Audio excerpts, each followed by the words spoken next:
actually for the better.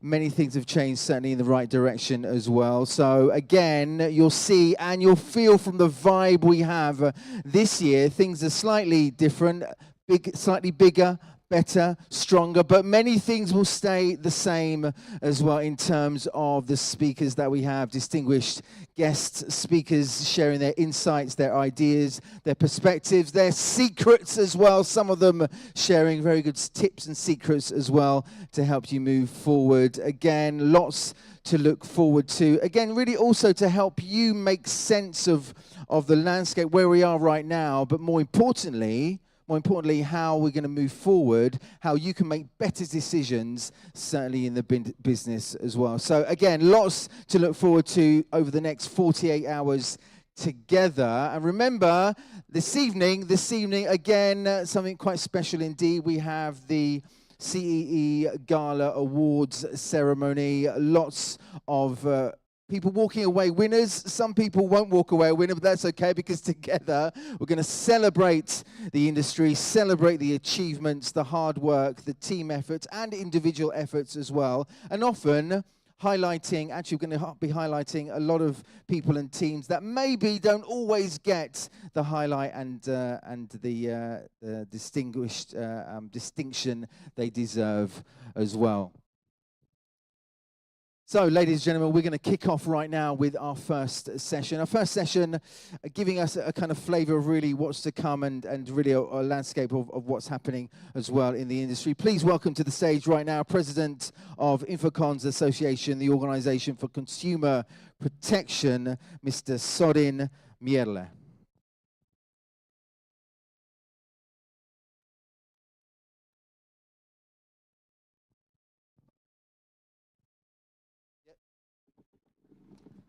Mulțumesc. Credeam că o să stăm pe scaune și mai sunt și alți colegi, deci sunt doar singur.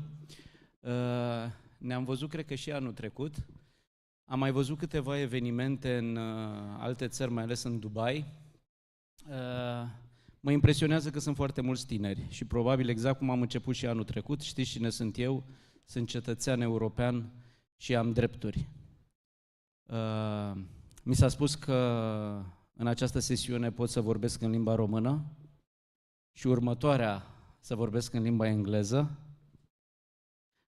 Mă conformez, suntem în România totuși și ce aș vrea să vă transmit la un an de zile de la ultimul eveniment e faptul că spunea colegul vostru că s-au întâmplat multe lucruri. Din punctul nostru de vedere nu s-au întâmplat foarte multe lucruri, din punct de vedere al protecției consumatorilor în domeniul acesta al dumneavoastră. Mă așteptam să reușim să dialogăm mai mult cu asociațiile sau cu reprezentanții dumneavoastră din industrie.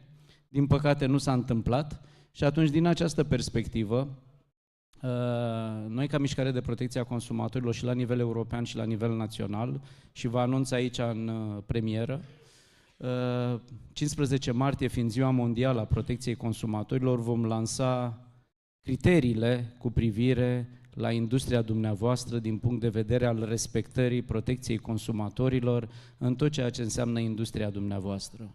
Sper să existe conformare voluntară, sper să existe dialog și parteneriat. Nu este ceva care să facă rău, ci este ceva prin care consumatorul de industria dumneavoastră să poată să fie protejat, să aibă unde să facă o sesizare, să găsim formula de dialog până la urmă și nu în ultimul rând să nu mai apară breaking news-uri doar când crește sau când scade foarte tare ceva, a mai sărit sau s-a mai sinucis nu știu cine din cauză că, sau cineva a mai făcut nu știu ce, ceva rău. Așa că eu cred că dialogul poate să însemne mai mult, iar pe cealaltă parte m-a bucurat, am dat un tur al expoziției și m-a bucurat că am văzut un stand unde scria educare.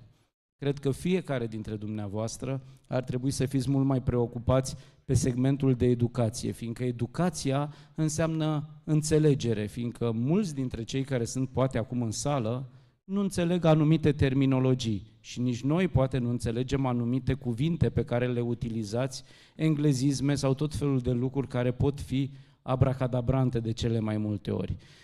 Ca și anul trecut și anul acesta văd pe scaune ceva cu alb, în care sunt diferite denumiri de companii. Prin expoziție am văzut diferite denumiri de companii pe care, sincer, nu le-am auzit niciodată. Așa că este o industrie care, chiar dacă pare transparentă, este destul de închisă, fiindcă vă întâlniți doar între voi, discutați doar între voi, dar după aceea există plângeri că la nivel guvernamental, la nivel instituțional, la nivel statal al statului român sau la nivel european, nu este dialog sau nu există o voce cu care să puteți să fiți auziți. Și astăzi, din păcate, am înțeles că au fost invitați mai mulți reprezentanți ai instituțiilor publice, n-au putut să ajungă, n-au vrut să ajungă, nu s-a putut să ajungă, dar poate ar trebui să vă gândiți toți dintre dumneavoastră să faceți ceva în tot anul ca astfel acest dialog să existe. Din punctul meu de vedere, am avut câteva întâlniri cu reprezentanții dumneavoastră la noi la birou, nu s-a concretizat niciuna.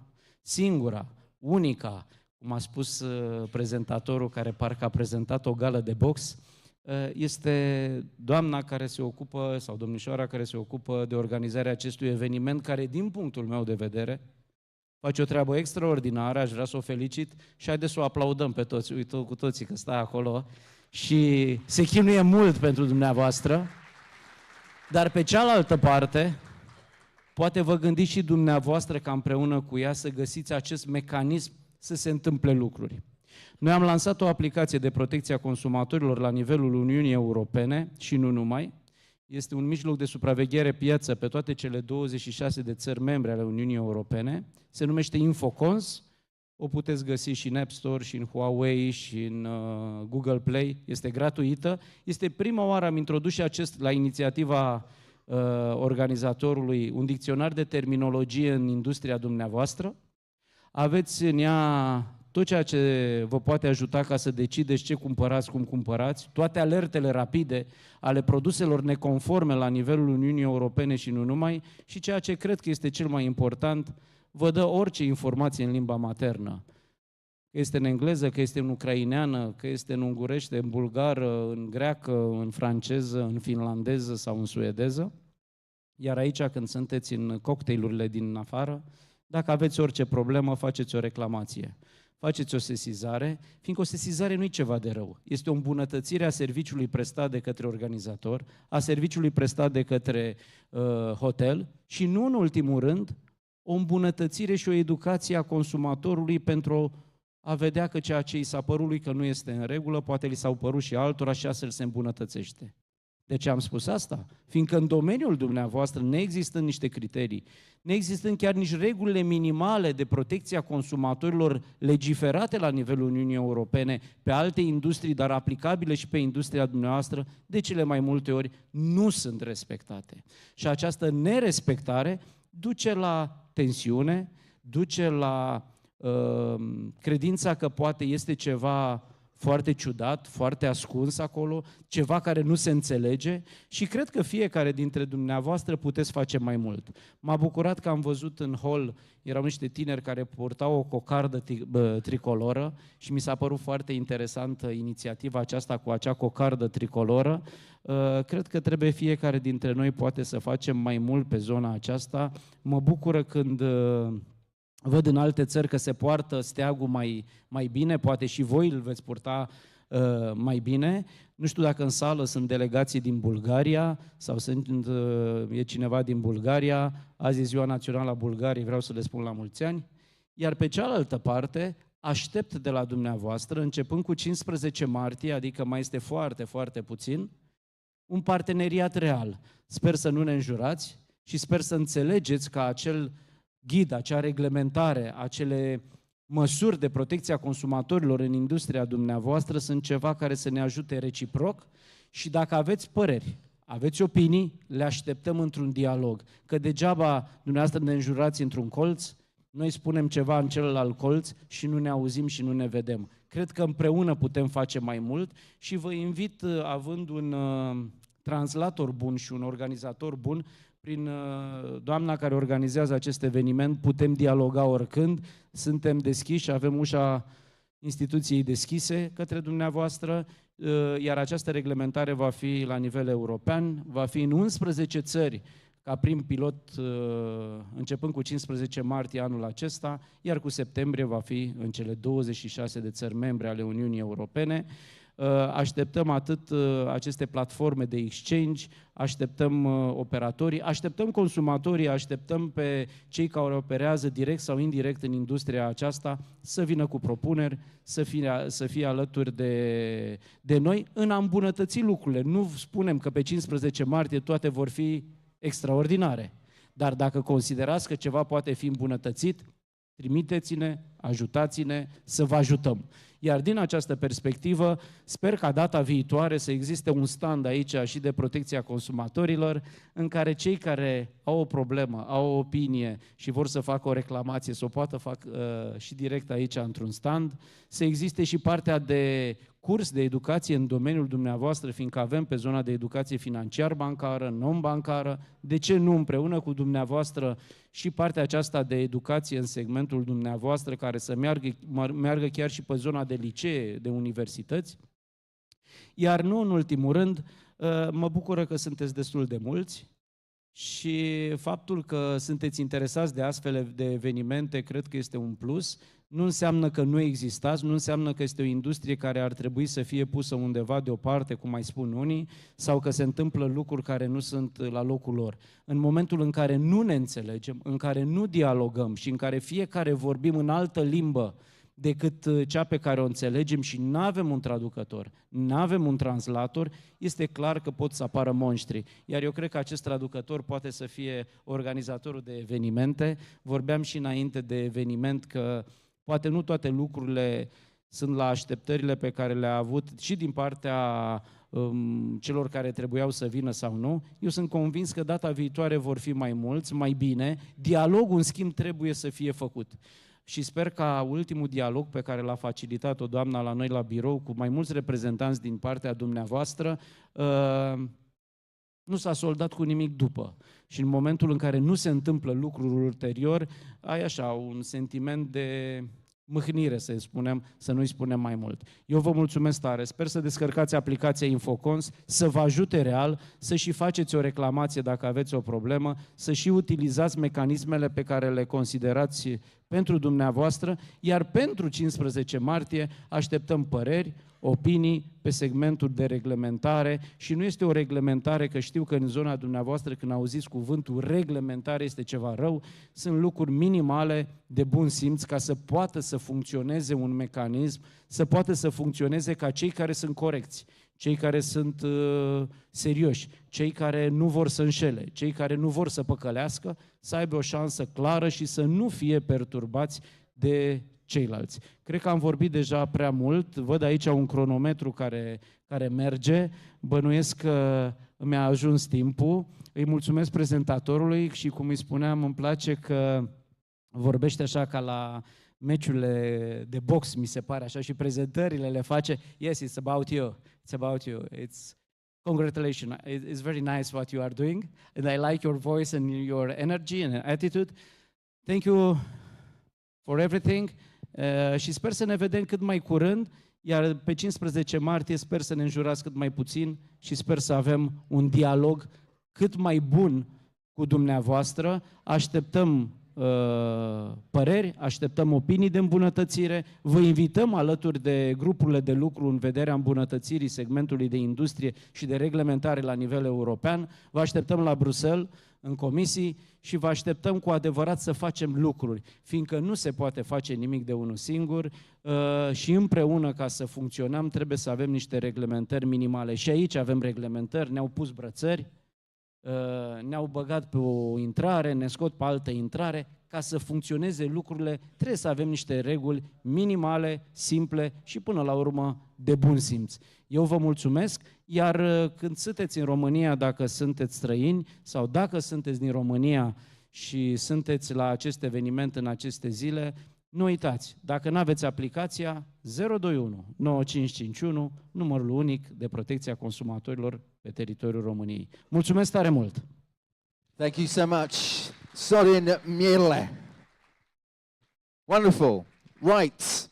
Ladies and gentlemen, I did say a warm welcome. Thank you so much. Lovely words. I did say a warm welcome to you, but again, we also have a few more guests with us today, and those are naturally going live on YouTube. So all of you, those of you, wherever you are, whatever you're doing, well, I know hopefully what you're doing is watching this. Maybe not for right now all the way through the day over the next few days, but naturally popping in and out on YouTube, streaming live, beaming across the world. So again, we would love to know where you are. Those of you that are joining us wherever you are in the world, in the comments, let us know where you are, what you're doing, what time of day it is. It might be morning, it might be night, it might be middle of the night for you, whatever it is, let us know and join us part of this community today and tomorrow here as well. Right, time now to move on to our first session. This is essentially all about ensuring cutting-edge progress within ethical and legal boundaries, really bridging that gap between innovation and regulation. I'm intrigued as much as you are really to see how this is going to unfold right now here on stage. Let's introduce all our panelists and our moderator as well. So please welcome to the stage right now from VD Law, Mr. Luca Dejan. Please come and join us. We also have from MK FinTech, Dr. Justin Sherry Herrera. Please come and join us on stage. From the Emerging Technology Federation, Kodrin Krakuts. And from Galitza Law, Ivo Galitza. Please come and join us. That's right, and the man who's going to shape this conversation in the way only he knows how, and he knows how to do it very well indeed. Please welcome, again from VD Law, the Group Managing Partner, Mr. Sergiu Vasilescu.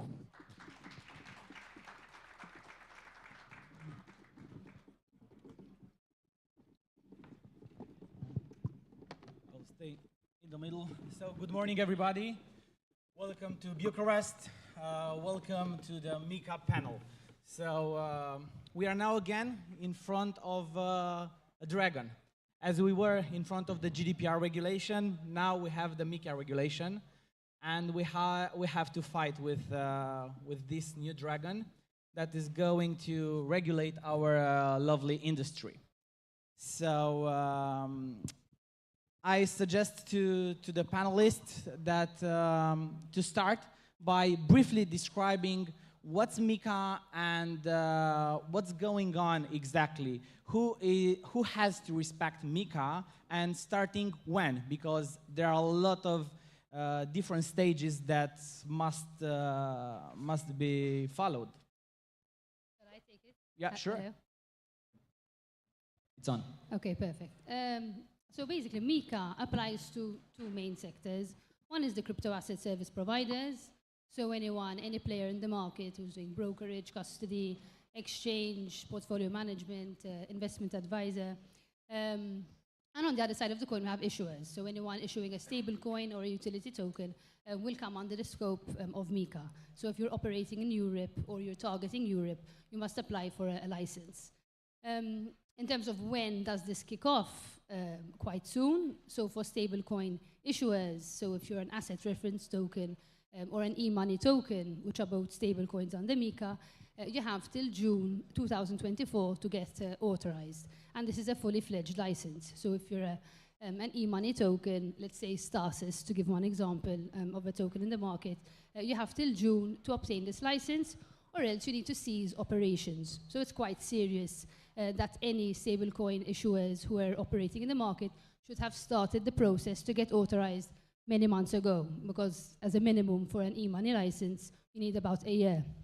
So check who you're using or who you're holding, see if they're applied for a license, because if they don't obtain it by June, they may need to cease operations.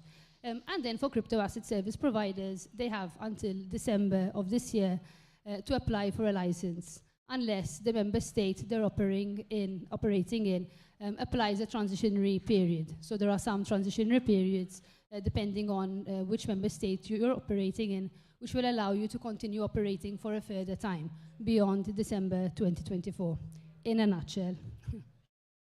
Good. Thank you very much.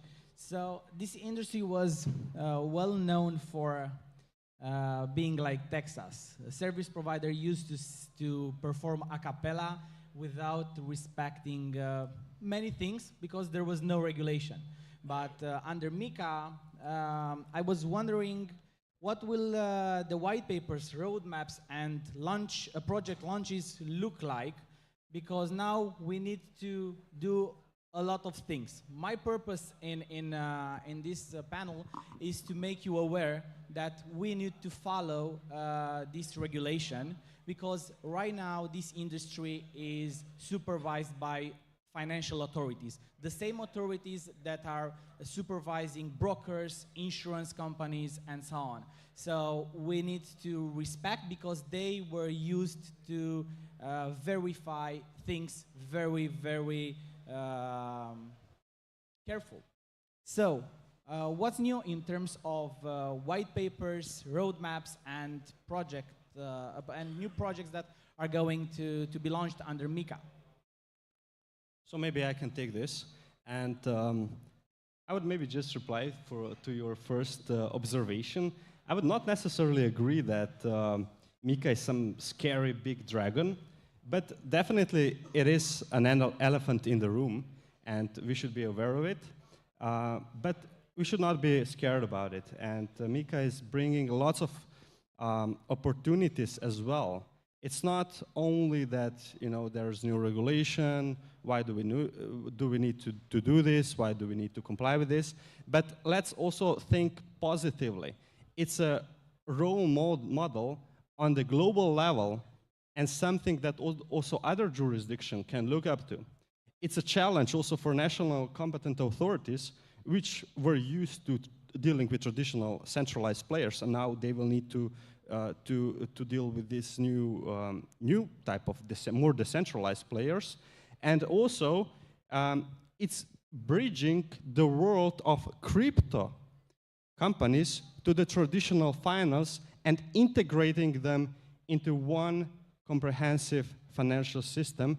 But last but not least, of course, for the consumers, which are getting more protected, and also for the crypto industry, which now will have a level playing field across the EU, which is a major market. So with one MICA authorization and being compliant, you will have the access to 500 million people market and make use of this passporting regime. But now returning to the question, what you will need to do, yes, you will need to comply with certain standards, and the wild, wild west here is definitely over. So MICA is prescribing a lot of new requirements for CASPs, also for issuers, for offerers of the tokens, depending, of course, on what kind of token. MICA is also providing for classification. But these requirements, especially as then outlined also in the annex to MICA, are quite burdensome for some, and I would urge, and maybe this should be also the message of this panel and this short presentation, to get acquainted with this and start preparing for these new requirements, which are quite intensive, because most of the projects will need to do quite a steep learning curve and quite a high level of professionalism is required, which many crypto projects have not been used to for the time being. Good, thank you very much. So in conclusion, after drafting the white paper, if you found a nice guy on Fiverr, you need to seek for legal advice in order to legally review your white paper. I'm not promoting legal services, but what I can say, it's important to review your white paper, because some words may have a different meaning from the legal point of view than from colloquial language. So MICA, it's not an elephant in this room only for us, it's also for the authorities. So I was wondering, what are the challenges of public authorities to implement and supervise the activity covered by MICA?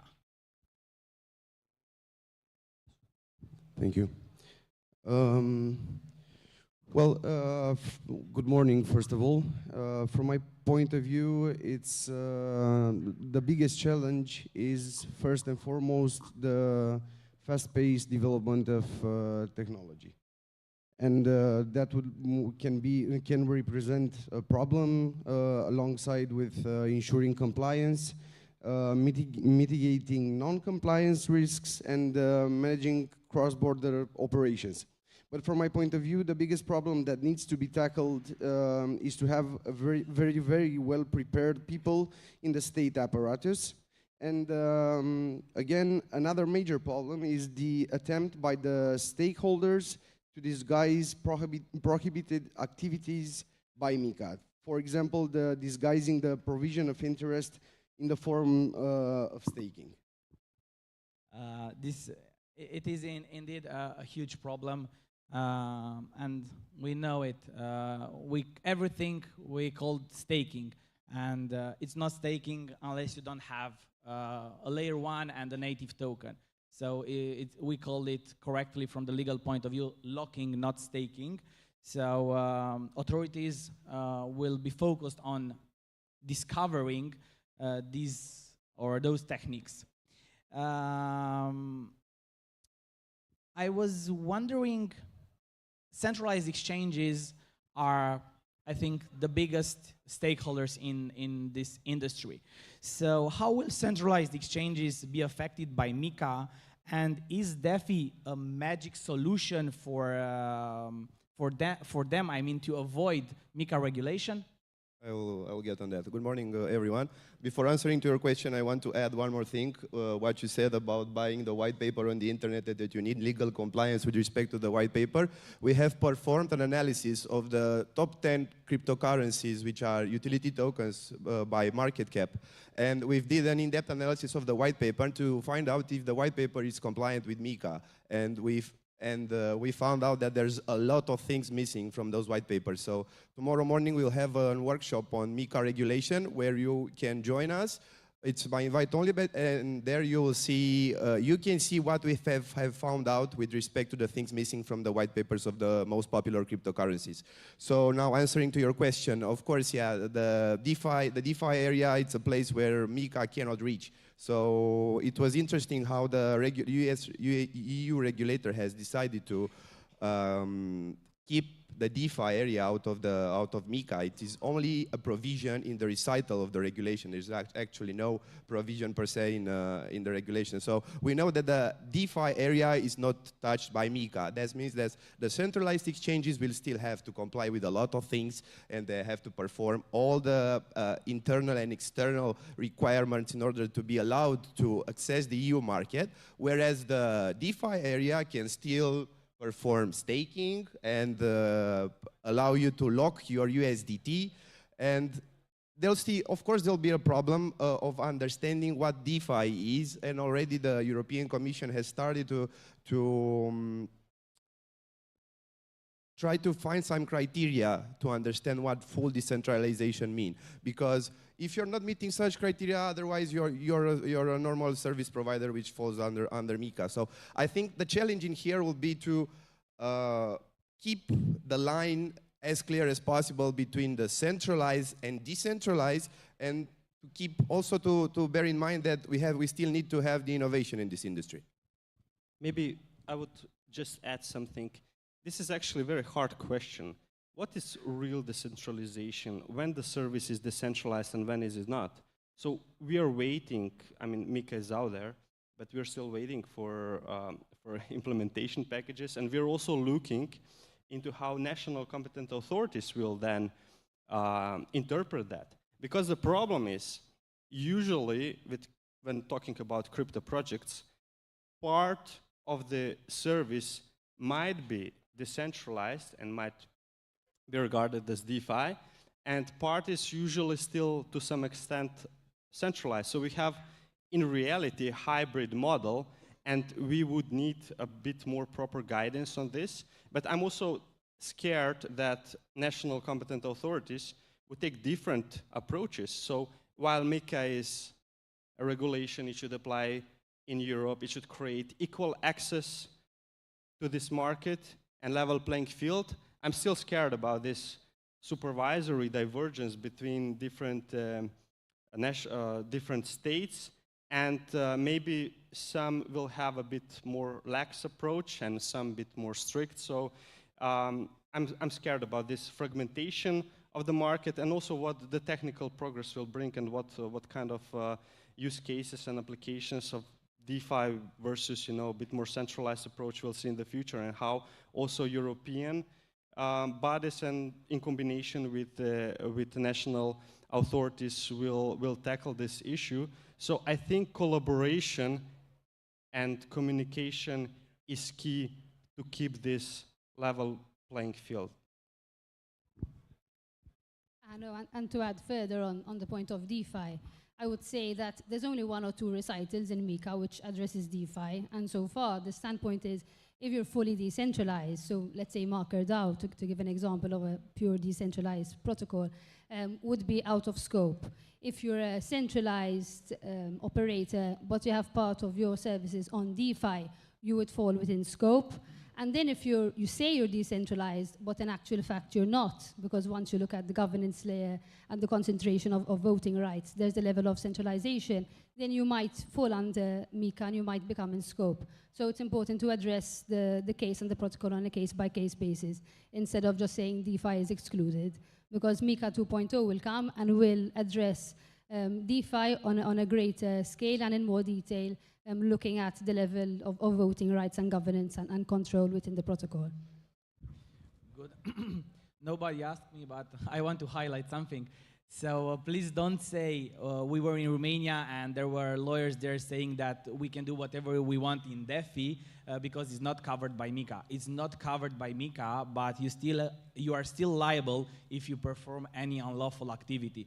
So have in mind that DAO is a technical concept, not a legal concept right now. So if you're organizing or launching a DAO, you as the one who did this, you could be liable for the DAO's activity.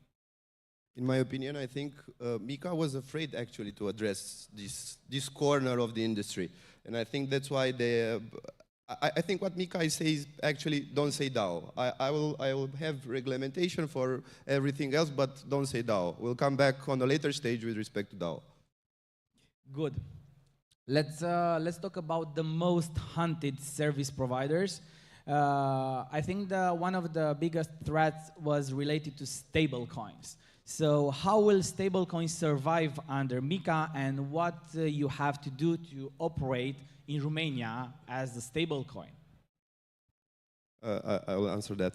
In my opinion, I don't think the MICA is the elephant in the room. I think the stablecoins are the elephant in the room. Because starting from June this year, there are some certain things very important that will happen. You will need to have authorization in order to have a electronic money token, what we call stablecoin. So basically, starting from June this year, we'll have a full set of rules which will apply to USDT, let's say. The interesting part with respect to stablecoin is that the MICA says that if you have an electronic money token which is pegged with a currency which is not an EU currency, and USD is definitely not one of them, you will have some limitation with respect to the issuance of such electronic money token. And everybody knows that the MICA thresholds, basically MICA what says, if you're reaching this threshold, you have to stop from issuing this electronic money token. The interesting part is that the USDT has already breached these thresholds and the regulation is still not in force. So everybody is very curious to see what will happen with the most popular electronic money tokens, so stablecoins pegged in USD dollar after June 2024. Good, thank you. So in terms of stablecoins, I would say if you're operating in the market and you didn't apply for a license at least 1 year ago, there's a high chance you might need to cease operations in June, because the EBA and ESMA have said publicly that they're not going to provide any flexibility on this point. So there is e-money tokens, so if it's just backed or pegged by one fiat currency, let's say euro, like Stasis, and then there's asset reference tokens. So if it's backed or pegged by more than one fiat currencies or a mix, let's say commodities as well, you'd be called an asset reference token. And as you correctly said, if you are a certain size or you reach certain thresholds, depending on market cap, depending on issuance, you are classified as significant, which means that you'll have additional obligations, capital requirements, liquidity requirements, closer monitoring from the EBA. And this is, of course, because certain stablecoins might present a threat to public issued money and central bank digital currencies. So that is the scope of basically closely monitoring stablecoins which might reach a certain size. So it's interesting to see who has applied for authorization, who might need to cease operations, and also if the EBA and ESMA will be strict on implementing the reverse solicitation. Because it could be that there is a commonly used stablecoin, but it is not specifically targeting Europe, but because you are aware of the stablecoin and you use it on non-listed European exchanges, you can still continue to use it in this way. So we'll see post-June who will survive and who will need to cease and who will migrate outside Europe because of these stringent rules. Okay, I would maybe add to what my colleague said. Indeed, stablecoins are getting quite a regulatory burden here. But maybe we should mention also other parts of tokens which are staying for the time being outside of the scope, and maybe as also colleague lawyer said, maybe European regulators and policymakers were afraid to touch this field, and this is NFTs. Here, this is alongside DeFi. This is another, a point which is a little bit tricky, and we'll see how things move in this direction. One thing to mention is that MICA is a milestone, but it's not the end of the road. So we're already talking about future regulations. We'll need to develop to follow technical developments in this field. But also leaving things open is not maybe the best solution, because right now there's some confusion in the market, because in some instances NFTs, while nominally not being covered, they still could classify and fall under MICA if some collectibles make these NFTs so similar they become in fact fungible. So this is one, I would say, area which will need some guidance and some navigation. And another thing I would mention is also in connection with this token mapping, is also the distinction between crypto assets, tokens which are crypto assets and which are covered. And here also we have a problems with utility tokens, because in my view, definition of utility token under MICA is very, very narrow, and it only covers access to the services offered by the one particular platform. And then tokens which are not covered are tokens which might represent security, so which are financial instruments, because these tokens are actually covered under MiFID. So if you're dealing with crypto tokens, you might not fall under MICA, but you might fall under MiFID regime if these tokens are securities. I read a funny article on the internet. So there's one guy saying, "I want to avoid MiCA. What should I do?" And the answer was, "Let's make a decentralized NFT marketplace," and you're on. You cover all of them, yeah? Yeah, you cover all of them. Good. So half an hour ago on the stage was a real gentleman talking about consumer protection, about our country, promoting our country, and promoting the need to create a common language across the industry. So, and that's why I'm saying thank you again to Mr. Sorin Mierlea for his dedication and for the time invested in this industry. So, regarding consumers, what rights do consumers have under MICA? Happy to say a few points. So MICA, firstly, I would say introduces the concept of liability. So let's say if you're a custodian, what happens if assets are lost? There's that introduction of liability, which will give, of course, token holders a right of recourse. Quite an interesting concept in relation to utility tokens and issuers is cooling off periods. Basically, if you're a token issuer and you've issued tokens, token holders or token buyers have up to 14 days to ask for a full refund without giving any reasons for that refund. And this is just to protect retail holders, especially given the way some token issuers market. And there are various other considerations, such as having the same rights that you do under consumer protection laws, bringing MICA under scope just like it would any other regulation. I think there's a very big step forward with respect to consumer protection because we have this layer of transparency. Right now, it is very clear that the consumer needs to have information. You can clearly find out a lot of information from the website of the issuer because we all know there's thousands of projects that you cannot even find a picture of the team. So I think this is one thing that's very good for the industry. And as I stated before, in our workshop tomorrow morning, we also have addressed a special section with consumer protection, which will have in-depth analysis of this area. So if you are interested to participate, please feel free to contact me or any of my colleagues from VD Law. I would agree here with colleagues. It is a major development because it imposes certain obligations, in particular with information requirements, also with marketing communications. So consumers are much more protected and they know what they're getting, and also it's raising professionality standards on the part of the crypto players. I would maybe also mention an additional point where consumers get into the picture, and this is the question, and maybe among the audience we have someone who is from outside of the EU, and maybe they're wondering how this is relevant to me. So yes, if you're offering the services on the European market, you fall under also, if you're a crypto asset services provider, you fall under MICA, unless there is so-called instance of reverse solicitation. And just recently, ESMA published a consultation paper, a draft guidance on this.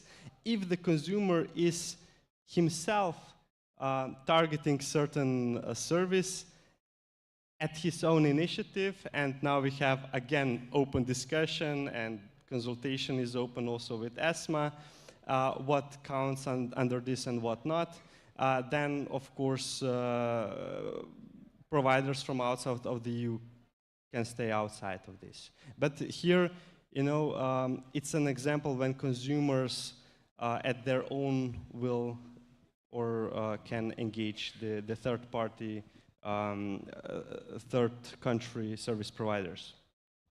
Good. Extremely scary words, refound. So no more untouchable softs because now we have refund and many, many others, transparency and so on. So, good.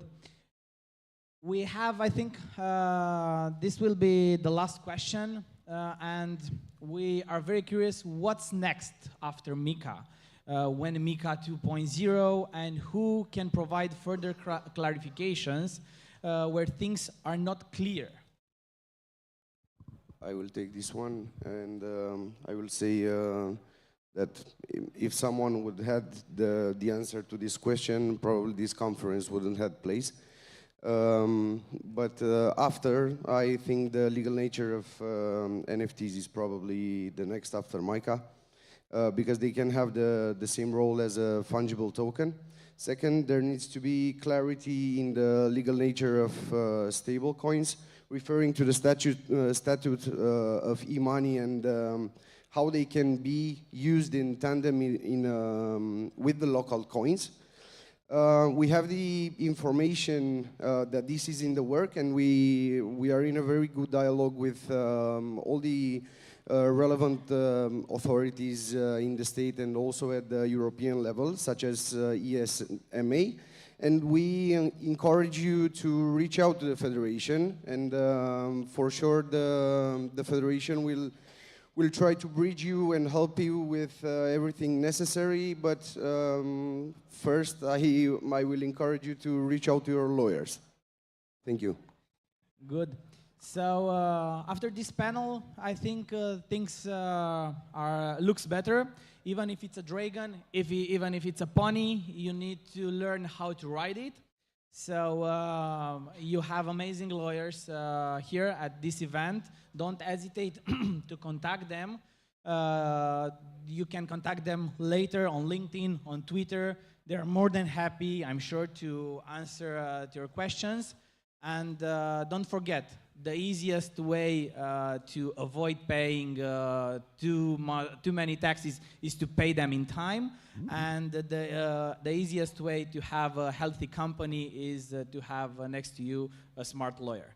Thank you very much, and we're done. We are done, absolutely. Ladies and gentlemen, hands together for our panelists and our moderator. Thank you so much. There we are. You want to take a photo? Okay, take a photo. If I can be in it, I'll be in it with you. There we are, thank you so much. Wonderful. Again, ladies and gentlemen, remember this is here live streaming on YouTube as well. So again, people in your network, for example, people that maybe are not here in the country, are not here in Bucharest, but you'd like them to maybe see or just open up the doors to their screens wherever they are in the world, if it's a good time for them to watch. Again, Crypto Expo Europe YouTube channel. Go on there and everything is absolutely live. Everything shared, every word, everything that we share throughout the next 2 days will be on their screens everywhere in the world as well. Right, it's time to move on now to our next session. This is all about investment, all about cryptocurrency as an investment. So the risks, the rewards, sometimes a little bit complicated or maybe not as easy as it seems to make sense of it all on those risks, those rewards, the market trends, the role of digital assets in diversified investment portfolio. Making sense of all that after this session right now, hopefully it will get you closer in your minds to really where you need to be and help you make better decisions as well. Let's see, I'm sure it will be an intriguing session. I'm intrigued as much as you are really to see how this unfolds. Ladies and gentlemen, let's welcome our first, all our panelists in fact right now. Please welcome to the stage from Kraken, Svetlana Sela. Please come and join us. You can make a round of applause for Svetlana. There we are, that's your seat there. Fantastic. We also have from Netopia, Felix Krishan. Come and join us, Felix. Together with Felix from Leaders Tribe, Christian Dorobantu. Christian, come and join us, wonderful. And from Atlanta Digital Assets Fund, Roland Roventa. And from ACM Finance, Andreas Fleshhacker as well. Please come and join us. And the person who's going to shape this conversation certainly in the right way forward. She was here last year. You saw what she could do. She's here again, talented journalist and moderator as well. Please welcome Jane King.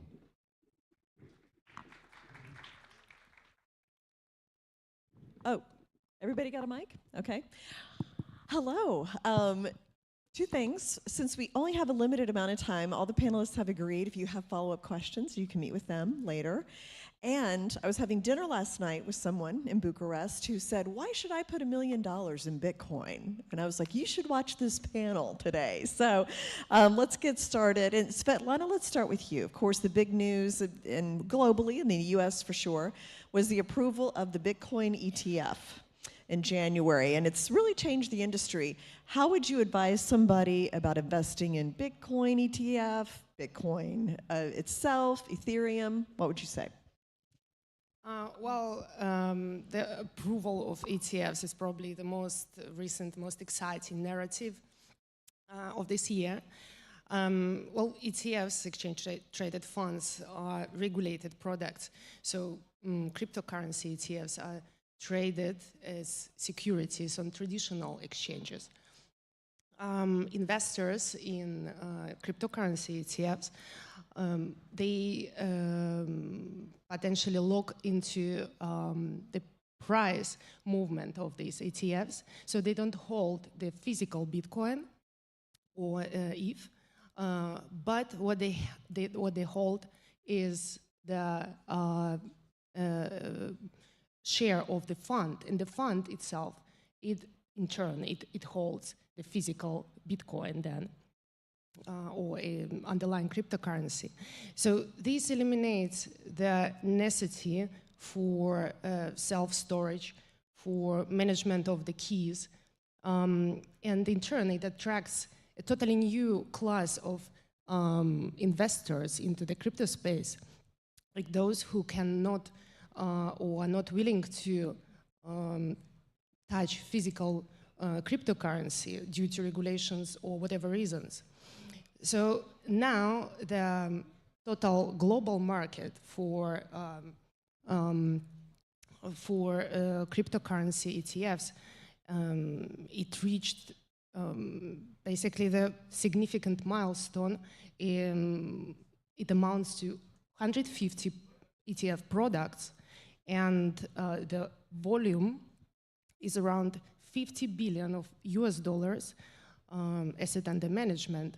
And the Bitcoin is probably the most significant part of that, with 35 billion US dollars. This shows that this area attracts even more investors, with cryptocurrency ETFs being the bridge between traditional finance and cryptocurrency space. Kraken has a stake in ETFs through its subsidiary CF Benchmarks, which is FCA-regulated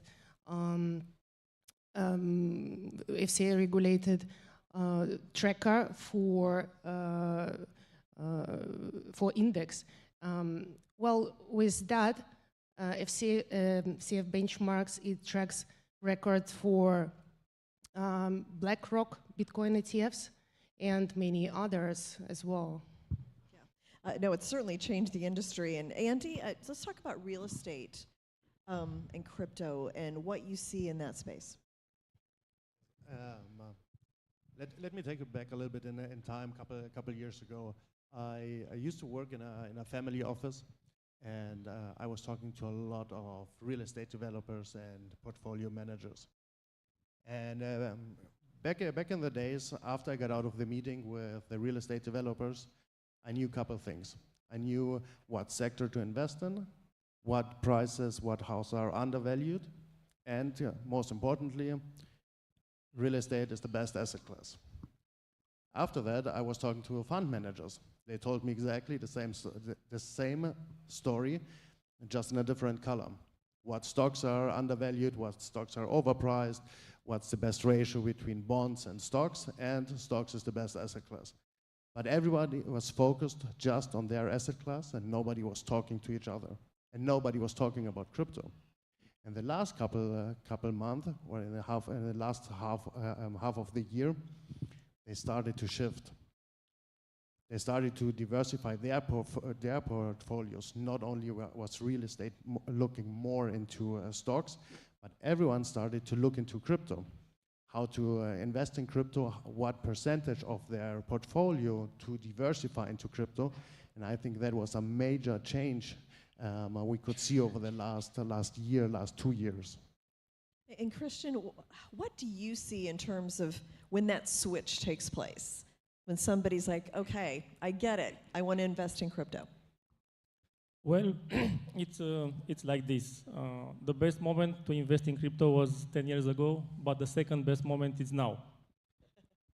And investing in crypto is not just something new. It's something that you need to, let's say, start and be comfortable with the fluctuations, growing, decreasing, bull market, bear market, and so on. Because if you are not emotionally, let's say, stable in this, you're going to have some, let's say, issues. I remember back in 2017, the market was growing. I was like feeling suddenly very smart, but I wasn't, because January 2018 happened, and all that smart in my head was like, ew, but it was a good moment and a good teaching lesson for me. Because, let's say, we are looking at major players in the world, like Zuckerberg and Bill Gates, and they have each day 10 billions plus minus per day. And if you are not emotionally ready for that kind of things, we can like have some mental issues. And crypto is, I think, the best way to, let's say, dive in the market, learn how it is with these fluctuations, because this won't happen in the future. So I think in a couple of years, it will become a stable market with 2-3% maximum per day, not what we see right now with 40, 50 plus per day and so on. And as I said, the best moment was 10 years ago, but the second best moment it's now. So we need to go for it. Bitcoin 39,000 a year ago. I looked it up, so about 62 now. So Felix, talk about fiat. And this was, I refer to my conversation, this is exactly what we were talking about last night. You know, whether it's dollars or whatever, governments are having issues with their currencies and their budgets.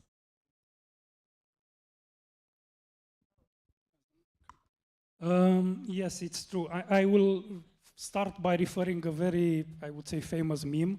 If anyone can tell me what's infinity divided by 21 million, then you would see why, from this point of view, any crypto investment, or let's put an asterisk there, it's actually a good investment. And what people these days fail to observe is the so-called purchasing power and the parity that they would have for a specific investment that they do. So let's say, I will use the safest thing that you can use today, like let's say bonds. You buy 10-year bonds issued by US government. They pay, let's say, 5% per year.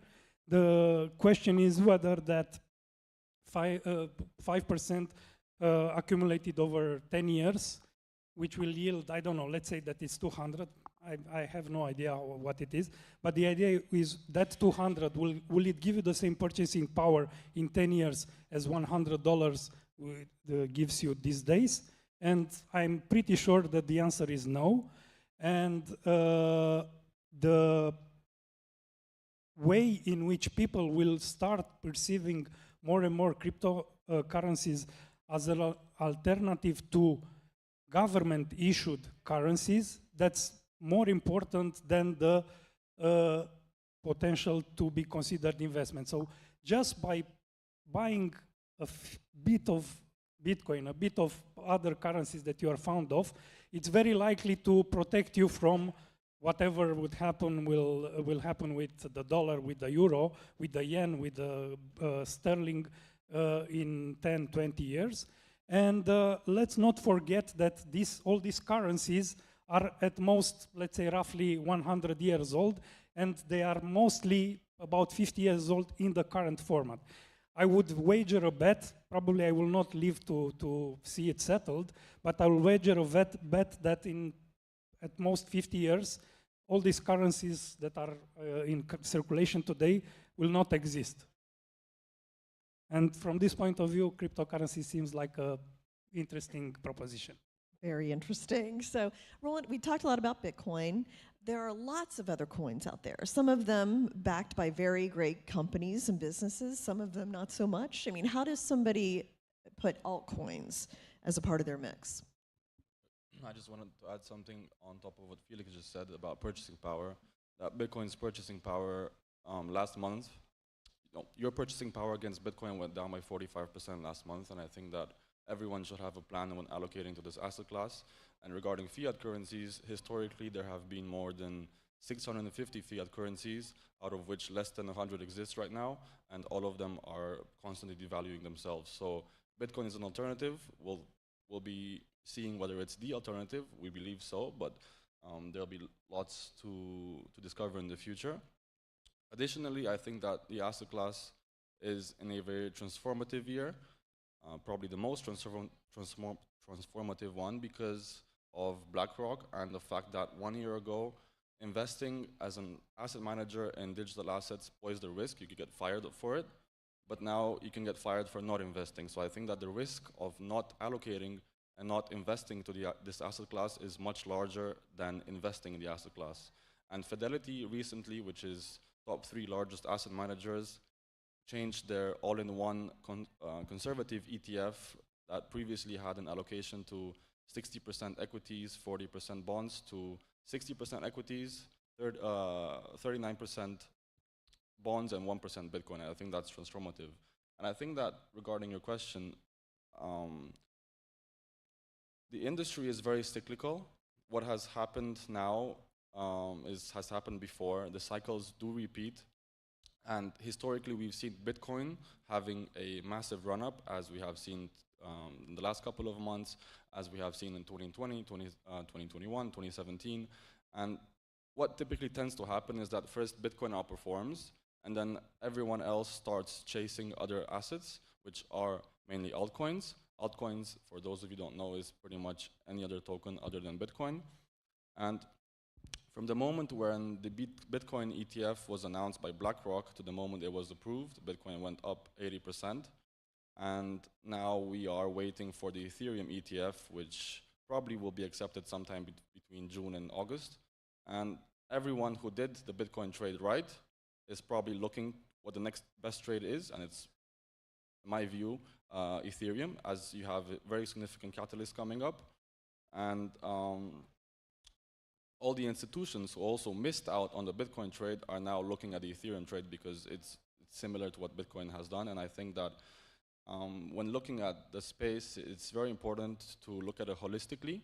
I see Bitcoin as digital gold, Ethereum and other composable blockchains as NASDAQ or high growth assets. We typically tend to advise our investors, and maybe by a bit of background, we are the oldest asset manager in digital assets in Europe since 2014. And we advise them to have between 1 to 5% allocation to digital assets, depending on the risk appetite. Most of them have 1 to 2%, and out of that, I do believe that half of that should be in altcoins, as they have asymmetric upside opportunities. So we've got about 5 minutes, so we'll do 1 minute responses. Svetlana, talk about what you're hearing, diversification from asset managers and banks into crypto. Well, what I see from my personal experience, that more traditional companies like asset managers, traditional finance banks are tapping into this crypto space. Well, it's from the perspective of those asset managers, it's a important strategic move because this enhances diversification of their portfolios, increases the risk-adjusted return, and also allows their clients to participate in the new emerging asset class. Well, Bitcoin or cryptocurrencies, they have relatively low correlation to traditional financial markets like bonds and shares. They can also be used as a hedge against inflation. And as we just heard, like adding just 1% of crypto to the traditional portfolio increases the return for the risk unit significantly. For asset managers, it's also a possibility to attract totally new client segment, those investors who seek for new alternative investment classes. And especially, yeah, in low interest rate environments, it's a big topic. Yeah. Okay, we're just because we're running out of time. You could talk to Svetlana later. Andy, talk about that switch that you see in people's minds when they start to accept crypto. I think the switch has multiple reasons right now. Bitcoin or cryptocurrencies sometimes, in some people's mind, have still that illegal touch is in their mind, that it's used for not the best activities, and exactly that is changing right now. We have the ETF approval, and we have that switch, that cryptocurrency is here to stay. And I think the most important part is that it's becoming easier, the access is way easier than it's used to be. The best example is everyone here in the room probably can buy a cryptocurrency within 10 minutes. What about stocks? Who could buy stocks within 10 minutes? And now let's go to corporate bonds. Who could buy bonds within 10 minutes? And it's not because it's hard, because we don't have the access. And more platforms, more and more exchanges can offer that access, and that helps a lot. Yeah. Christian, what do you advise in terms of how much crypto should be in a portfolio? Well, this depends on, also as Felix said, it depends on everybody's risks appetite. I would say, I mean, I like to take risks. I myself have almost 100% invested in crypto, but this is not something that I recommend for everybody. What is something that I recommend is that they, let's say, work on increasing the switch. I mean, from 1%, 5% of crypto portfolio to increase it more and more and more, because it's no longer, I mean, I don't think it's today, and it's no longer being in the future as an alternative investment. So it's gonna be like something regular. Stock exchange, crypto is gonna be like the same thing, and I think that we should increase the amount of investments that we have in crypto. We'll wrap up in the final minute and a half. Your thoughts on assets and crypto and how much percentage? I think that any percentage anyone thinks about cryptocurrency, zero is the wrong choice. So it has to be something bigger than zero. And then how much bigger than zero depends on everybody's risk profile. So there are people that are 100%. There are people that are 1%. Both questions are fine.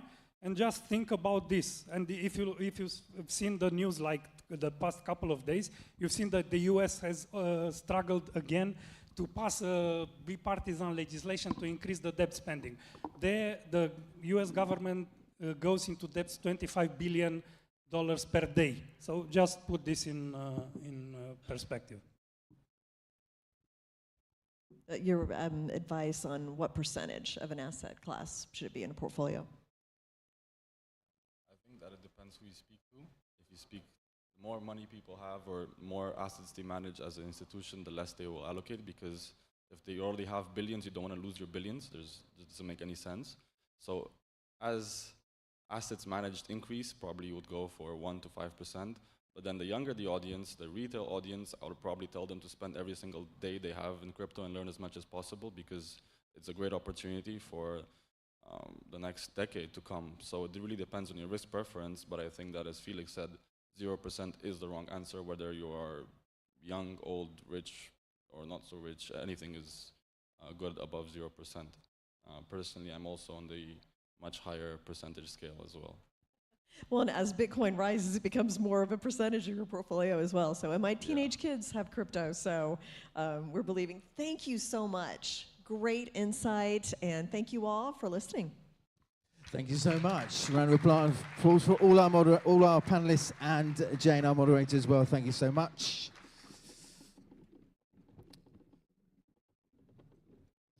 There we have it. Thank you so much. Again, another intriguing set of insights to help us, again, make sense of really where we are, where we're moving forward, and making those right decisions that are actually going to help us move forward as well. And again, remember, every single person here, what are you here for? Certainly conversations, right? So conversations with the people that you hear on stage, conversations with those that are in this room, but naturally also behind you in the exhibition area during the networking opportunities, and over the next 48 hours that you're here. Again, take this opportunity to maybe start those conversations with the people that are around you, because again, you never know, actually a conversation here might just be in the long run, as time goes on, might actually be a game changer. You just never know. Right, let's move on now to our next session.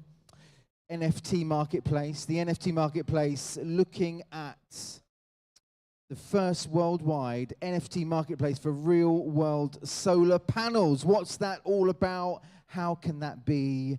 Let's find out right now. Two gentlemen are going to do that for us. Just hold on a second, wait a minute, 1 minute. Two gentlemen are going to do that for us right now from our sponsors. And again, going to give you more of a flavor of what they're doing and really the road forward as well. So please welcome to the stage right now, co-founder and president of Sun Contract, Mr. Gregor Novak, together with strategic director of Sun Contract, Mr. Ayman Sufi.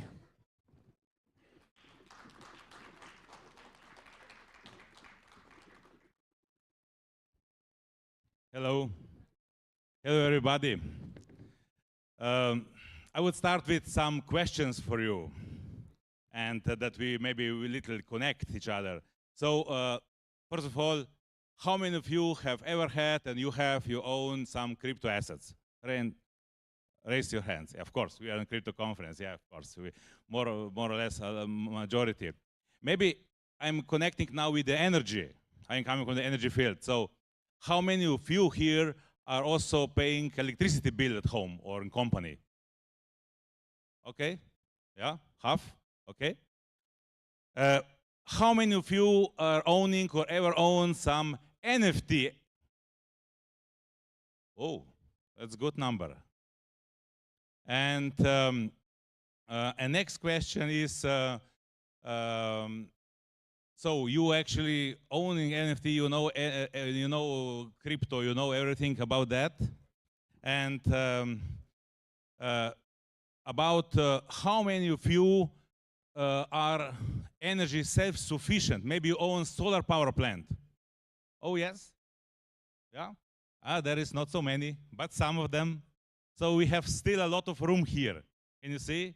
To connect energy self-sufficiency, renewable energy, and crypto assets. So, okay, for the presentation. So it's going on itself, or no? So okay. Anyway, so I can continue, but I hope that presentation will come behind also behind me. We can connect. Maybe I introduce myself. I'm Gregor Novak, the co-founder of Sun Contract.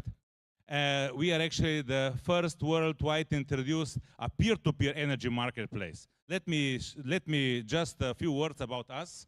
I hope presentation will come also.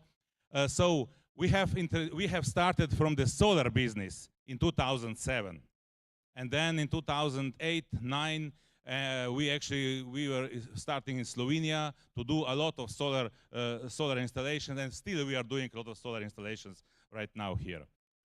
Great. Thank you. Okay. Maybe. Okay. Oh yeah. Now we are here. Okay. This we already passed. Slowly it's coming. It's no problem. We started with solar, and then in 2016, actually, we checked regarding can we connect blockchain and energy together. So after Ethereum was introduced, we saw Ethereum, how it's working, smart contracts and so on. We saw that it's a very good match.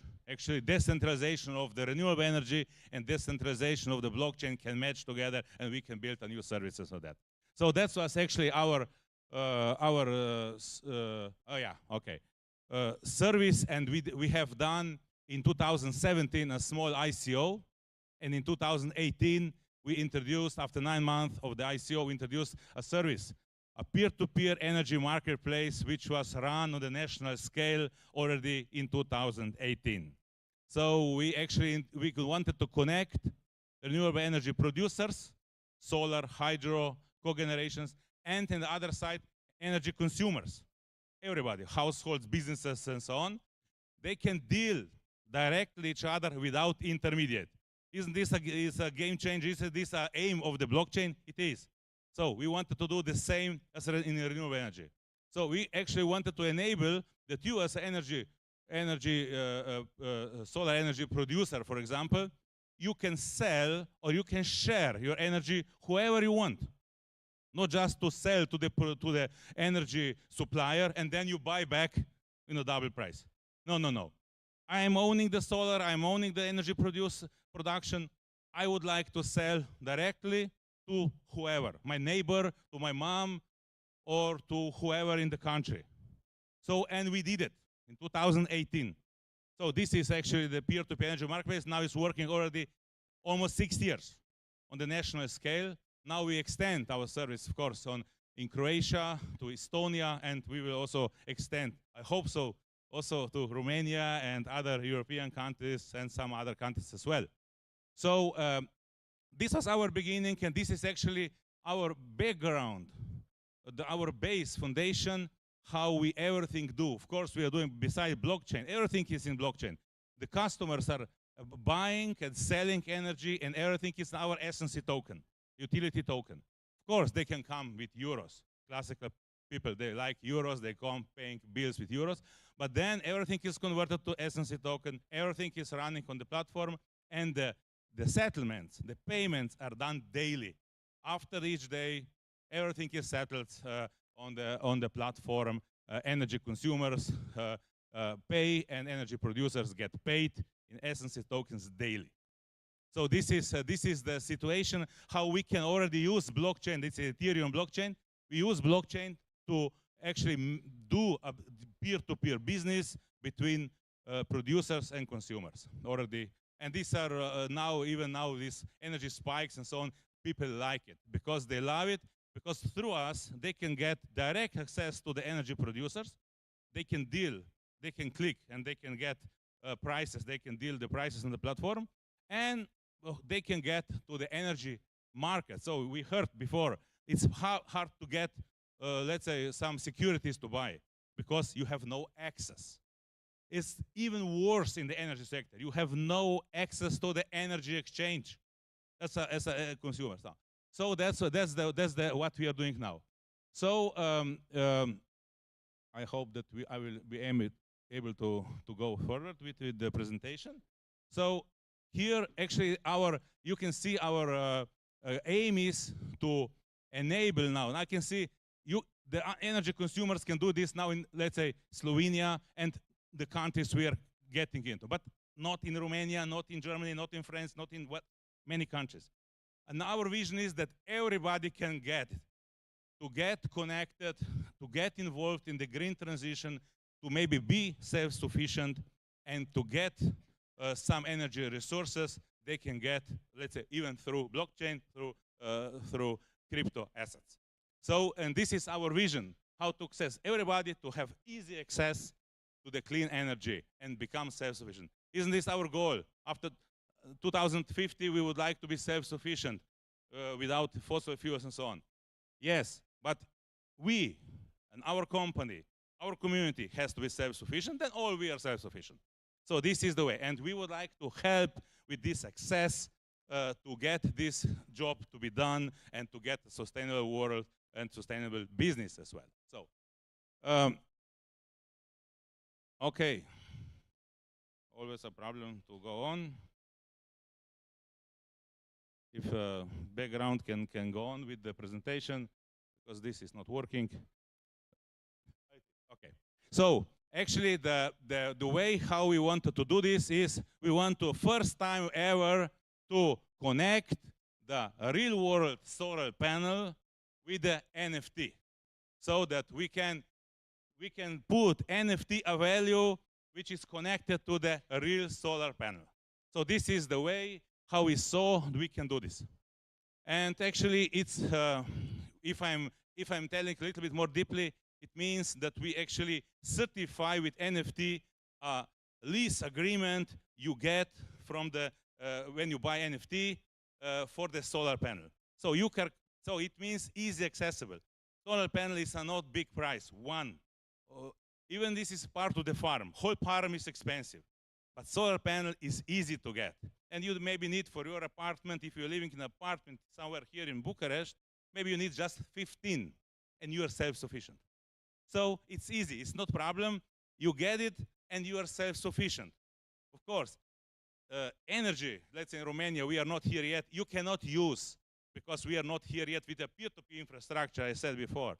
But you are virtually self-sufficient. But if you're living in the country where we are energy provider, you are really self-sufficient. Buying NFTs. So this is the way we wanted to connect real asset and the crypto assets together and actually make an easy access and value for you.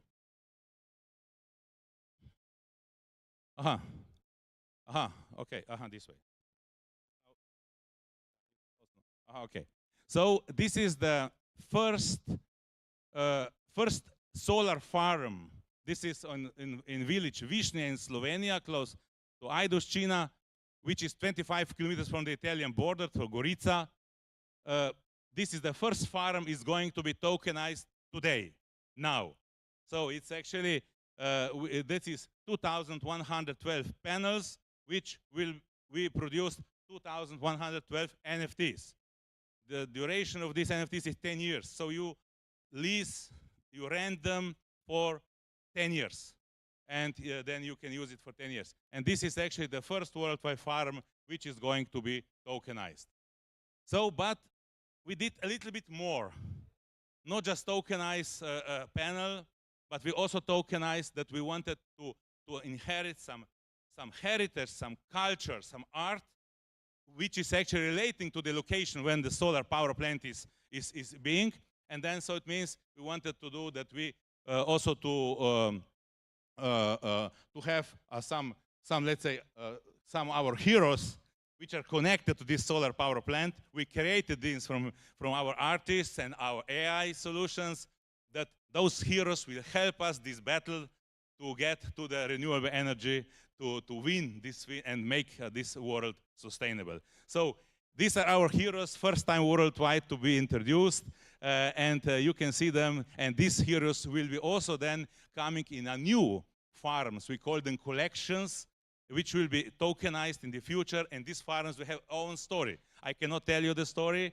The story is a secret, and the community will have to find out the story.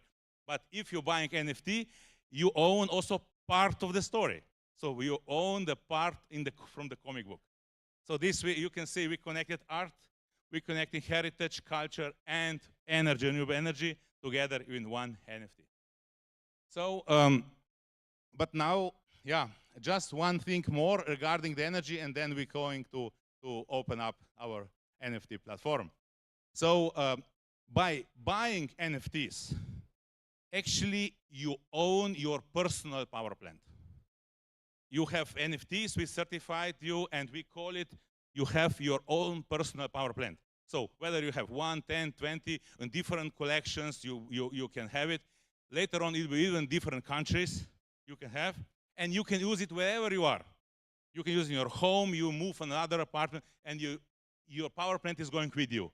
So you just connect there and using there. So it means, but if you don't use it, let's say if you're in Romania, you cannot use it, then you get tokens. And tokens you get daily, and that you can use it wherever and whoever. So it's a global token. So it means you, maybe just a story when Microsoft and Apple, introduced 30 years ago, they said, we will have personal computers. In that time, I still remember the people said, no, it's personal computer. One computer was a big room. It was one computer. But now we know, it's in your pocket. So it will happen also with the solar. You will bring with you as easy as that to have it in your pocket and make it with NFTs. I think it's starting from today. And now, I would like to open up, and I will ask my friend Sonia Dunlop, this director from the Global Solar Association. I'm really happy to have her here today, that we can together open a Sun Contract NFT platform now. Congratulations, Gregor, and I'm delighted to open the Sun Contract NFT platform. Congratulations.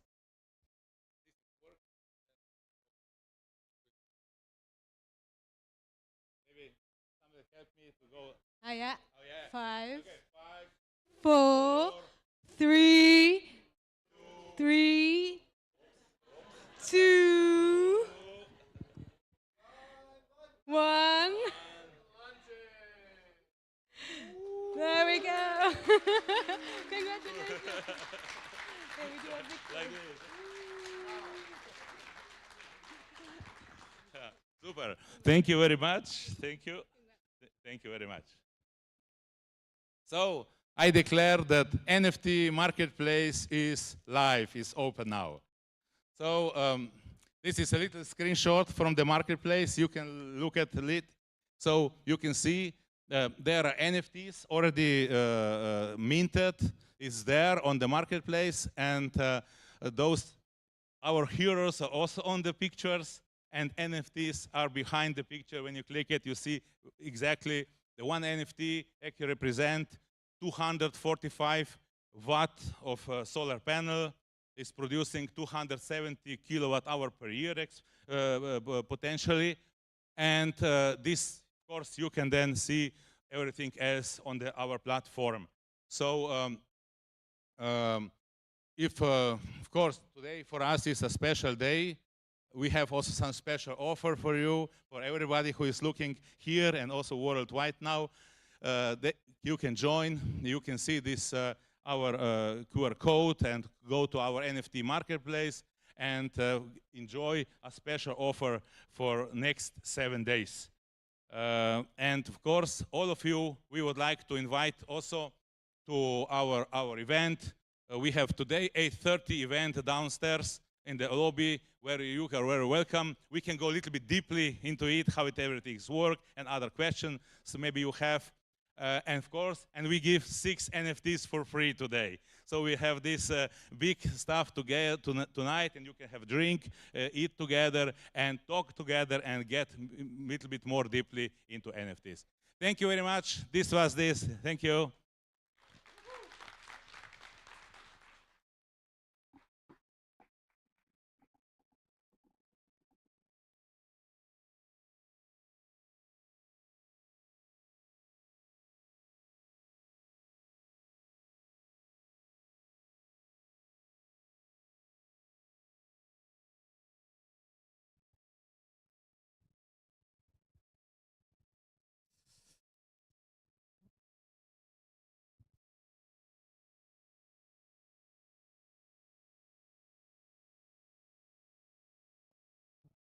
Right, ladies and gentlemen, what we're going to do right now, you've got 3 options. Right now, a little bit of a break. We've got about 10 minutes or so before our program continues. 3 different options. There's a networking and connect, which is naturally outside. Again, grab a drink or grab a pastry and start a conversation as well. Or, again, at 11:15, we have marketing and media, useful tools and strategies. You can find that in the mirror room, in the room adjacent, or you can stick with us here again in 10 minutes time. Stick with us here, and it's all about the role of public institutions. Take your pick. You got 10 minutes. Those of you that back here, welcome back here. Those of you going elsewhere, enjoy that as well. And we'll kick off with the program, continue with the program in 10 minutes time.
Right, ladies and gentlemen, thank you for your patience. We're about to kick off right now. Next session, you've three options, two other options you're not going for. Or maybe you have one of the options already, the networking outside. But you've come in here now ready for this session. In fact, all about the role of public institutions, really shaping the future of cryptocurrency and blockchain technology, really exploring how government policies and regulations can really support innovation while ensuring security and compliance. Easier said than done. We're going to find out now from two gentlemen, a conversation which will hopefully give us more of an indication or essentially help us again make better decisions in that area. I'm intrigued, again, much as you are, really to see how this is going to unfold right now. Please welcome to our stage from the National Institute for Research and Development in Informatics, ICI Bucharest, Mr. Ciprian Jacob.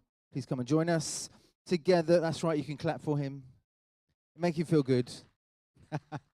In the center there we are. Hello, take a seat, there we are. And together with Ciprian, we also have the moderator who's going to take this conversation forward. We've heard from him already, naturally, from VD Law, Sergiu Valilescu.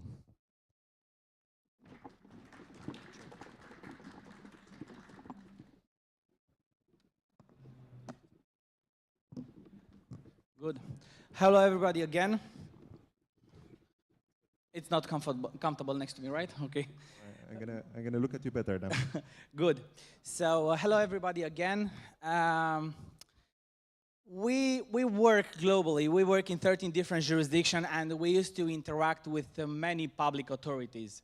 And I was upset that in Romania we don't have an open dialogue, but in the past 2 years, I'm extremely happy that we have an institution, a public authority like ICI, which was extremely involved in this industry, in supporting, in promoting, in educating the local ecosystem.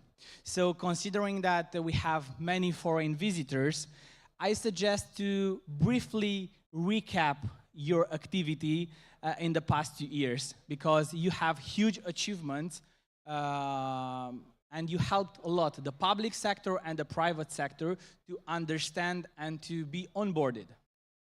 So please tell us what have you done in this industry? Sure thing. First of all, I take this opportunity to thank you for inviting us today. I'm really happy that we have so many people interested in this avenue between blockchain, public institutions, and innovations. Yes, I think it's really important to do a recap and present exactly what ICI Bucharest is doing, its role in this blockchain space with ICI's project, D-Services or Decentralized Services, which is the first European NFT marketplace, which was backed and supported by the Romanian government. And why this is important? It's because this gives access to public institutions to blockchain technology, to know-how, to training, to onboarding and understanding this industry better. Each of these services, so the NFT marketplace, was launched last year in April at a very big forum, Critical Infrastructure and Protection Forum at the Palace of Parliament, together with the biggest institutions in Romania. And why this is important is because it's an initiative, with means of bringing this technology closer to public institutions and bringing the larger audience, the public, the people into the idea that institutions are interested about blockchain, they can work with blockchain, and they are really interested into providing great services, a great platform with a great user experience and a great outcome after all. Good. It was an extremely huge achievement for us to have this marketplace. I've been at the launch event. It was amazing. And you again put Romania on the international crypto map. So it's very good for us. And in terms of public institutions, I'm pretty sure that there are many public authorities that are looking to integrate or to use or to leverage the advantages of blockchain technology. Are they able to integrate? How can you help them to be onboarded in this industry? Yes. First of all, I'd like to take a step back here and say that we cannot stress enough on the fact that there is a lot of work in the background besides the the technology itself and the marketplace itself. Every project, every business, every startup, it's about people at the end of the day, correct? There are people behind it, and here in ICI, the general director, Mr. Vevera, who is here in the audience, and Cristina Dumitru, they are bringing this as, innovation and, how to put it, as the next-gen platform for the institutions. Now, to get back to the institutions, it's really important for institutions to understand why. The why is the most important question. Why stepping into blockchain? Why putting efforts into, making custodial wallets for institutions, correct, with multi-sig on blockchain, doing trainings? Why do they do it? And one of the answers to this is to, understand where the society can go, because blockchain is not the only answer. We have, Internet of Things, we have AI, we have, quantum in the future, correct? But when talking about this technology, we received like an overwhelmingly great feedback from the institutions, willing to step in and to understand more. Because besides the, the directors of the institutions, there are people actually, working in departments who need to be trained, who need to understand, what to do with the digital assets. What is a digital assets? Where to put it, in a wallet, and most importantly, how to communicate with the audience. So just to give you a broader view here, we launched with the Romanian Olympic Committee, with Ager Press, which is the biggest press association in Romania, with Radio Romania, with Romanian Post, big institutions, and we have, a lot of others coming and a lot of other discussions ongoing. And why they come? Because they know that through the NFT, and I'm bringing this to the NFT, they have direct access to the user. They know how the user, what the user wants, and how to engage with the user through the NFT. And yeah, of course, in the future, we are planning, on upgrading this and migrating from the traditional NFT, the collectible, to more real-world use cases. But to give you a very, very interesting example, this year there are going to be the Olympic Games in Paris. We've done with the Romanian Olympic Committee, we've done really, really great collection. It's called the Generational Circle, 100 years from Paris to Paris, because in 1924, Romania participated for the first time the Olympic Games in Paris, and in 2024, as you know, there's going to be this year edition in Paris as well. And the International Olympic Committee liked the idea so much that a part of the tickets at the Olympic Games this year are going to be NFTs. So I don't usually believe in coincidences, but I'd like to know that we played a small role in, promoting the idea and the fact that we can actually move things if we do things. Good. Thank you very much, and congratulations to the entire to the entire group of people who are working and investing hundreds of hours. So actually, what you are doing is very beneficial for the entire private sector, because you help public institutions to understand this industry, and then when we have to interact with them, we are able to speak the same language. I have to admit that my favorite public authority was the Financial Authority from Luxembourg, because they accept to discuss with us before launching a project, and we are able to have a public dialogue. But now having ICI, and I think that many authorities are following your example and are now open to discuss with the private sector, to partners with different institutions, as you've done with many others, and we also with the Federation of New and Emerging Technologies asked to be a bridge between you and the private sector. So it's a huge step in promoting again Romania as becoming an international hub. In terms of education, how the public sector can understand exactly the technology? Are they able to come and discuss with you technical points of view in order to understand and to be able to offer assistance to the Romanian citizens? Yes, actually, this is one of the biggest challenges that we encountered in the last 1.5 years. The education can be, broken down in a few key points, few key aspects. There's the financial part, where you need to be, okay, legally speaking, with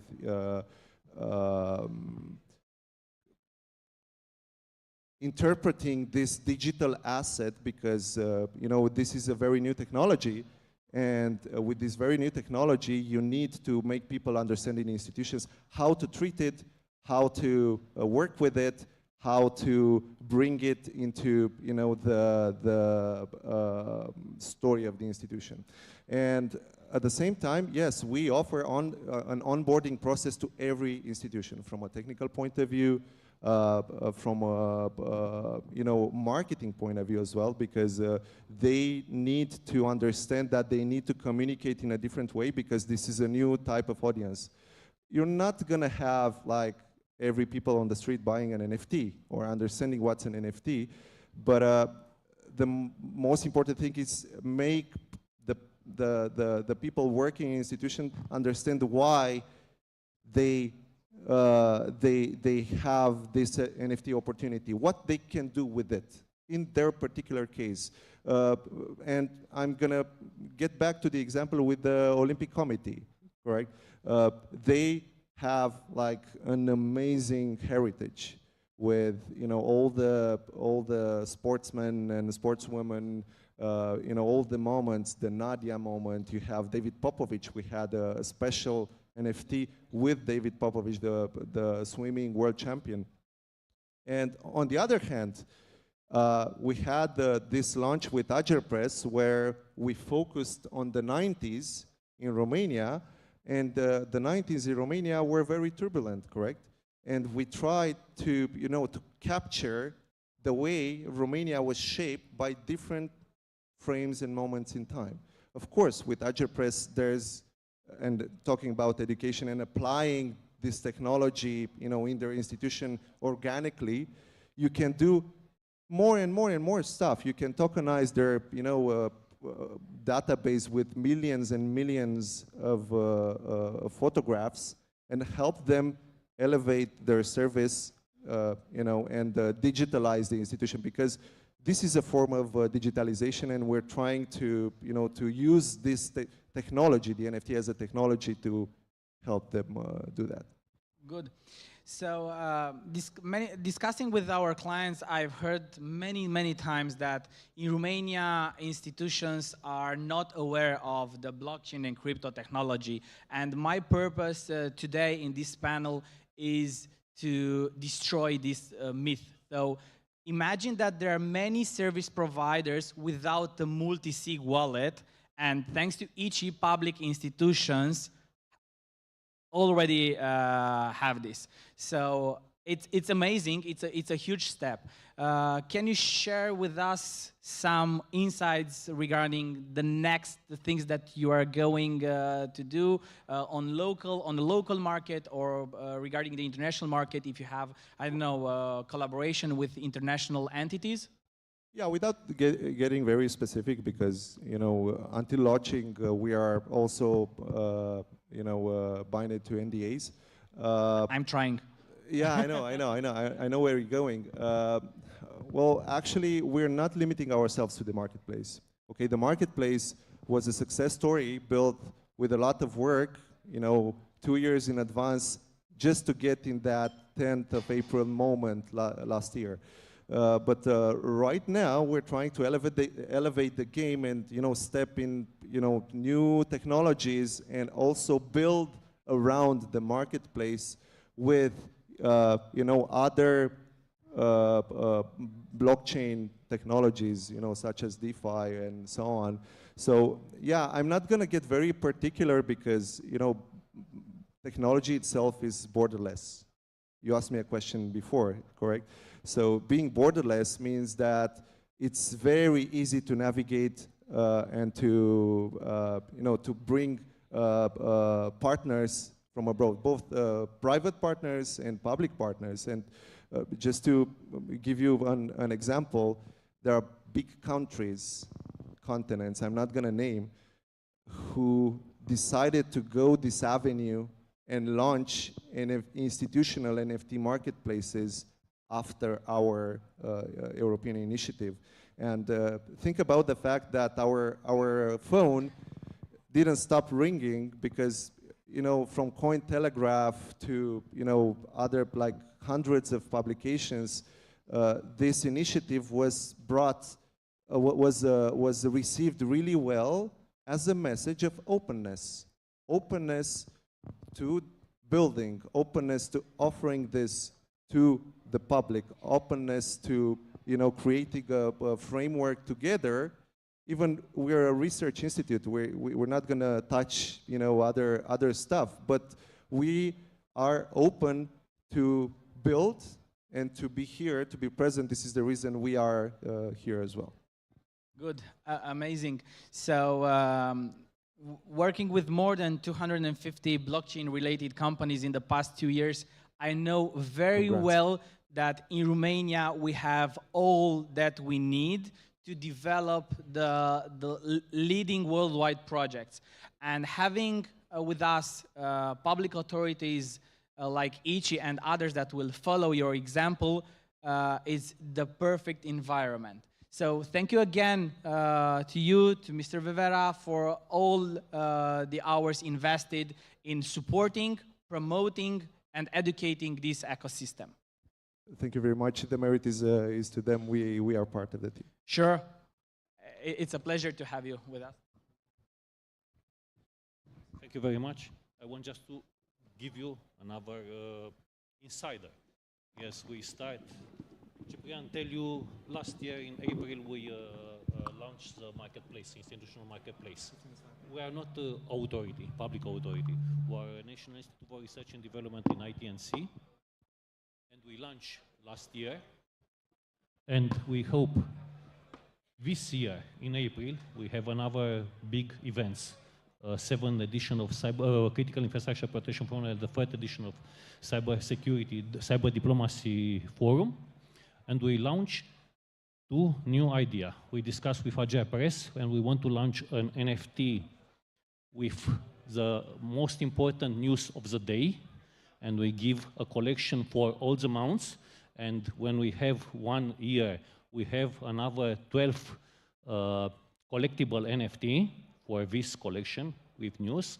And we want to start dynamic NFT with video news, the most important video news on the day, because we think it's better to can push to everybody, use this virtual space, the news, good news, a very important news, and trusted news, because we discussed about deepfake, we discussed about the fake news with artificial intelligence, and we push more, not just to collectible, what Ciprian tell you already. We want to go to data NFT, we want to go to utility NFT, we want to launch in April first collection for Consiliul Județean to promote the symbols of the region. We want to give to local authority possibility to have like a utility NFT to put together private and public sector to promote some project. We don't stop here. Good.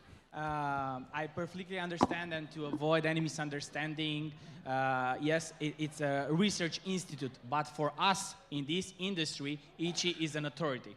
And we follow in our language, and we follow and appreciate all the efforts that we invested in. Thank you very much. Thank you very much. We hope we are authority with our experience. Yeah. Thank you so much. Wonderful. Well, quick photo, quickly take a photo. There we are.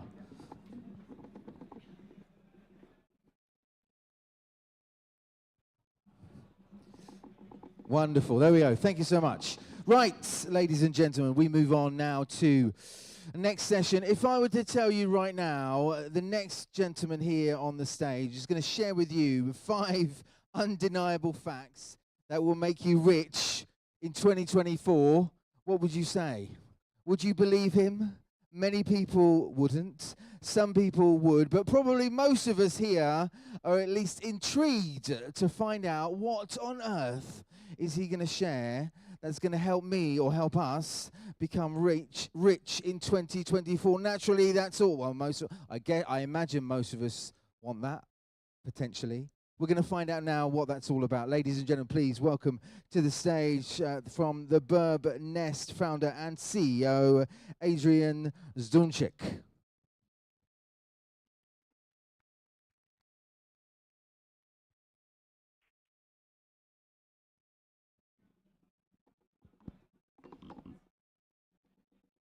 Check.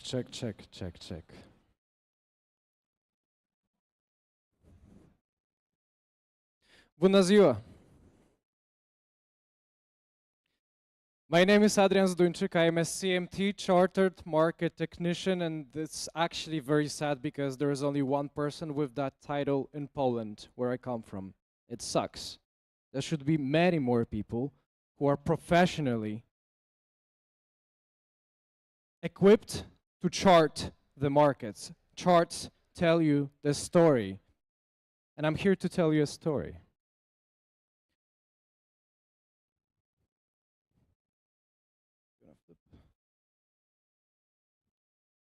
That's my approach at learning Romanian, which is a beautiful language, beautiful country. I'm really honored to be here. And actually, I've got a little bit of an exercise before we go and roll with the slides.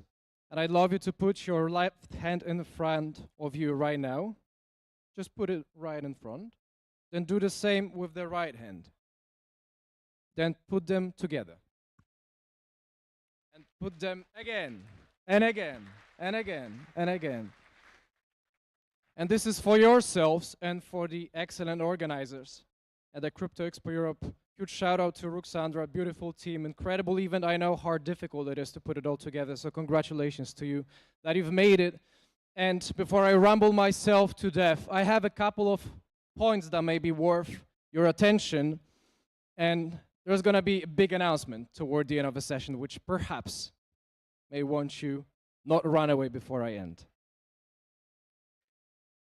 So let's start off by saying that we are objectively ignorant, that there is not a single time in our lives that we know everything about the world, which means that at any time, there's a chance that we know nothing about certain things.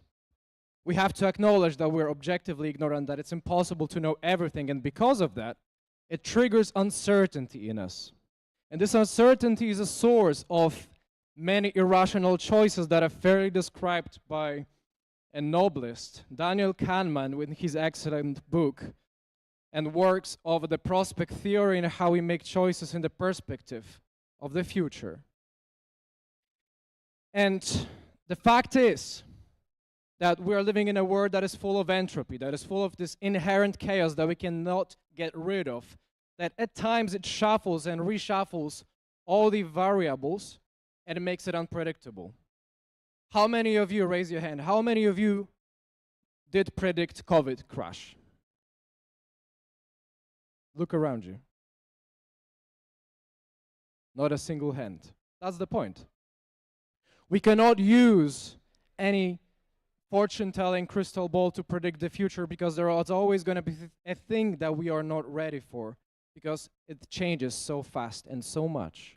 Which is why we need linear models, those simple set of rules and guidelines that help us maintain the routine, such as waking up every single day at 7 a.m., having a breakfast at 8 a.m., or buying Bitcoin above a 200-day moving average, crossed by 50-day moving average. It all comes down to repetition of similar formulas, and that happens to be technical analysis as well.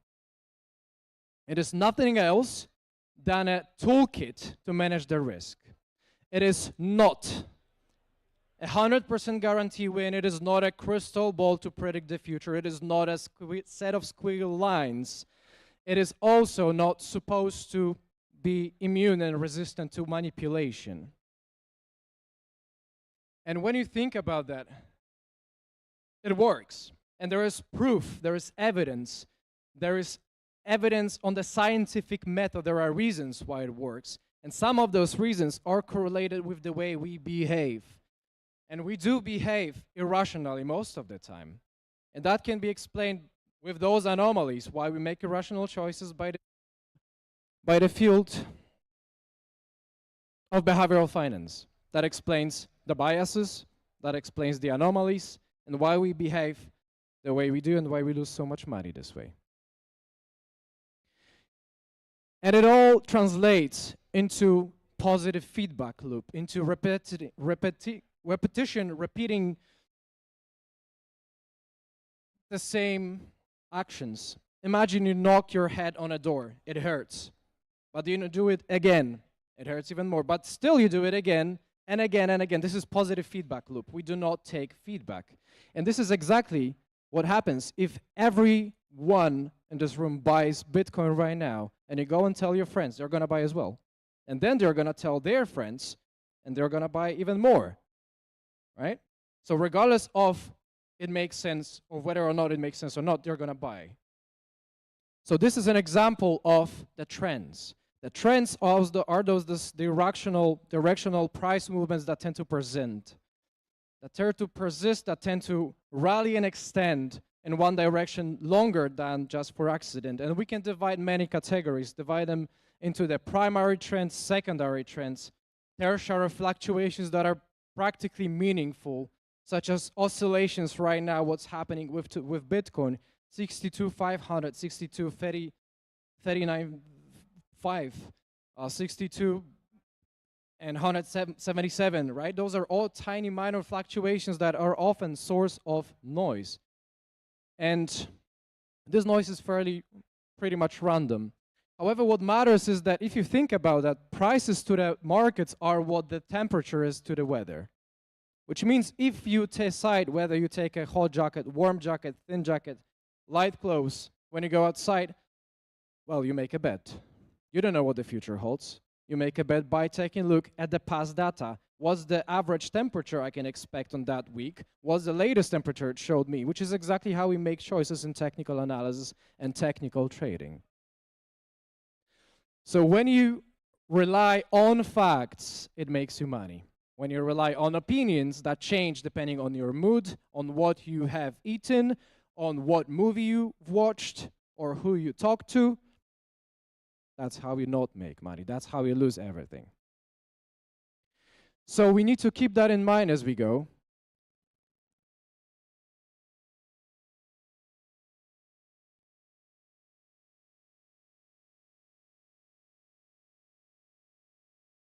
Because I'm about to give you 5 facts. Facts that are irrefutable. Facts talk about something that happened. They are not my opinions. I'm not here to give you my opinions. They are facts.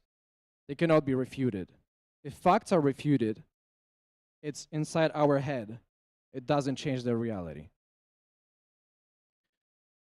The fact number one is that the SMA 200, the 200-day moving average, has been rising for God knows how long.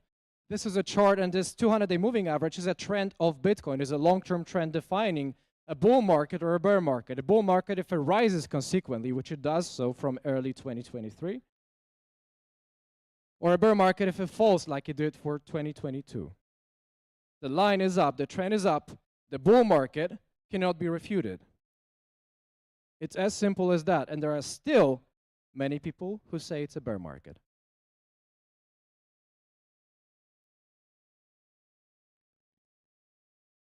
Point number two is that we are approaching halving, and this halving historically has brought us massive rallies, and except for the rallies, we actually never returned to the halving prices before. So each and every single halving, again, fact, brought incredible rallies. We are talking 90x halving to the peak. We are talking 30x halving to the peak. We're talking 7x 2020 halving to the 2021 peak. And it never returned to the halving prices. Those are facts. Another fact is the seasonality, 12.8%, and I'm about to explain what that means following the excellent work of my good friend Jeffrey Hirsch, who is the godfather of seasonal studies. He himself and his father put together 70 years ago the very first framework of analyzing the seasonal effects. And I mentioned weather and temperature for a reason. Just like season has the different weathers, well, in a year, depending on where we are located, there are lower and higher temperatures, lower in the winter, higher in the summer. Markets do so exactly the same way, presenting at times higher prices and at times lower prices. And it's quantified, it's evidence-based, it's calculated, it's all counted.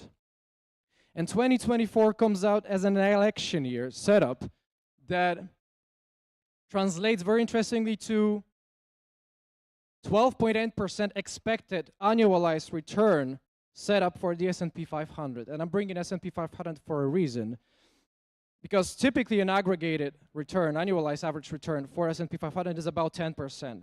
Annualized volatility for the standard deviation is also about 10%. What that means eventually is that we face that since 1949, 75 years, this translates to current president running for the re-election. In that case, in the US, it's Joe Biden, running for the re-election. That diminishes the uncertainty. When we lower the uncertainty, when there's two known choices, let's say Donald Trump and Joe Biden, we face less uncertainty. And when we face less uncertainty, we are more prone to taking up the risk, which means we tend to invest more, which means that the markets tend to perform better, which means that 12.8% outperforms by about 20-30% the typical returns that you get out of the S&P 500, which is exceptional. And here is the chart that I'm talking about. And this is 1949 to 2023, 75 years of data. There are no coincidences when we talk about 75 years of data. The next point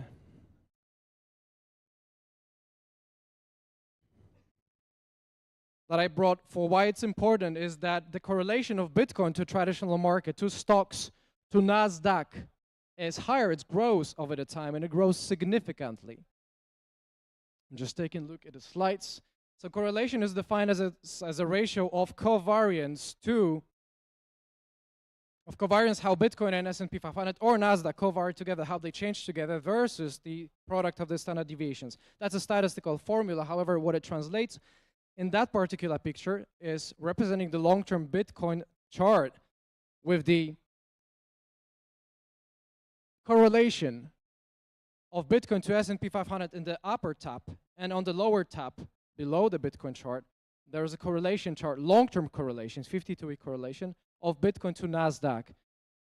Over the last 8 years, there has been a growth, directional growth, of anywhere between 400% and 500%.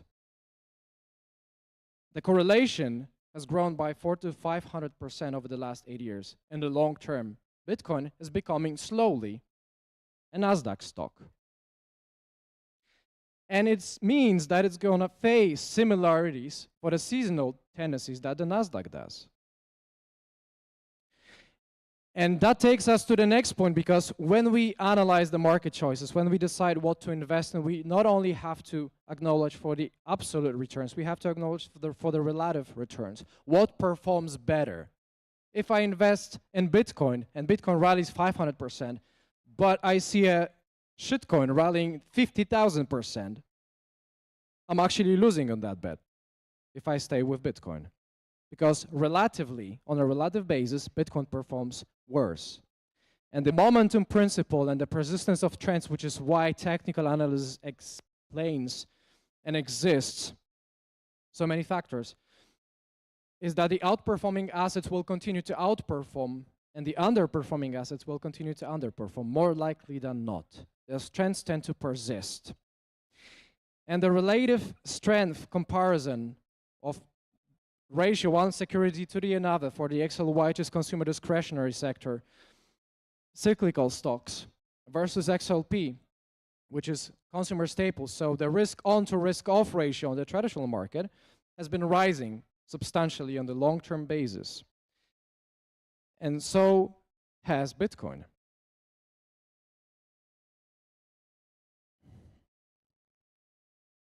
So there is an irrefutable rotation to risk. The risk appetite has been growing for more than a year. This translates to typically bull market extensions. So putting everything together, the SMA 200, the 200-day moving average, the trend, dominant tendency of the market of moving in one direction or another has been up since 2023. It's a fact that is irrefutable. The bull market is irrefutable since 2023. The halving has always brought positive, massive rallies, and it never returned to the halving prices. The seasonal context give you 12.8% on the S&P 500 returns, which is outperforming 20 to 30% typical annualized return. And Bitcoin has been more and more glued to what traditional market does, to what S&P 500 does, to what Nasdaq does, which is why it's important to track it. And eventually, there is the risk rotation that persists, that goes on, which means we invest more. We feel better about investing more and less. That puts money in the market, that puts demand in the market. When there's demand, prices go up. And getting nearer to the big announcement that I have for you, I'd love to quote a big role model of Warren Buffett, which basically says that the best investment you can make is investment in yourself. Because the more you learn, the more you will earn.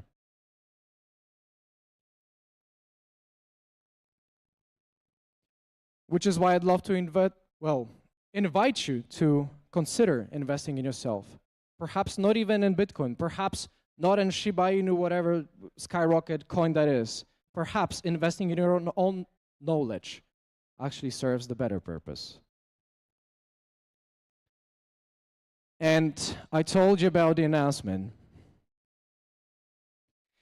And show of hands, who in the room is a crypto trader? Nice. So here's a treat for you. So 2023 until now has been substantial growth for me, for the Burbnest community. And it comes with a lot of success, with a lot of milestone records broken, with a lot of good trades that had been made.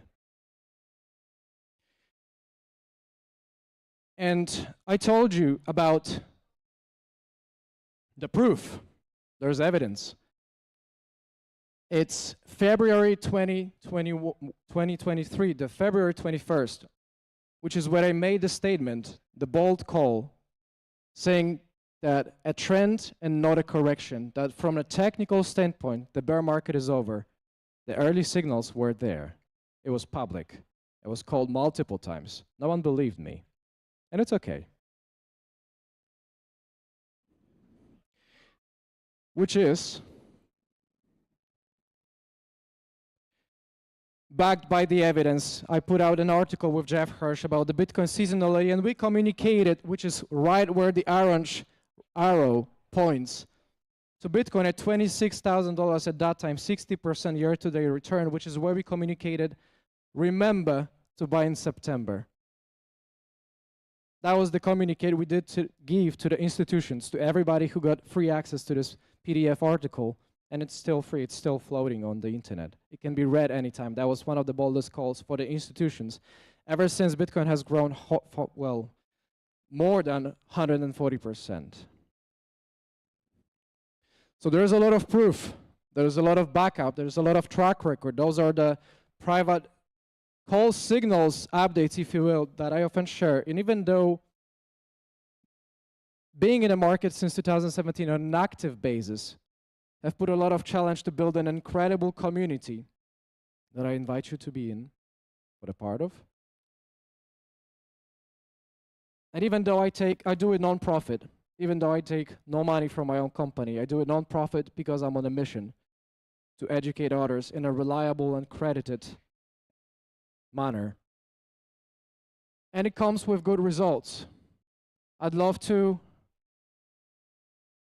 well, present with a lot of case studies. The traders who actually received help, the traders who actually made it. And there are plenty of those. There are many, many of those. I could go on and on and on, and that doesn't matter too much because, well, I'm here to introduce a launch of a very limited program. We call it Crypto Bundle. And it's limited because it only lasts until March 5th, which basically translates to today, tomorrow, and the day after. And it's a limited opportunity for everybody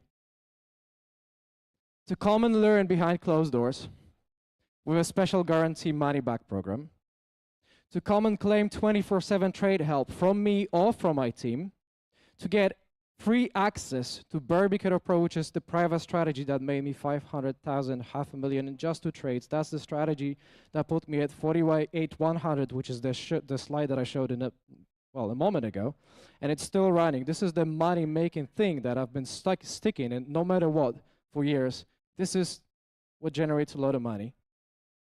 And this access to the free strategy, well, I spoiled it, it comes free. So to anybody who's interested to take up this opportunity, not only we have a booth with my amazing team being there to help you and to answer any of your questions, we actually have a lot of gifts to give away with that. So special 60% off discount coming with the free access to the Barbicator Pro, which is my private trading strategy. And there's proof. 500,000 in 2 trades. And it goes on.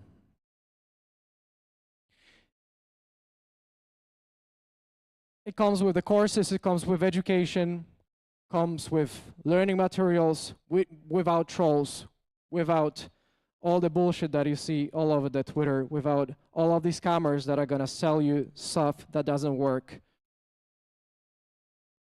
You have this unique opportunity to scan this QR code right now, and it's gonna take you directly to this crypto bundle that is 60% off, that is gonna give you an opportunity to learn behind the closed doors, that is gonna give you the opportunity to get the accredited guidance in a reliable trading community since 2017 with free strategy access of mine. And it expires on the March 5th. So you might want to scan this.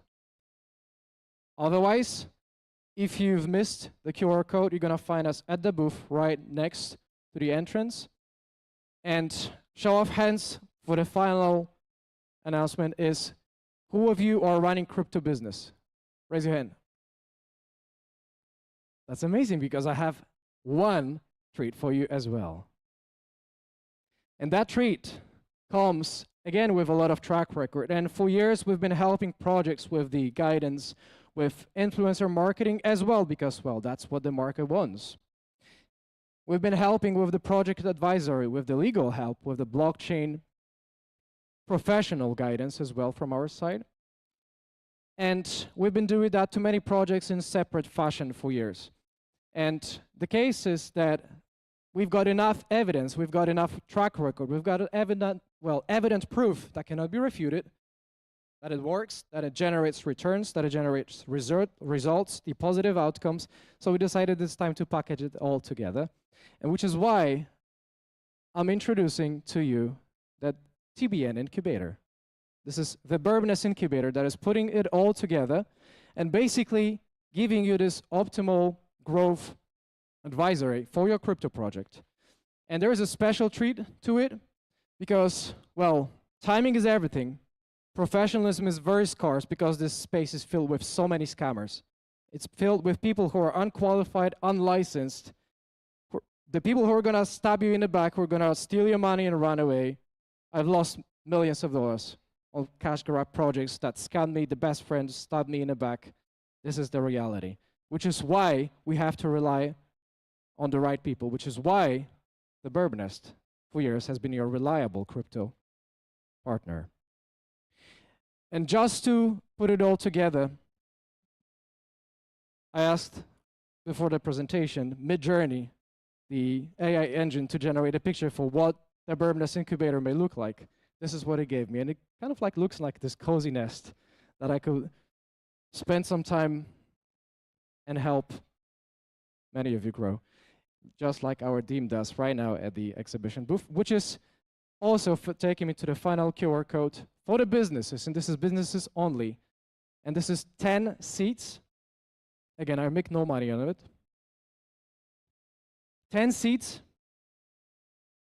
that are coming with 10% discount to the TBN incubator for the first 10 people who are gonna scan this QR code and DM me the special code.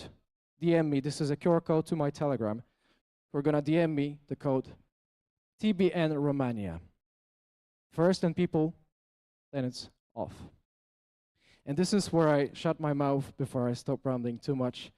And I appreciate you all being here. It's amazing. Ladies and gentlemen, hands together for Adrian. Thank you so much.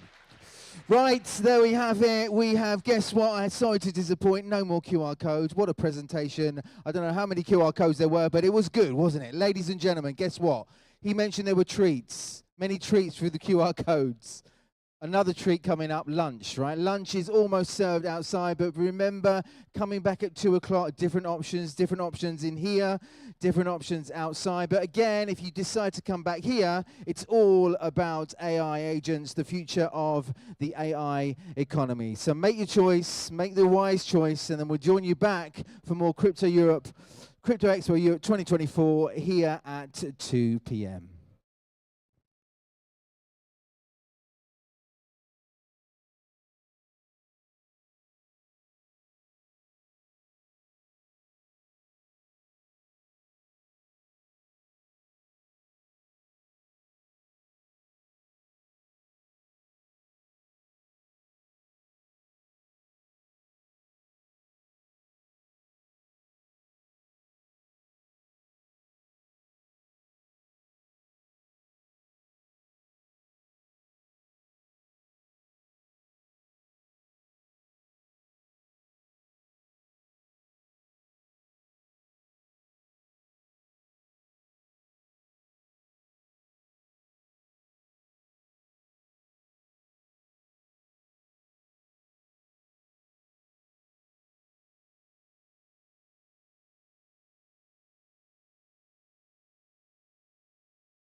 I'm sure a lot of you have already heard about this already in October. In October, the date, I can't remember the date. Is it the 5th to the 7th of October?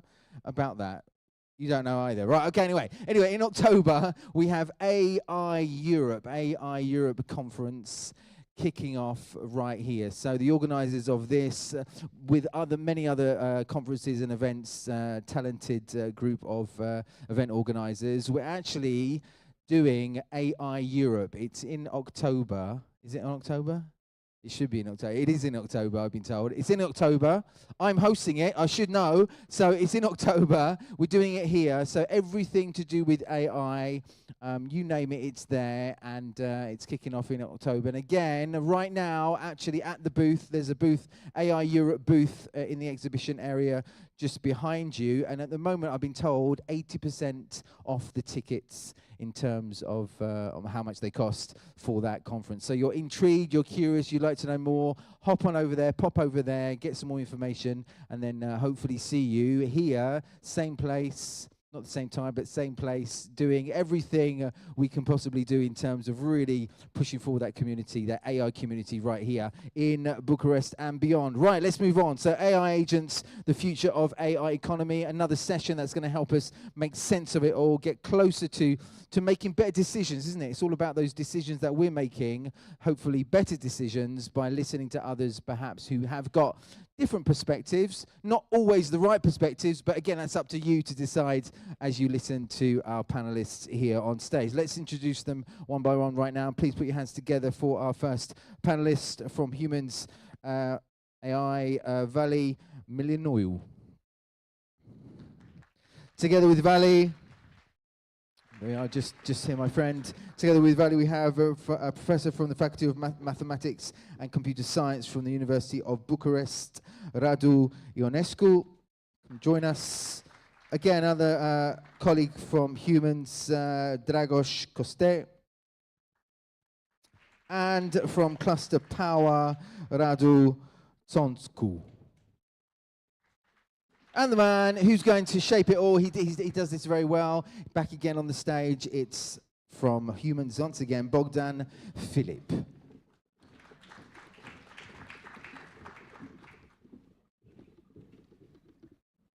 Hello, everyone. My name is Bogdan Filip. I'm working with Humans.ai in the community department. Together with me today, I'm happy to have two of my colleagues, Vali, head of blockchain, and Dragoș Costea, head of vision. Beside this, we also have two other guests, Radu Tsoncu, chief marketing officer at Cluster Power, and Mr. Radu Ionescu, which is professor at Polytechnic University in Bucharest. So today we are going to speak about the AI agents or artificial intelligence agents, what they are, and we are going to debate some questions in order hopefully to clarify some of the, expected mindsets that we have in the markets today. So what they are, AI agents or artificial intelligence agents, are the newcomers from technology standpoint into our world, and they are shaping and changing the world as we know it right now. They can be present in various fields, from customer support industry, for example, up to healthcare or automotive industry. Let's have some questions from our guests today. Radu Ionescu. Yes. AI agents navigate their environments and accomplish goals autonomously, free from human intervention. Please explain us what are these AI agents and what they do from a technical perspective and also from the utility point of view. Okay, so basically AI agents are entities that perceive the environment and they take actions. So in a few words. Now we can go into details and think that they can be of software agents or physical agents, and they usually involve some AI techniques inside AI models. So much like human agents or like humans, they perceive the environment through sensors. They can take input in various forms through cameras, through different kind of sensors. Now, this depends on the application. Then they have some models or algorithms that process this data, this information, just like humans process information with the brains. And then they take some actions. So just like humans, interact with other people or do specific things in the environment. So they kind of mimic humans, but they can vary in the sense that they can be software or like ChatGPT is an example of an agent. I think everybody knows it. So this can be considered an AI agent, but it's only a software-based agent. The input is only in the form of text, and the action is that it produces some text back. We can also think of a physical agent like an autonomous car that can perceive the environment through, I don't know, proximity sensors, cameras, lidars, and so on. They process this information and they basically try to drive the car without hitting other cars and people. So all this, everything in between is also an AI agent. I think I see. Thank you very much. Radu Tsonku, I have one for you as well. So AI agents have become indispensable across various business industries, which are also getting revolutionized, like service delivery, supply chain, or I don't know, marketing strategies, for example. These AI agents can become the backbone as well of modern businesses as we know them right now, or business operations, shaping the future with their versatility or unparalleled capabilities. In what other industries do you see the AI agents in the coming years? That's a tricky one. Yeah, you want me to play the oracle today. So I will answer with another question. What area of society, industry, whatever, won't be reached by and touched by AI agents? Last year, if you are recalling, GPTs, generative pre-trained transformers, were some kind of glorified chatbots. And we had text to text. So basically, you were prompting questions and got answers. Since then, we see text to image, text to video.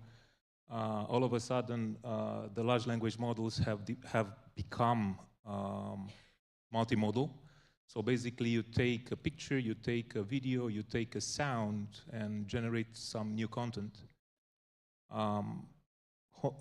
Jensen Huang, the CEO and founder of NVIDIA, told 2 weeks ago, I think, that the next level would be text to action. But I think there will be more than that, because we see some developments.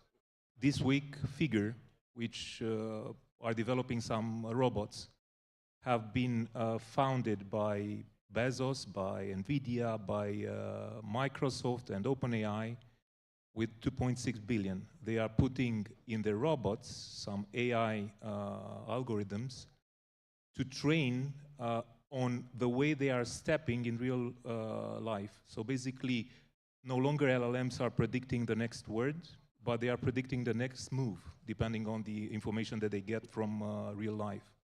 So basically, put this into perspective, and all of a sudden you can have AI agents automating and taking their own decisions based on information from the environment in factories, in the real living environment, in social media, in everything.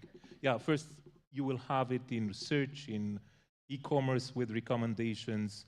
You will have it in, I don't know, improving the logistics chain, improving the way ships should move from one point to another, in predicting stock rotation. You will have it, because we are here with crypto, you will have it in trading, yeah? because obviously an AI agent is able to analyze much faster than and much more data. Yeah. Speaking of data, right now, I think the largest model is Gemini Ultra from Google, which has 175 trillion parameters analyzed. That's huge, but OpenAI is preparing already ChatGPT 5, which will exceed that. Where is the future in here? I don't know. I see a lot of people here, young and seasoned alike. How much of the audience is recalling Matrix, the movie? Okay. From that, Agent Smith was an AI agent or not? Okay. That's a question. I don't know how the future will be. I'm playing the Oracle here. It could be either the Matrix, where an AI agent will chase people to, I don't know, put them in battery farms. It could be the utopia of Star Trek, so the humans will go with the commander data for the stars. I don't know. It could be either like in the Foundation, you know, they had a Butlerian jihad, I think, where they destroyed all the thinking machines and they created organic thinking machines. The future might be bright. The genie is out of the box. And I think the benefits of AI are much bigger than the threats. Obviously, we need guardrails to do that. We are, at Cluster Power, we are developing GPU farms. We are deploying projects to support companies that are deploying large language models to develop faster, to go to the market and scale up. So, yeah, the future, I think it's good as long as we put it in our benefit, not in our detriment. So you are optimistic about it? Well, yeah. Yeah. But it's like a new technology, and every new technology can be used for the better or for the worse. The first tractor, they put a cannon on top of it, and they developed a tank. I don't know. Take any discovery that we had as a humanity, and obviously people will go for the better, I think, because everybody wants to evolve, not devolve. Thanks a lot. Dragos, I have one question for you as well. So, in contrast to standard automation processes that are rooted in like kind of fixed parameters and training data, AI agents expand also in some uncertain landscapes. They go in some uncertain directions, like navigating new territories or, I don't know, handling vast streamlines of data and information. Can you please give us some more details or elaborate on the main benefits of both science, research, and also economic development? Sure. So there's a saying that goes, jack of all trades, master of none. And I think this pretty much applies here. So let's take, for example, a car. It's a system. You cannot just say, whoa, you take this agent and just drive. You have to split it into species. And each piece will have a specialized function, for example, obstacle detection, or to get from point A to point B, not to drive on the sidewalk, or, well, we need to split the problem into smaller processes, and each process needs a specialized agent that could basically benefit from data that's special to him. And pretty much this is the case here as well. So what we're aiming to do is basically to have a complex process that's split into smaller processes, and each one of them has the benefits of dealing with specialized data, and at each iteration we would have a better model that's specially trained for that use case. And I think a good analogy is, for example, when databases came out, you cannot have a database for everything, which is supposed to be an AI agent that understands everything, because that's not the way data structuring works. So basically you need some sort of a specialization in order to be able to achieve or to make sense of the data. Because basically, I think those agents are glorified pattern recognition machines at this point, and we need to show them, well, you're going to look here if you're going to find the best pattern. And yeah, pretty much that would be the idea. I see, thank you. Vali, lastly but not the least, so 2024, it seems to be the AI year, not only from a narrative perspective, but also from the adoption perspective. So this is at least what market analysis shows up until now. The question for you that I have now is the extensive applications of AI agents hint at vast promises somehow, and yet from ethical considerations, it will be the most important point that remains for these AIs. Responsible and beneficial use of these AI agents, it's essential for humans, but for enterprises as well in the same time. What does an entrepreneur or a company manager need to know when thinking about adoption or implementing AI agents in their businesses or operations?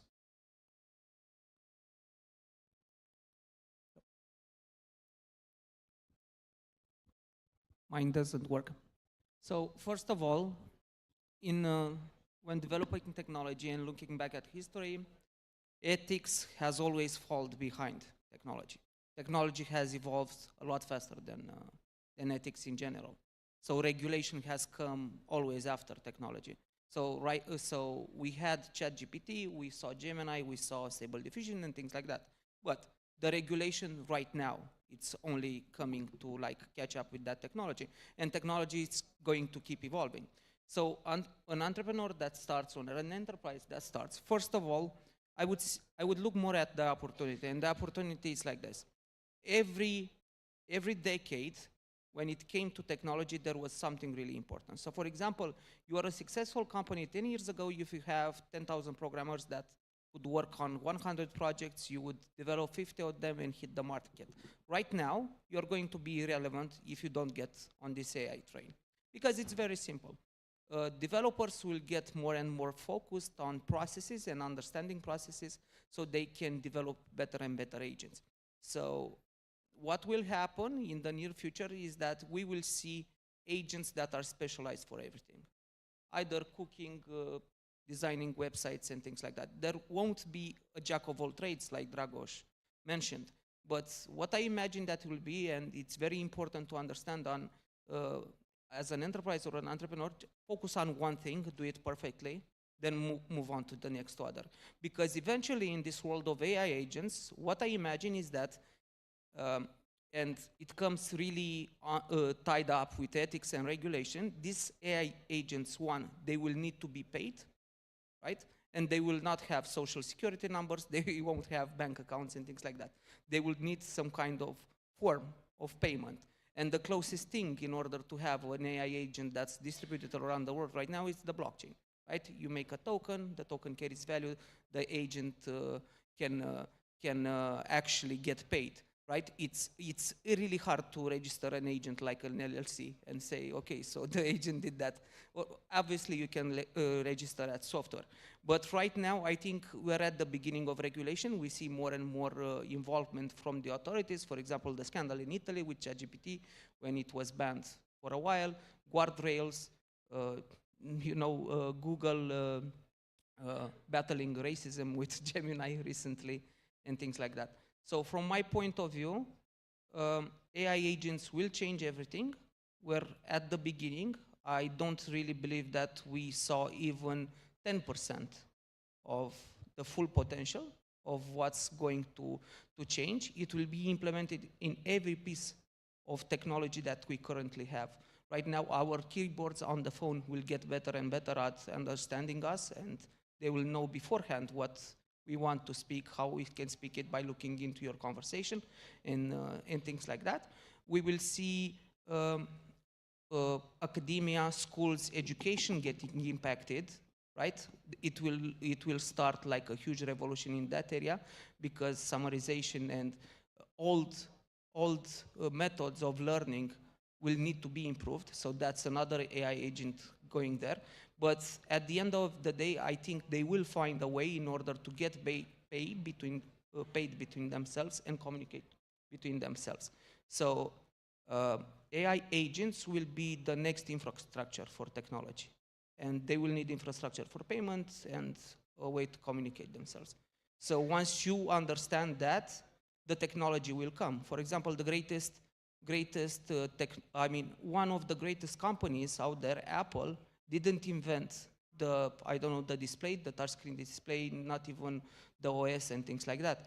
But they waited for the technology to reach a certain level that it was called commodity, and they implemented into the best product.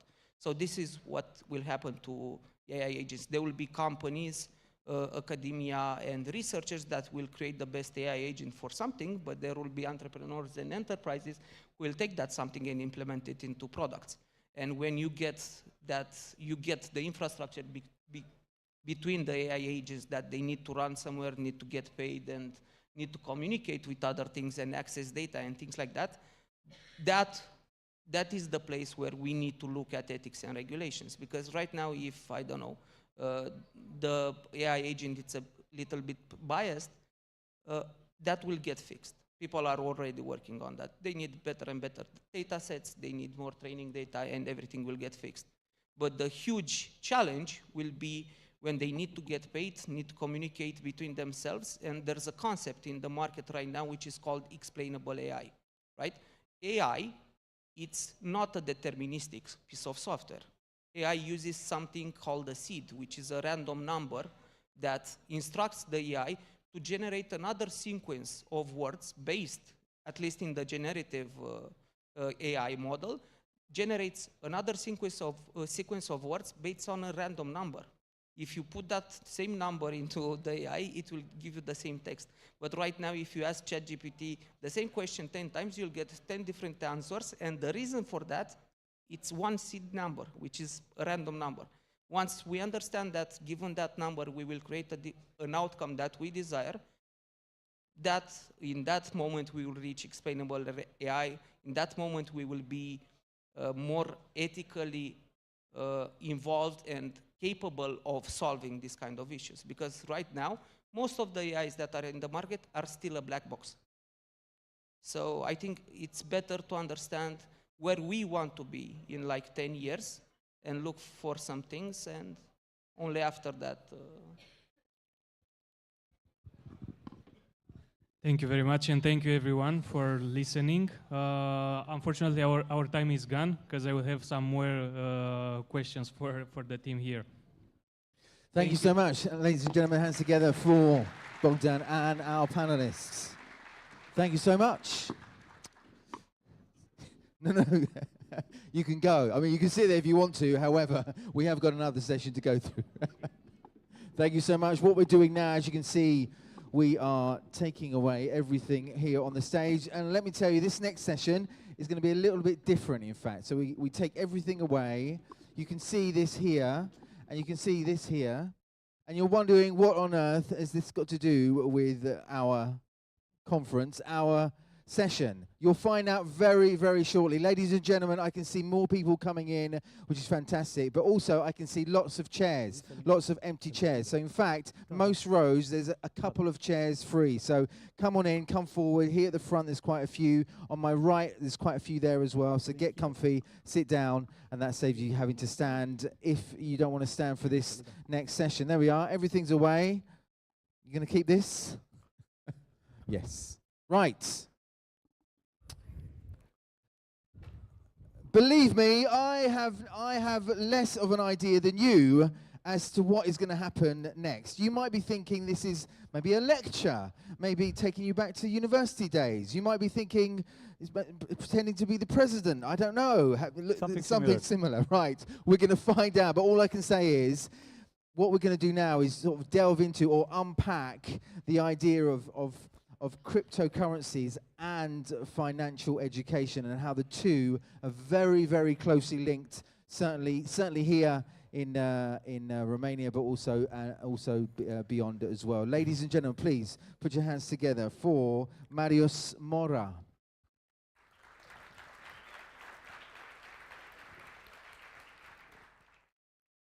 Dear participants, 3-4 years ago, we experienced a terrifying pandemic.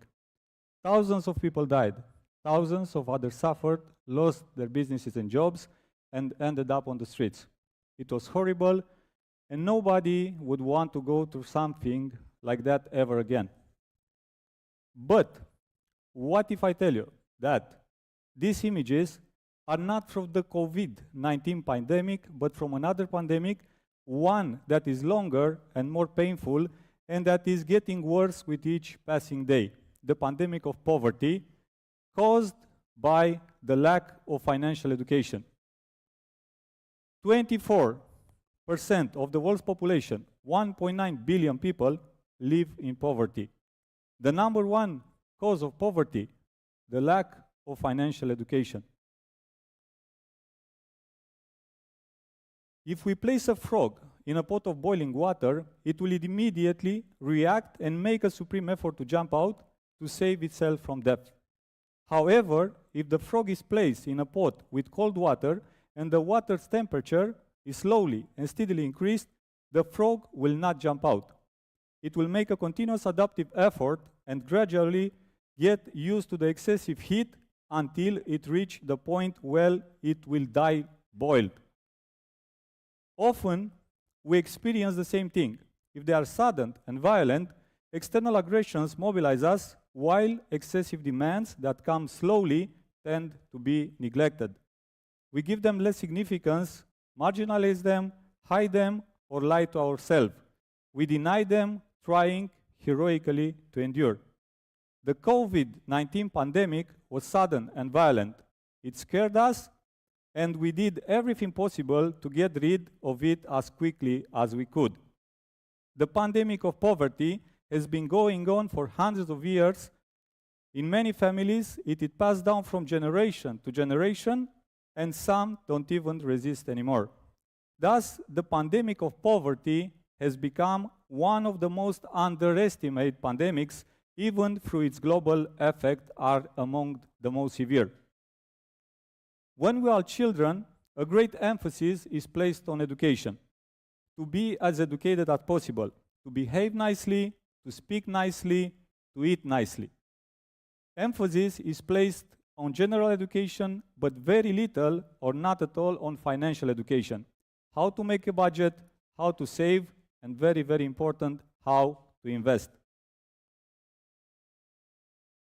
With the publication of Bitcoin white paper in 2008 by Satoshi Nakamoto, a new class of digital asset was born. Blockchain has become Internet 2.0, Bitcoin has become Gold 2.0, and cryptocurrencies are now the money of the future. Thus, both we and the future generation need to level up in the digital future. Adapting to the new reality becomes mandatory for those who want not just to survive, but strive. Recent studies show that young people, and not only them, are interested in investing in cryptocurrencies, preferring them over other traditional investments. The old way was starting with low-risk investments, and after that diversify to medium and high-risk investments. The new way and the new trend is to start with, usually with crypto, with high-risk investments, and after that get educated and diversify to medium and low-risk investments. Globally, the adoption and access to the crypto world compared to classic stock exchanges are radically higher in a much shorter period for at least 3 reasons. 1, simpler platforms and reduced need for technical knowledge. The possibility to invest very small amounts with high return potential, greater attractiveness of crypto investment due to their speculative nature, we acknowledge that, and higher volatility. And I have now the first important announcement. Starting next week on Tokero, different than many other platforms, the minimum trade will be €1 equivalent. This is a significant step for mass adoption and really democratizing investments. Also, very important, as a result of the financial education acquired through crypto, investors realize that cryptocurrency investments are high risk and they start to diversify the type of investments. They start with crypto because it's simple and easy. They educate themselves and diversify their portfolios like mature investors who can even become mentors for their communities. And now, the importance of the context. Currently, there are many children, aged 8 to 9 years, who have earned thousands of euro or even millions just by opening their favorite toys and doing unboxing on TikTok or YouTube. These children could not have done this 15 years ago when the internet was not widely accessible to everyone. Smartphone, monetized YouTube or TikTok didn't even exist. The context matters a lot. Our context in crypto right now, considering all this above, the behaviors observed over the past 5-6 years, and my own personal experience, my team experience, we have come to the conclusion that financial education, even it sounds like a paradox, could be achieved with crypto. And not only financial education can be achieved, but it can be also the most attractive method of providing financial education that's it's adapted to the present and to current and future generations. Our solution for doing that, for doing financial education with crypto and career, you will see why, it's our ecosystem. Tokero ecosystem right now means technology and business solutions, crypto exchange, platform as a service, and the franchise solution, crypto spots, brick and mortar location for cash exchanges, and user-based and funding solution with Tokero Academy, Launchpad, and the venture capital and hub. Now, let's discuss about Tokero Level Up token, the fuel of our ecosystem. The Tokero Level Up token will be the fuel for the entire ecosystem. You will need Tokero Level Up token for paying the license fee to open an exchange franchise, paying the license fee to open a physical crypto spot location for cash exchanges, payment for listing a new project on our Launchpad, paying for launching your own course on Tokero Academy. Additionally, user must hold Tokero token for discount and cashbacks on the exchange and to obtain priority access to the project listed on the Launchpad. And these are just a few examples. Tokero Level Up token, it's an educational and career token. So let's discuss now about both the education and the career. Tokero Academy. At this moment, we have restructured the Tokero Academy as follows. Layer 1, general financial education. Layer 2, crypto education. Layer 3, learn to earn. In addition to the already known layer of crypto education, we have added, unlike the most crypto academies, a layer 1 of general education, because bringing financially uneducated people into crypto is like taking a homeless from the street and instead of putting them into the shower to clean them, you just spray them with perfume. It simply doesn't work. Paris Hilton is the proof. She really tried that. Now, the layer 3. To make education as sexy and appealing as possible, we have also added the Learn to Earn module. Projects that want awareness can allocate a budget into tokens and create a text or video course on Tokero Academy. Users learn about projects and earn tokens at the same time, and it's a win-win scenario for all the participants. We have started with the utility in mind, and we succeed in designing a token that is useful to hold and use, not just wait to increase in value. And now, let's talk about the career program. Money is changing. New opportunities are emerging. So, at Tokero, we are reinventing Robert Kiyosaki classic cash flow quadrant into cash flow quadrant 2.0. Through this, we facilitate education, professional training, and investment under the umbrella of an educational program named Level Up 2024 2028. You can evolve as an individual from beginner to affiliate, entrepreneur, and investor. More details about that you can find on our white paper on the website. And now, at the heart of the career program, in the affiliate quadrant, will be the crypto mayors, the Tokero representatives in the field, and the most important ambassadors of our mission. So, why not ambassadors, not angels, diamond, or sapphires, but the crypto mayors? We have been inspired by the political parties, and the cities are organized and lead, and we invented the concept of the crypto mayor. Why crypto mayor?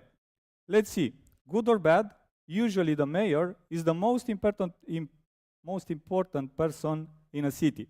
This year, we have all the types of election: local, parliamentary, and presidential. Why not crypto elections?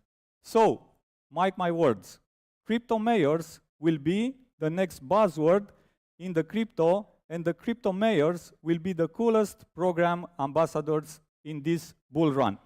The target is to have at least a crypto mayor along with a few councillors in every city in Romania, Europe, and why not worldwide. We have already started the Crypto Mayors Ambassador program. They are active, and we have allocated up to 20% in commission for them from the amount raised in the Tokero token sales campaign. Today, we want to present you our first crypto mayor, which will be also an OG crypto mayor. And ladies and gentlemen, please give a round of applause for Andrei Munteanu.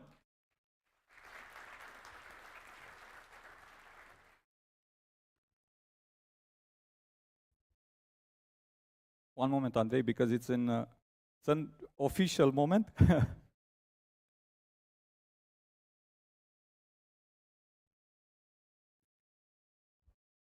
A mic, please.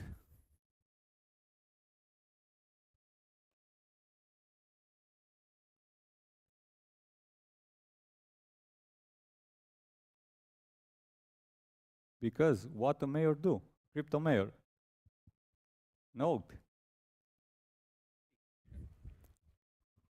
Thank you. First of all, I want to say that I already feel like a politician. The paycheck is here. I am first time on the stage. And same like a politician, I want to thank me for believing in me.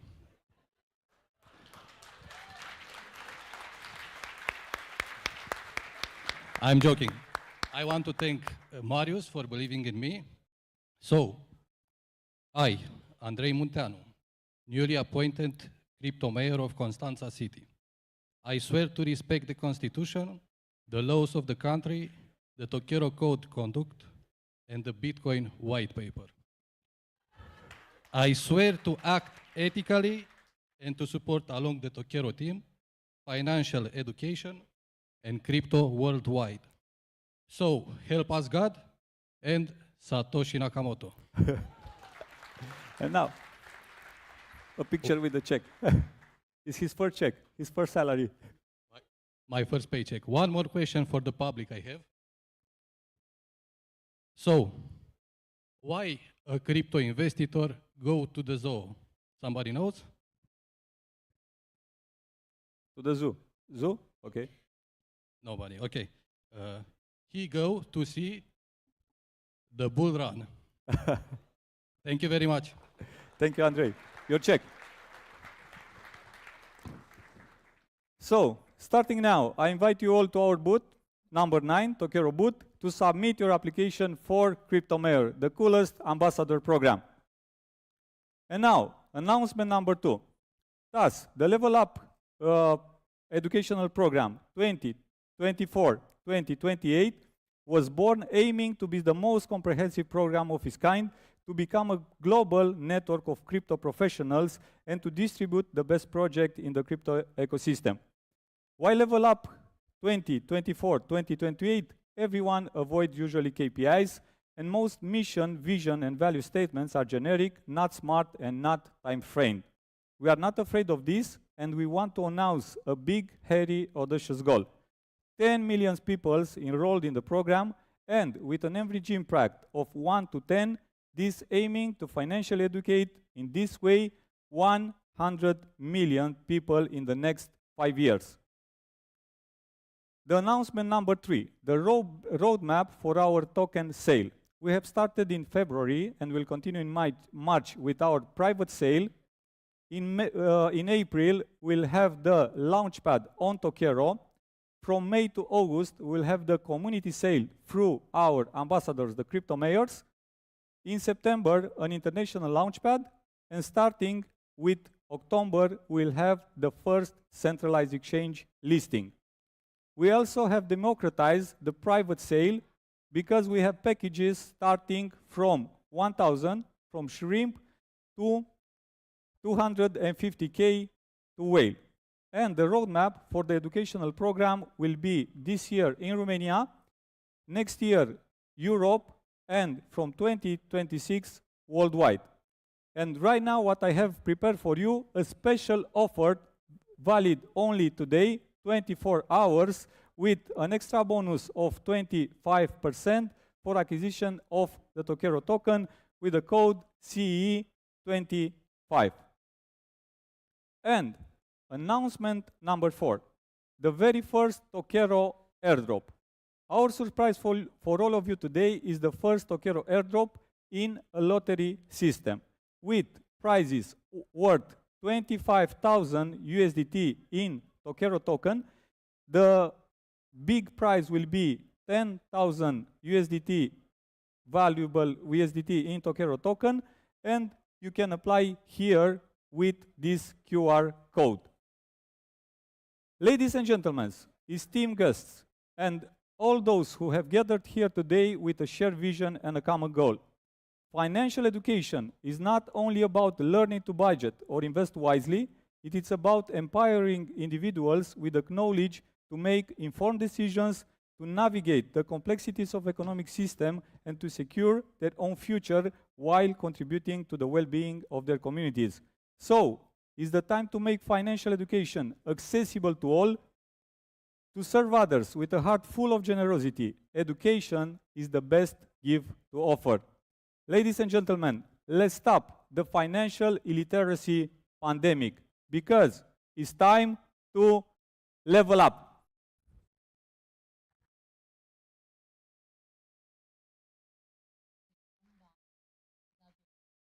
Get up and dance. Level up.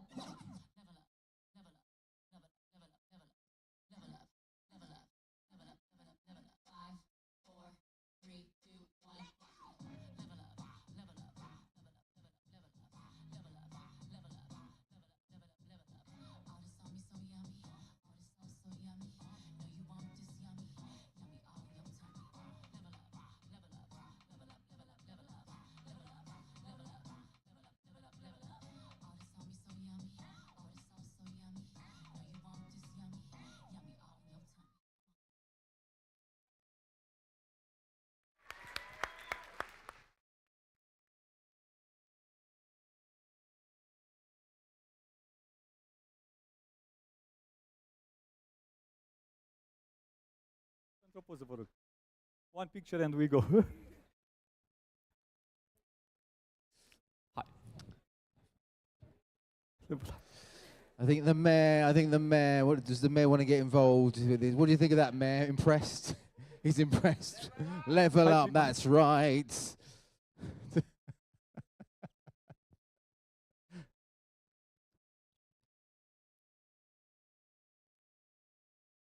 Thank you all.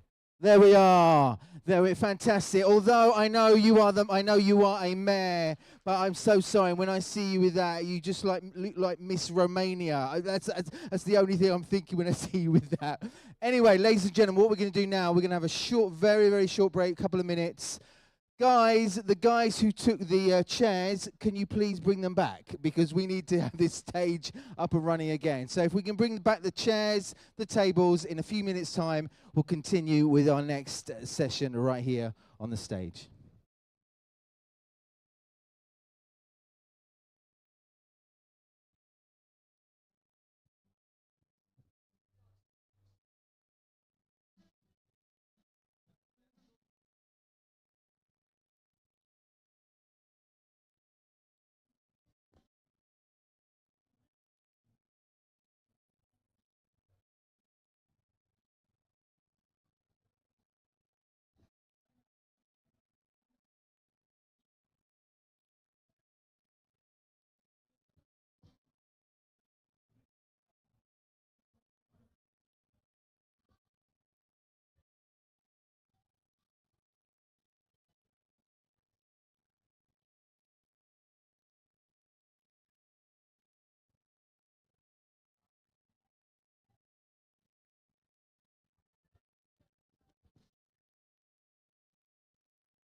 I can see, I confirm you can as well. Lots of conversations unfolding throughout the day here in this space here, outside Expo area, while you're eating, having a drink, having a pastry perhaps, or one of the other rooms as well. So lots and lots of conversations going on and unfolding about various topics, and including this topic here in terms of blockchain technology in the renewable energy sector. So this is essentially, this next session is revolving all around enhancing the efficiency and sustainability of renewable energy systems. Let's find out exactly what that's all about. And again, by the end of this, hopefully that will put us all in a kind of better position to kind of make sense of really what's going on, and again, help us to make better, stronger, more productive, perhaps, decisions as well. Ladies and gentlemen, please welcome to the stage our panelists. So from Sun Contract, we've already seen him before. Returning to the stage, Gregor Novak, please come and join us. Together with, again, back to the stage, from Global Solar Council, Sonia Dunlop, please join us. There we are. And also from Climate Change Coalition, Miroslav Polca. Thank you, Miroslav. And the man who's going to shape this conversation in the right way forward, please welcome from the World Metaverse Council, Mr. Tadej Slapnik.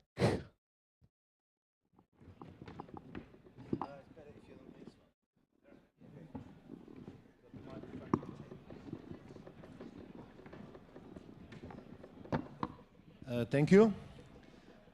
Following this energetic panel before us, we will try to put a little bit more energy in the discussion of our panel. Thank you all who join us today. And of course, we will start with Sonia. Sonia, on the global scale, your organization is working really impactful in the solar industry sector, but we are today, of course, speaking about how blockchain solutions can empower your activities. Please, can you share? Thank you very much. Thank you. Yes, my name is Sonia Dunlop. I am the CEO of the Global Solar Council. We are the global organization representing the solar photovoltaic industry all over the world. And we represent both small solar systems off-grid in Africa or in Southeast Asia, all the way to huge solar farms like the one we saw in Slovenia, but even bigger, all over the world. And we represent the industry in China, in America, here in Europe, in Africa, in Latin America, and many other places as well. And we are very interested, as the Global Trade Association for Solar, to look at how blockchain, how digitalization in general, but how blockchain and cryptocurrencies can support the rollout of solar. Because solar is a very distributed, decentralized technology that will be the #1 source of electricity in the future and is the fastest growing source of energy. And so it is very important to understand how a decentralized technology like blockchain can support a decentralized energy technology in order to support our climate goals and the need for the energy transition. And I think there are lots of different things to be thinking about in that, lots of different potential synergies, and I really recommend everyone involved in cryptocurrency and blockchain to also be using your immense brain power and your computing power to solve some of the challenges in renewables and in solar PV deployment, such as the cost of financing, such as how to integrate technology into the grid, such as how to manage micro payments between different peers, different solar producers, which can just be one household or a small business, how to manage those flows of electricity between different households and those very small payments between different households, and how to integrate those small variable sources of electricity into the grid. So those are just some ideas of the potential applications and business models that you could develop with blockchain and solar. Thank you, Sonia. Miroslav, as a strategic director at Climate Change Coalition, you are globally, of course, active also on the level of United Nations, fighting this crucial, let's say, problem that we are facing. This is climate change.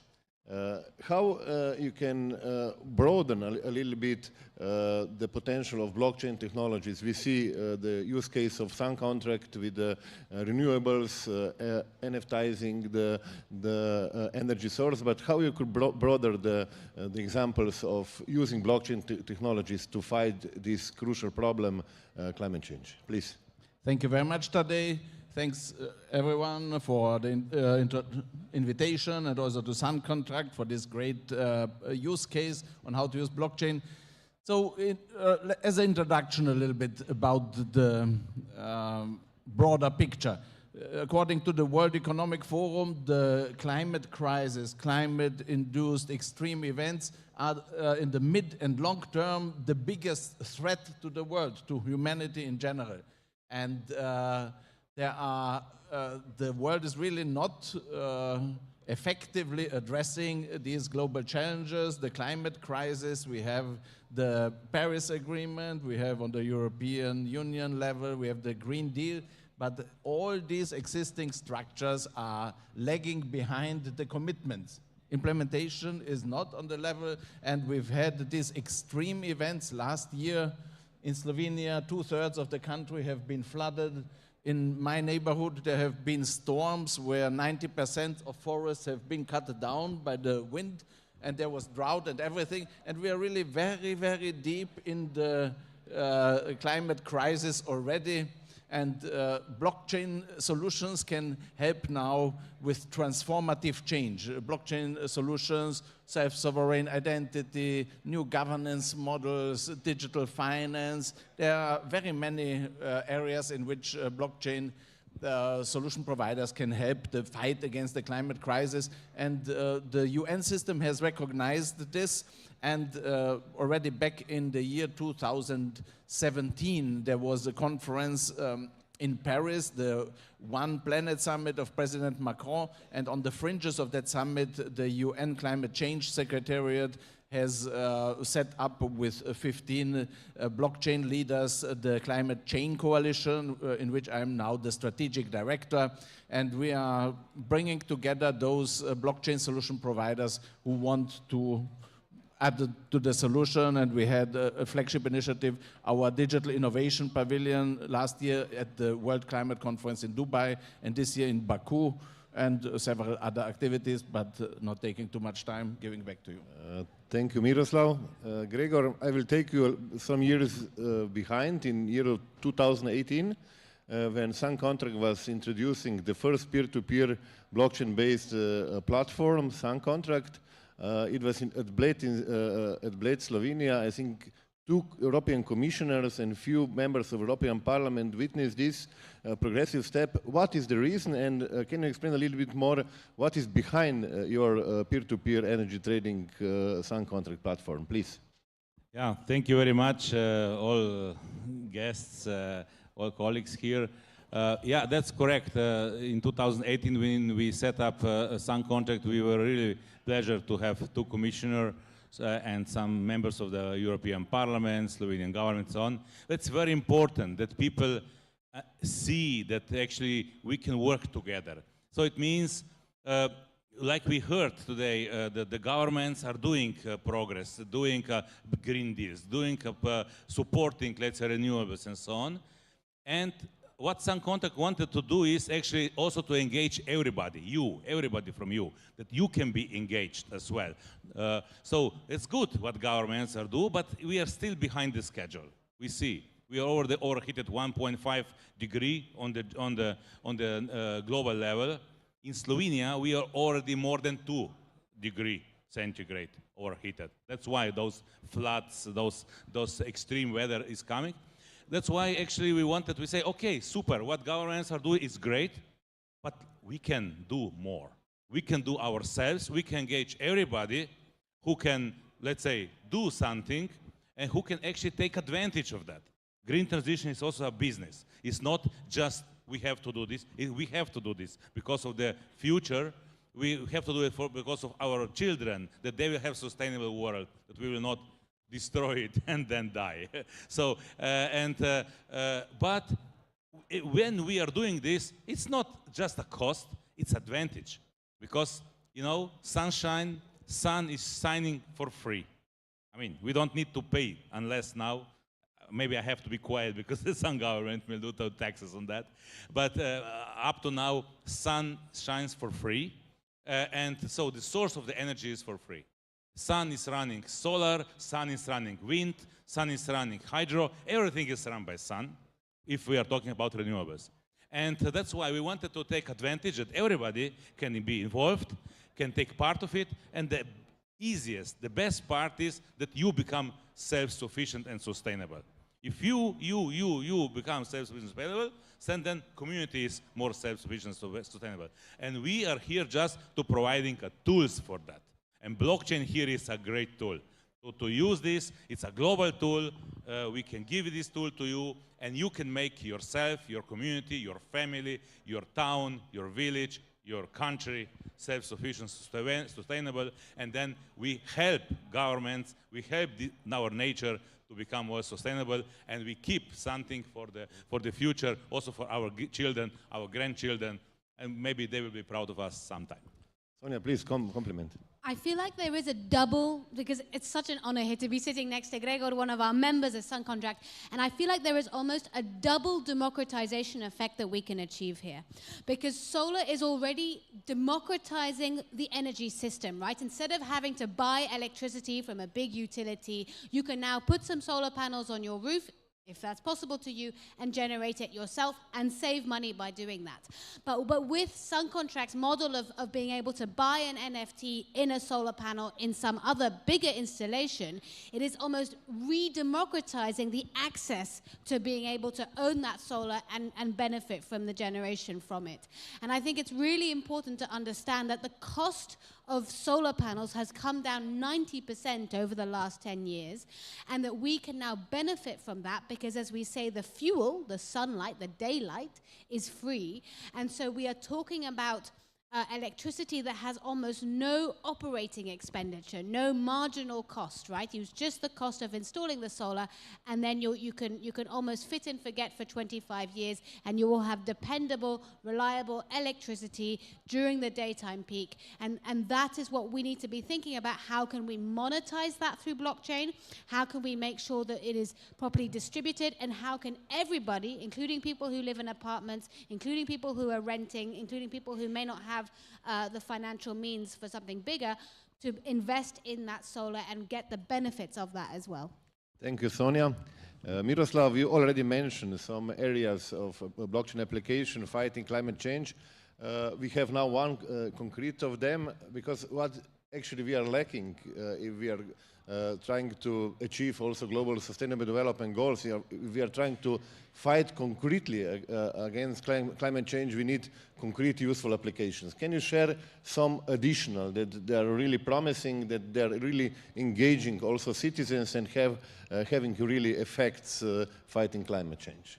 Yeah, so we've heard already that there's the crisis, the individual wants to take action, and now it's a question to provide the framework and the tools so that people can have their renewable energy sources or to invest in it. And here really NFT technology is a key enabler, really, to create digital assets that represent physical assets, or also creative assets. This is really a game changer. And with our organization, we are looking how can we empower the citizen, and especially young people, to take meaningful and rewarding action, and framing it on this, our Glotcha app, Global Challenges app, as a digital badges collection game, as an NFT game, so to say, that we help people to document what they are doing for the climate, for other sustainable development goals, getting it, reporting it,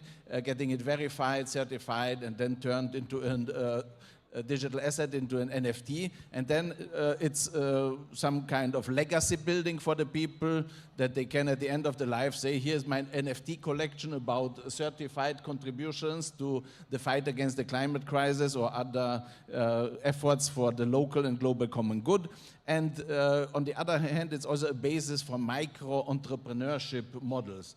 So we have one tool is a challenges mapping tool, where we send people out in their neighborhoods to localize and specify the action potentials for the just energy transition and other things. And this kind of intellectual effort, intellectual assets can also be turned into NFTs and can then be the basis for monetization and gamification. So there are really huge potentials to empower the individual, and sun contracts, solar panels, NFTs are really an example of how this goes concretely, and it causes real impact, substitution of fossil fuel, and that's good.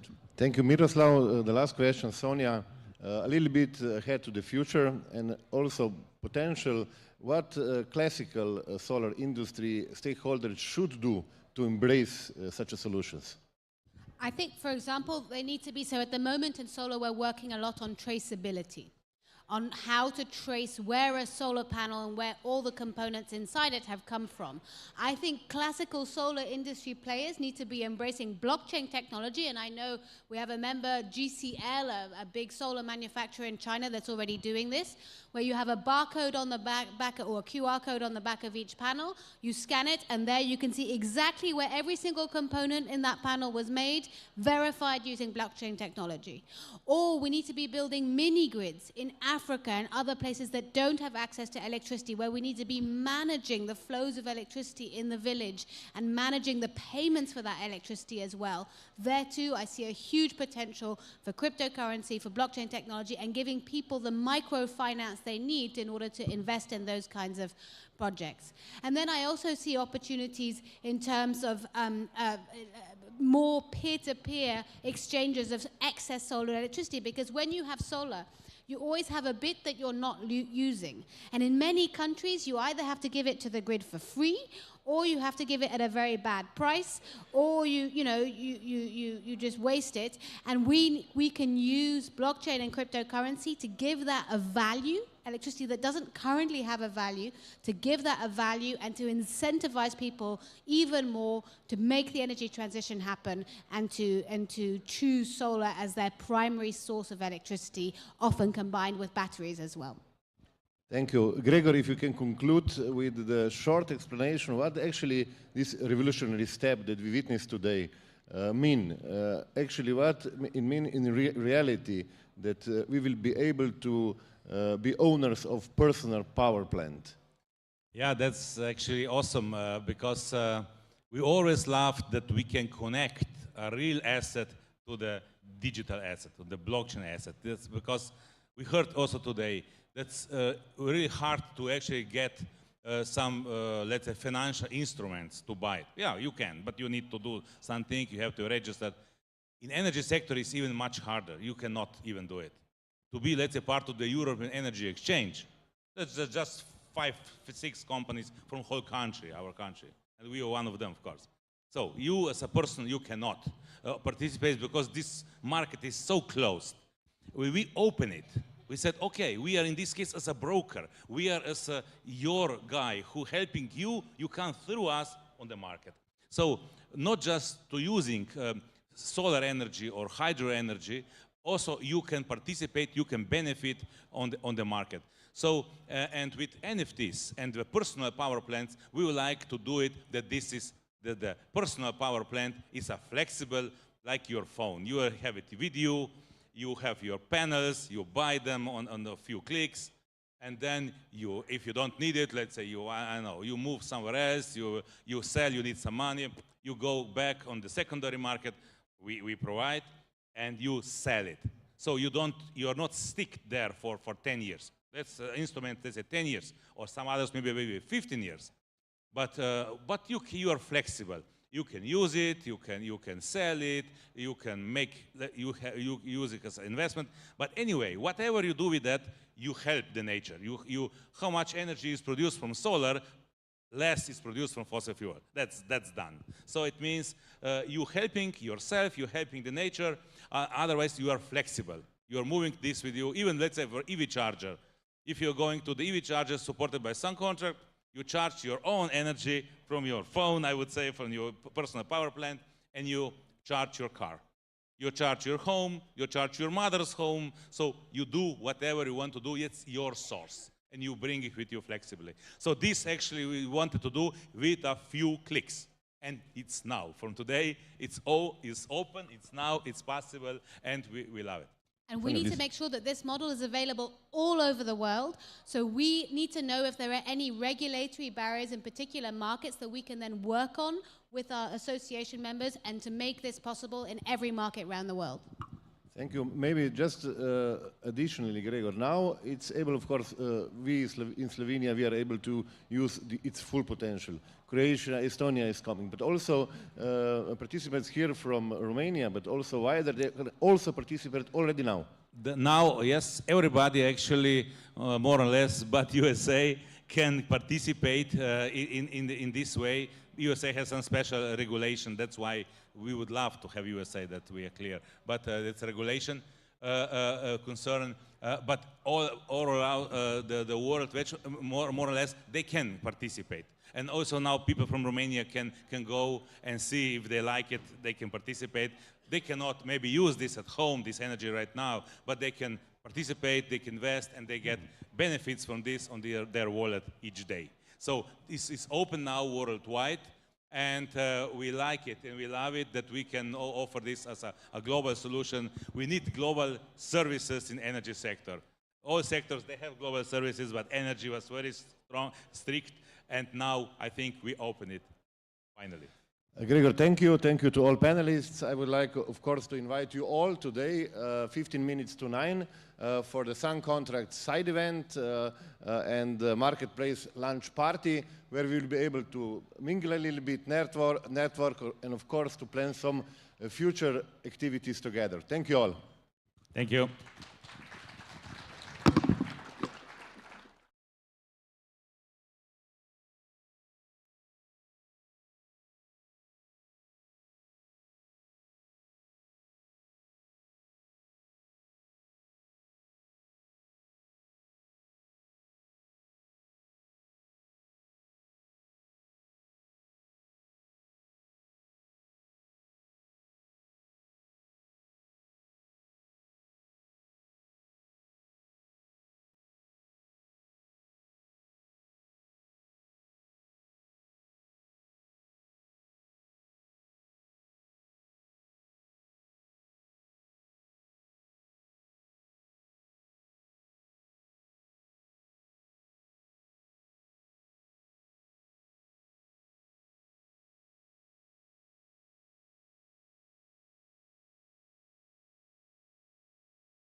Ladies and gentlemen, it's great. I can see many of you, you've stayed in your seats, which is fantastic, because again, we have another intriguing, productive session. Again, this in fact is all about choosing your exchange, really navigating, really kind of unpacking the complex maze of cryptocurrency exchanges, how to do that well and how to do it in the right way. Again, many people can give perspectives, many people can give advice and insights. This panel here, again, will do exactly the same, but again, after this, hopefully that will put you in a better position on how to do exactly that, navigate these cryptocurrency exchanges, certainly certainly in the right way. Let's get cracking with our first panelists to come on right now. Please welcome to the stage a lady we've already seen her before from Kraken, Svetlana Saylor. Welcome to the stage, Svetlana.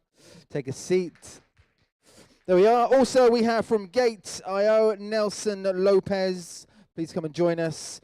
He deserves a round of applause just as much as Svetlana. There he is. He almost bowed there, almost did a curtsy. Fantastic. We also have Ilya Pushkash from Beyonce. Please join us. Thank you. From crypto.com, Seka. Please come and join us, Seka.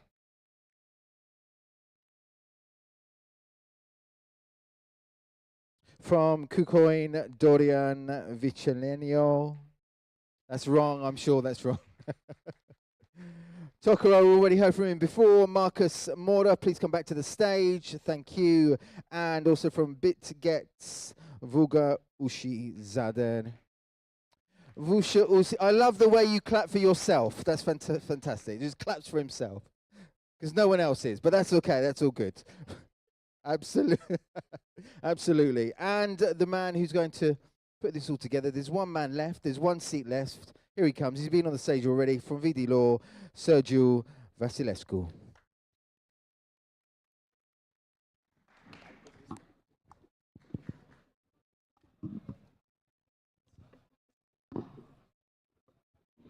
Hello, everyone. Hi. So it's full house. Should be the most interesting panel. A lot of powerful speakers, and I have a set of very interesting questions for them. We are discussing about exchanges, and one of the most important things is UX. So I was wondering what features or design elements make your exchange user-friendly, and how do you ensure a seamless trading experience? Because I know you have experienced traders, and also in the audience we have new customers interested to discover our crypto and our ecosystem. So I think it will be very, very useful to start from the beginning and make a quick round of the table.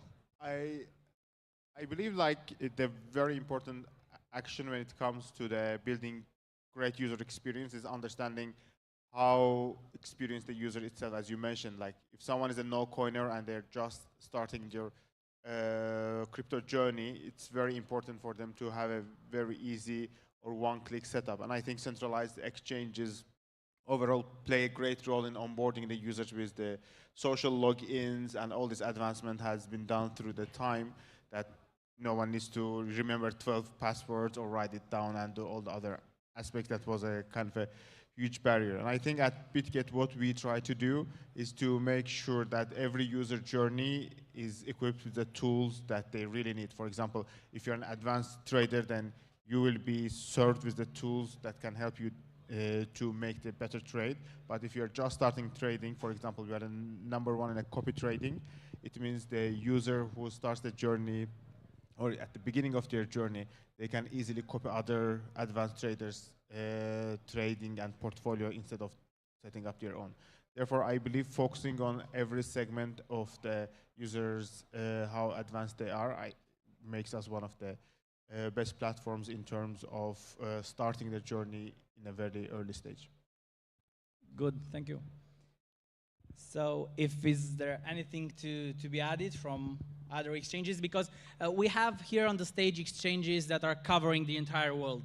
So I'm sure that are in this room there are many founders or probably local exchanges that are interested in using your services. So what kind of services do you offer to local companies, to corporate accounts, or to local exchanges?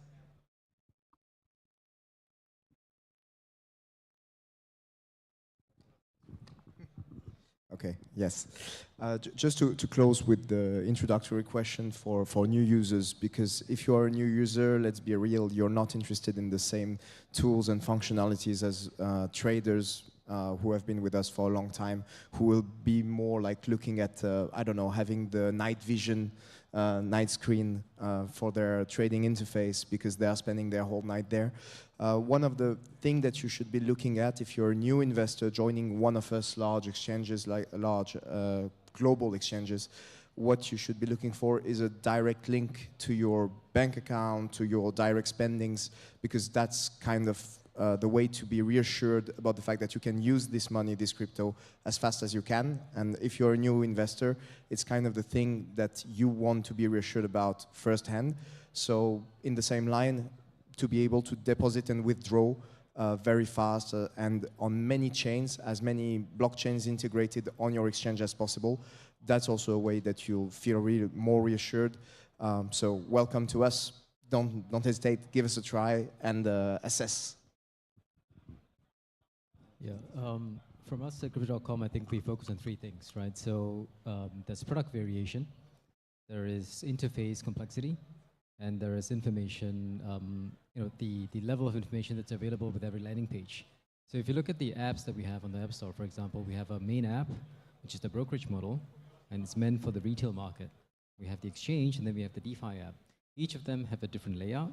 Each of them have a different set of informational mix that pops up when you try to access the app.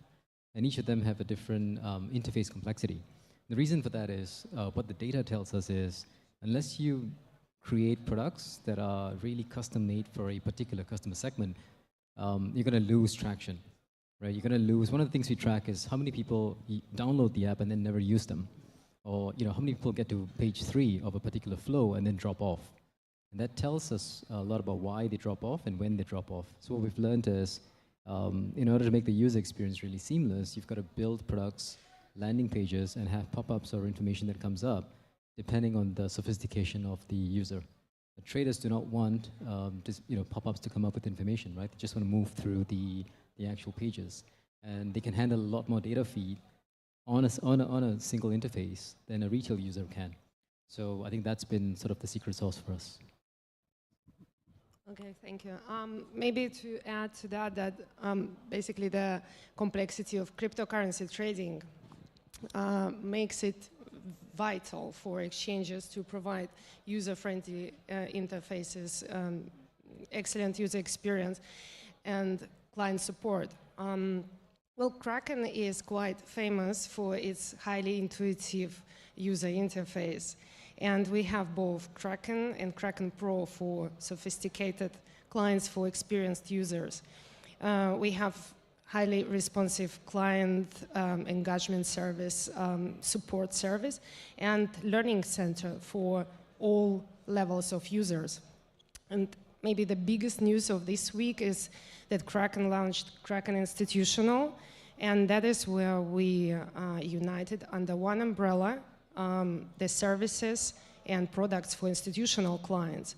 And these are, to name maybe a few, spot futures trading with the industry-leading security, OTC with automated RFQ and post-settlement services, staking, custodian and non-custodial staking, and custody at Kraken Bank, which will be launched later this year. And this will be fully segregated from the exchange qualified custodian under special purpose depository license in Wyoming. Hi, just to share a little bit of Gate's experience with this, which I find typically it goes the other way around. So for a bit of context, our CEO and the creator, the founder of Gate, his background is engineering. So security and the technological aspect of things has always been guaranteed.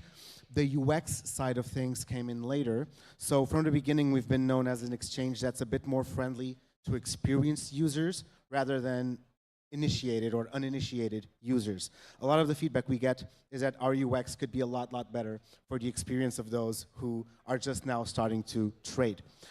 That being said, it's worked for us because another piece of feedback we get is that a lot of traders, when they start joining Gate, they don't feel the experience they feel in other exchanges or swaps, for example, where at some point they outgrow that particular exchange or swap, where they're looking for more services, more options than they have there. So it's a place where traders typically go, and they find it very comfortable to stay for the long term, because we are also on par with some of the exchanges here, offering a lot of services that people tend to grow into as their own path as a trader grow. That being said, one of the things that works best for the initiated traders typically is the fact that we have learning paths for them, options that you can proactively confirm. Are you sure this is what you want to do? Are you sure this is what you want to buy? When it's the first time you're accessing one or another particular type of service. We have the simplified view where only certain services there appear for you, as other exchanges also have. And then for the most experienced ones, apart from the crypto gems or the trading pairs that we have that are hard to find in other exchanges, we also have some more techie options for you, such as API integration for algorithmic trading, for example, and others that you can also explore there, such as yield farming, stuff that you need to be a little bit more in the know. So yeah, we've not started as a simple exchange going on into complexity. We've started as a complex exchange from the beginning, which is not easy for everybody, but we are working obviously to make it a more friendly exchange for those who are just now starting into trading, as the feedback has been that it's a great place for the experienced ones, but not a very welcoming place for those who are just now starting, but we're always working on that. Thank you. Yeah. For us at Binance, we filter the users from the beginning. We ask them a few questions, and they can be learning through Binance Lite, which is an easy version for them to start learning about crypto and do their first investments. And we have Binance Pro as well. On the other side, you were mentioning local businesses. We are very local, I would say. We have customer support in the local languages in most of the EU countries. We have Binance Smart Chain team, which helps local businesses developing on the BNB blockchain, and not only on the BNB blockchain. And the local contacts always communicate with institutional level players. So we're here for you, and that's the message that I want to send to you today. You can get in contact with us at all levels in any country in the EU. Thank you all. First of all, I want to share with you a personal experience, and I'm addressing now maybe to the founders. And the message for you is to pursue your dreams, work hard, because for me, it's a quite experience here today to be the only local exchange with all these giants of the industry, but not only stay with them at the same table, on the same panel, but also work with a few of them. We already are in partnership with Binance, with Kraken, with KuCoin, and maybe why not with Gate? Yeah, we are also with Gate. So a few years ago, maybe it was just like a dream, but if you work hard enough, you'll be at the same table with the big players. Coming back now at the topic, we were started in the beginning with simplicity in mind, fast services, and also customer support. And about customer support is very interesting that what we observe. When you are saying about customer support, it means that there are problems, are troubles on the way. But from our experience, it's not always like that, because most of the people, if they are beginners, they are looking for guidance. So not support. Support is not equal with guidance. And if we are looking for mass adoption, a lot of people will come also in this bull market. They already started. You saw the numbers, the graphics. A lot of new users are coming into the industry, and I think for them, it's important to not lose the human touch. So support and guidance. Good, thank you. So you need to perform 2 more integrations, and probably due to upcoming regulations, all of them will have to integrate Tokero, being a local regulated exchange. So we will see. So thank you very much for your point of view, and let's discuss a little bit about DeFi. You as Czechs, you raised the entire industry, and thank you very much for what you have done. in terms of DeFi. Are you using DeFi? How you integrate DeFi in your activity? Is DeFi a Trojan horse? Is a threat DeFi for Czechs or not? I believe in democracy and I believe in self-governance. And as a BitGet, we are investing heavily to become a fully 360-degree Web3 platform. And recently we acquired the decentralized wallet called BitKeep, and we rebranded it to BitGet, which gives an access to almost all the largest players in there in order to acquire different tokens and be available. On top of this, we do offer that browser that is less or more connects with all the available DAOs out there. And I believe that it is very important to always have that services available for the end user. And going back to the first question, I believe it's also about the user experience and also users' needs. Some users are really interested in keeping their own keys and making sure that they do the transactions themselves the way they want. And also in the other aspect, it's very important to have the alternative. Therefore, I believe also most of my colleagues from different exchanges here, they did a similar aspect, making sure that they do serve both decentralized services and products to the end user and also centralized. For us at Binance, we always supported the DeFi. And our past investments are visible in this sense. But recently we launched the Web3 wallet, which is an important part of our ecosystem. And locally, I would mention our partnership with Multiverse X, which is very important for DeFi world as well. If I may. So to answer the question, if it's a threat or it's I forgot what I said, a happy marriage, let's say, or a cooperation opportunity. For sure, the second, I think. So a lot of DeFi platforms or swaps or projects, they either don't have the willingness or the ability, for example, to comply with certain security requirements, regulatory requirements, even technological impositions or frameworks, which is something that centralized exchanges can offer to the user side of things. So, for example, at Gate, and I know with my peers here as well, by integrating several DeFi protocols, which we do, we offer the user the safety and the security and the regulatory compliance in accessing typically DeFi services by integrating these DeFi platforms with Gate.io, which at the end, for us is good. And it's also good for the DeFi platforms because it's also business that we are routing their way, which ultimately adds to their revenue anyway. So it doesn't matter really if they're doing it B2B or B2C, but exchanges have an opportunity here to offer a more compliant, more secure, more regulated access, even for the user safety, to DeFi services without needing to go with some of the perceived, this is another discussion, but the perceived insecurities of DeFi platforms. So it's actually a contribution that centralized exchanges can give to mass adoption of DeFi services by centralizing, no pun intended, users towards and routing them towards DeFi platforms. Thank you very much. Well, about DeFi protocols in general, we have to say one thing. I think to one another we already know and we are in the game, and I think you especially know it as a local player. Competition has become tough, like very tough. And one of the things that we are into this space for is innovation from the very beginning. What it means that competition has become tough now, it means that there are barriers to entry that have risen in terms of cost. Launching a centralized exchange these days costs really a lot of money.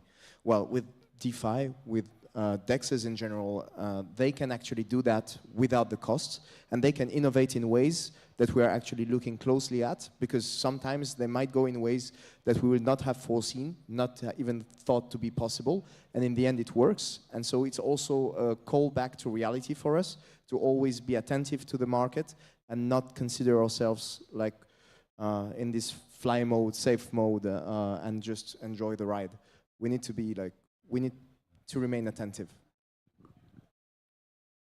Yeah, I mean, DeFi is not an existential threat. It's an existential requirement for centralized exchanges going forward. There's a couple of reasons for that. Firstly, I think there's a realization that your keys, your assets, right? And that's not going to be a reversible position.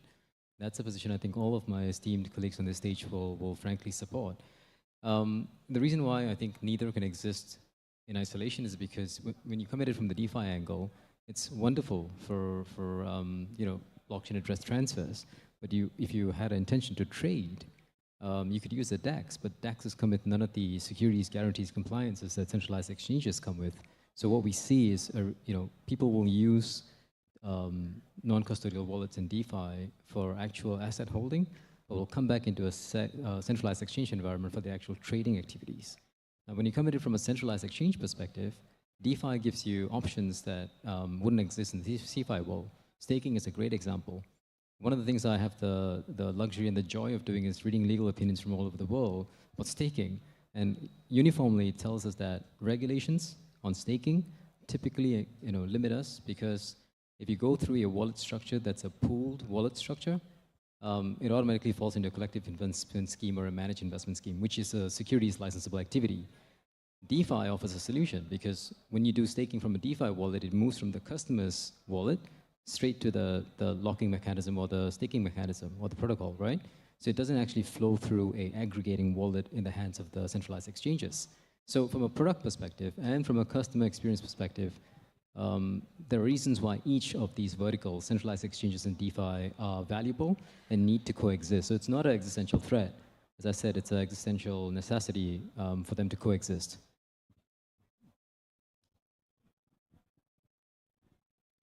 Yes, I think it's very important to offer also decentralized exchanges integration on the platform. We don't have that yet, but it's on our short roadmap, because it's also about adoption. Usually, if you want a token from a decentralized exchange, you need to use the native token of that decentralized exchange, and this could be very hard accessible for beginners, because we talk about also about the people that are coming in the industry right now.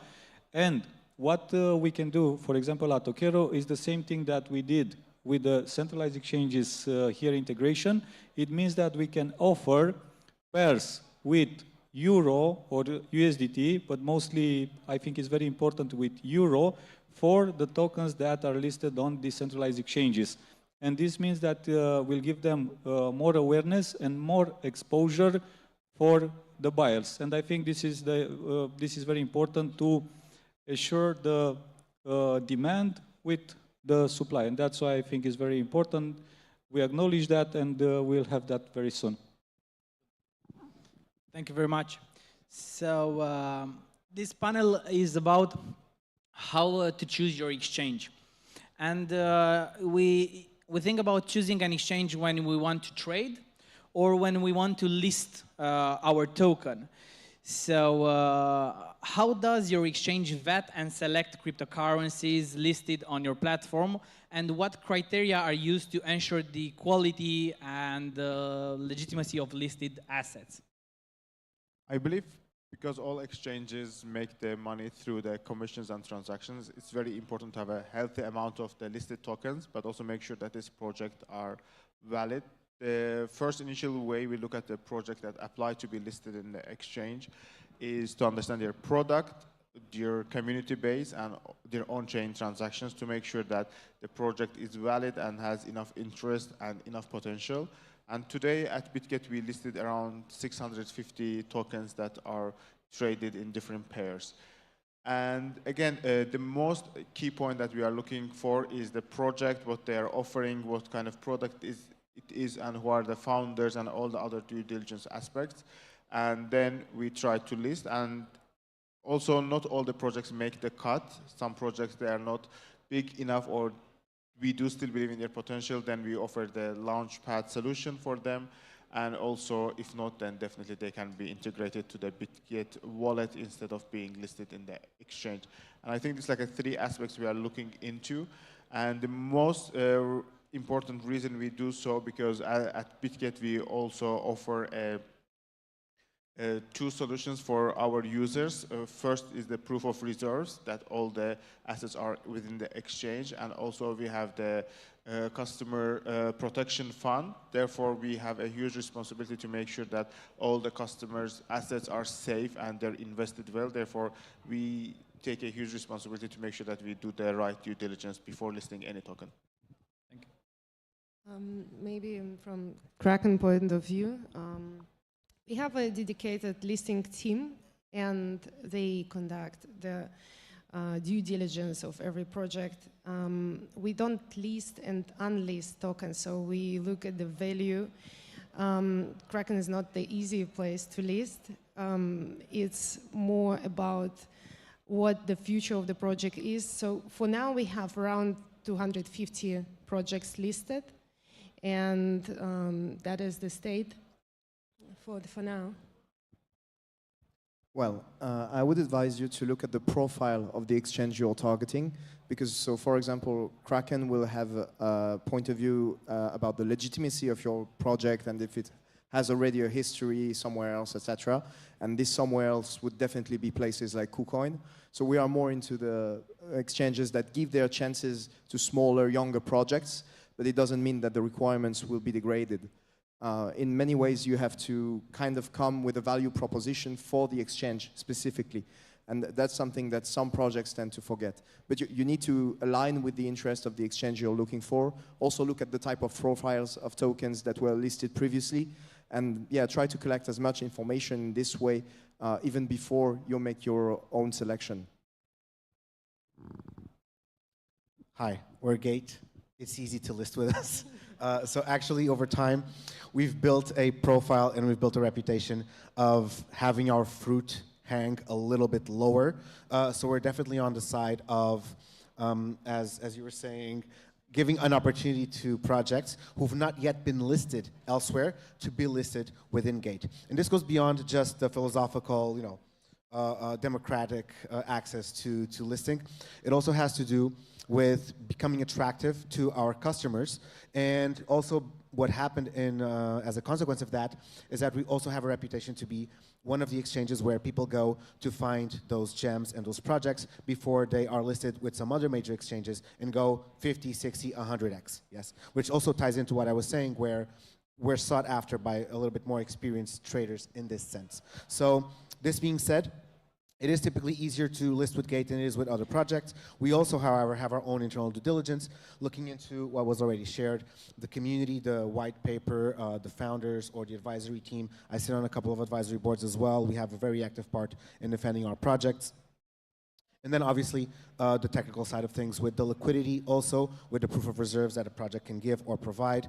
And as if none of this is easy enough, if you're almost there, but not quite, we also have our branch of Gate Ventures and Gate Labs, in which we will onboard you and coach you until you are ready to be listed with us, and therefore with another series of exchanges. But again, different exchanges might have different approaches, but we all end up working together. We all have close communication. In fact, a lot of projects come to us and tell us, I want to be listed with Gate, because so-and-so exchange told me that if I'm listed here, a bunch of my problems will be solved, and then I can get listed with them. So there is some sort of synergy and cooperation between exchanges, regardless of what the approach is to specific projects.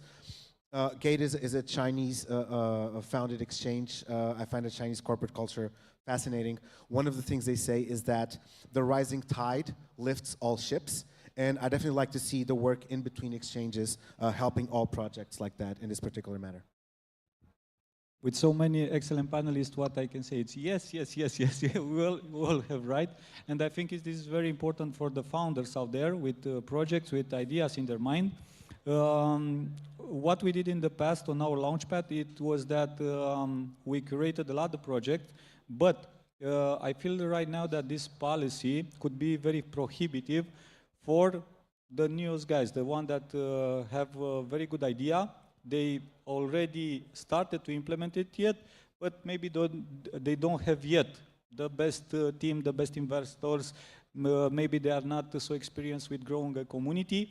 And that's why I think it's also very important to give support to all those projects, and that's why we have the idea now to build also a hub. I think you said something about a hub or a lab that could help the project at the very beginning if they have a good idea, but also if they started to build a product, even if it's an MVP, because I think the narrative right now in this at this start of this bull market, because I think we are just starting now, is to have a product. If a few years ago you can start maybe with just an idea, right now I think it's very important to have a product, even if it's an MVP, but maybe few users, maybe few paying customers. The times are changing, and I think this is also very important. Just maybe 2 points for any founders out there or teams who are looking to list your tokens. The first is you have to understand that the exchange that you first approach for your launch effectively makes the market in your token, right? So you got to choose the right exchange. I think that reflects the token mix that you want, that has the geographical coverage that you want, because we all have strengths in different parts of the world and different market segments. The second thing is you've got to realize that we're moving away from the era of a globalized token offering to a fractionalized, localized token offering because of rules, regulations, and laws. Japan, Singapore, Hong Kong, UK, they're all coming up with token listing policies that are incredibly rigorous. And to have token circulation in some of these markets, you have to meet those requirements.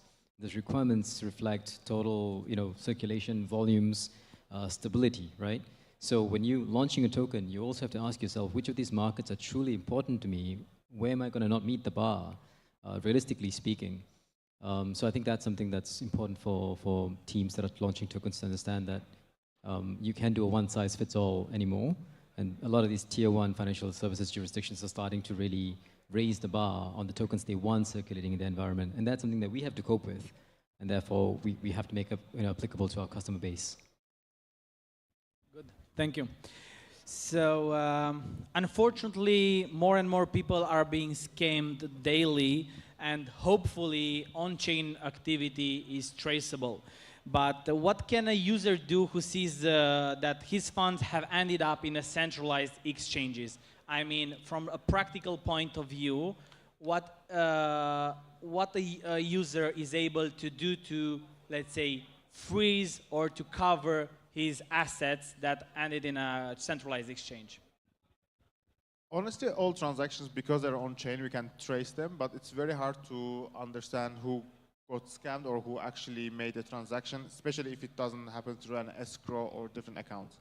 There are two policies that we employ at BitGet. Policy number one, we have our protection fund, which is around 400 million, and it purely consists of 6,500 Bitcoins, and as price goes up, the fund grows, and the rest is in USDT, which means if customer loses their fund in any reason other than their own fault, like if they didn't end up in a phishing scam or any other scam that was the customer's fault, it means we're gonna be reimbursing all the funds that were lost. Can be security breach or any other things that is out there. This is kind of a solution number one. Solution number two, industry was always about whose keys and who is holding the assets. And we have the proof of reserves. It means you can go and put on your wallet address, and you'll be able to see where in which custodian wallet we are holding your assets. It means there's a full transparency, and all the assets are in that proof of reserves pool. And we also have around 50% more, which means 150% of all the money that is in exchange, which means every user decides to take the money at the same second, will be left with more funds. But again, I think the key point is how not to trace what happened to the customer funds, but it's more about educating customers to make sure that they don't end up in different scams. And it's not only about the centralized exchanges, but it's about all the financial institutions out there, from banks to everyone else, to educate the end user. Yeah, I think it's a good point that it's not about how to trace, but how to prevent in the first stage. Kraken, for instance, does not accept any payments from Tornado Cash or similar services. It has blue and red hat teams, which topics are dedicated to this as well. I would say, and like Kraken implements wallet-proof services in the UK, where clients would need to provide proof that the wallet belongs to them. Number of methods how to prevent it in the first place. Yeah. I'll go for a very practical advice because we all have policies. There are things that we can do when you come to us and you say you've been scammed. Like we can freeze the account that you say has scammed you, but we cannot keep them frozen for so long. We need to, no matter how genuine you are and you tell us about how you got scammed, etc., it's not something that we can actually check. It happens on chain, you accepted a smart contract that you should not have, etc., etc. We don't know who is who in this story, no matter how genuine, once again, you are. So I would always advise you to go to local law enforcement and have them then communicate with us on your behalf so that you have a faster way of solving the issue and so that we can keep on freezing the account that you want us to keep frozen and keep the assets there until it is all resolved. And I think this is pretty much the case in all exchanges, right? Like we can freeze, but there is a limit in time because, I mean, the other customer could be totally innocent. So we cannot, without any kind of local law enforcement, some proof, we cannot go beyond that. Yeah, I would just add that not only curative measures such as freezing assets or freezing accounts, working with law enforcement depending on the regulated region you're at, which is, by the way, an added benefit that you get with centralized exchanges that you might not get with decentralized platforms, as much as I obviously also am a user of them, but you give and take with every interaction. But also proactively, and this is also something I think all of us do here, in regards to making sure we get to you before something happens. So, for example, at Gate, and I'm a user of some of the exchanges that are here on stage as well, I've noticed that, like ourselves, they also have confirmation windows before you make transactions. There are informative pop-ups telling you to be careful of scams, for example. Creating transfer whitelists for usual transfers or usual accounts that you usually transfer for, and signing on to preventive measures like 2FA sign in, for example, for some of your accounts as well. Exactly right, yeah. So these are some of the measures that we use. And again, this takes us to a good point about security that I believe we find and is better taken care of with centralized exchanges at the sacrifice at times of technological advancement or keeping up with what's new and what's hottest. But let me tell you, from someone who's dealt and seen people be victims of scams and someone who's fallen victim to a scam myself, when you're missing funds, you really don't care about what's new and what's hottest, you care about your money. And this is something that I find that all of the exchanges here actually are particularly well prepared to handle. So, and I know how heavy and intensive that is to do, so congratulations to everybody here as well. Good, thank you very much. So two practical steps. If you identify that your funds ended in a centralized exchange, email them. They can freeze the funds for a limited period of time and immediately contact your authorities, and your authorities will inform the law enforcement department and you can recover your funds. Okay, good. It was an amazing panel. Thank you very much. Thank you a lot for supporting this industry. And if you have any additional questions, you have time to lock the doors and ask all that you need. Good. Thank you very much. Ladies and gentlemen, hands together for all our panelists and our moderator as well. You want a picture? Okay. All right. There's 8 of you. It's a big football team together. That's right. Absolutely. There we go. Ce discuție grozave. Minunat. Right, there we are. Fantastic. Thank you so much. You may leave the stage. Right, what we're going to do now is move on to, very swiftly, onto our next session. This is a workshop, and this delves into the world of transforming TV advertising, of the TV advertising market. Again, I'm intrigued about this one as much as you are. Let's move on right now. Please welcome to the stage right now, Mr. Andrei Ursuleanu.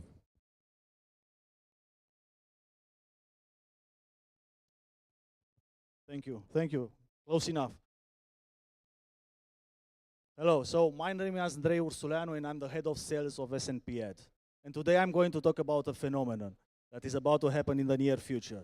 It's about transformation of TV advertising the way you know it. But in order for you to understand more and me not to be so cryptic here, I'm going to provide more details and some context about this.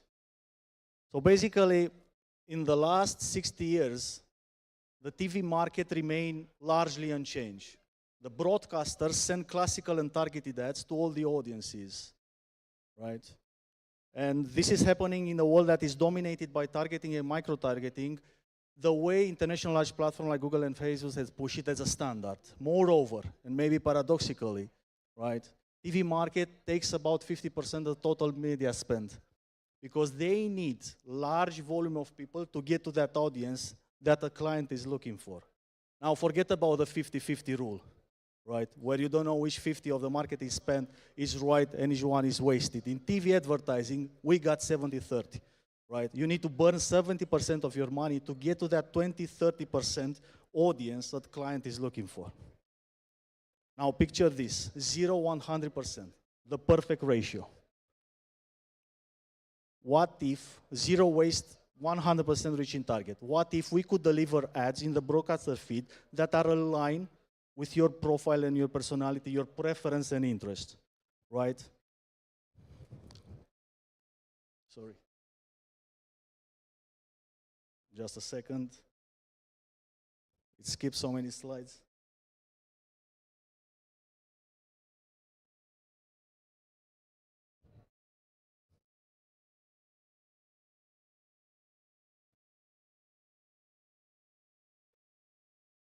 Now enter SNP ad, simultaneous network protocol advertising, or in marketing words, digitalization of TV advertising, right? Our ability to change and replace the generic ads sent by a broadcaster in their feed with programmatic ones by using advanced AI technologies and data-driven solutions, right? But what's in it for advertiser? It's not clear, right? Advertising, simply put, will be a game-changing, right? Will be every advertiser dream to have the 0-100% ratio, right? Currently, we live in the paradigm where we have the right message to the right audience at the right time, right? And this is enough. It works. It delivers campaign. But we want to change that. We want to upgrade that. Therefore, we are going to add a new dimension to this, the right screen, right? We have desktop, but soon will be obsolete. We have the mobile, but it's too small to deliver, I don't know, creativity and video ads. Therefore, we have the TV screen. And the TV screen placed in the SNP environment will be able to deliver KPIs across the entire marketing funnel. Awareness, consideration, sales. In this way, maximizing the ad return for each client. Now, at SNP, I split the revenue in 3 ways. First of all, we have advertising, where we have one-to-one conversation with the clients and explain the features and the benefits of our platform, and they take full advantage of our solutions, right? Then we have the marketplace and shopping, and these are transactional clients, right? Picture Glovo. In Glovo, we have hundreds of restaurants that are listed there. Imagine that a restaurant, a pizza place, can deliver tonight an offer for pizza and beers for everybody that is watching a football game on a certain broadcaster channel in a certain hour. Now, because SNP knows that I am watching that football game, that I'm a male, and I correspond to all criteria set by the pizza place, right? Moreover, I may be in a 5-kilometer radius to make a fast delivery. Me, by pushing a certain button on the remote control, I can fast order that pizza and beers. So if not soccer, pizza and beers don't work, I don't know what it works. Then we have the programmatic. Our ability to ingest budgets from clients all over the world that are looking to target locally, right? But in the same time to spread in all geographical regions, right? We may have a discussion with Procter & Gamble. Procter & Gamble has a hub in Romania, is looking to target viewers all across Europe. SNP is present in entire Europe, right? Imagine how convenient it will be for Procter & Gamble to manage the entire campaign from one place, right, and reach viewers all across the Europe with one single point of contact. Now, the same discussion could be with Nestle in Warsaw, with Coca-Cola in Amsterdam, whatever, Philip Morris in Lausanne, so on and so forth.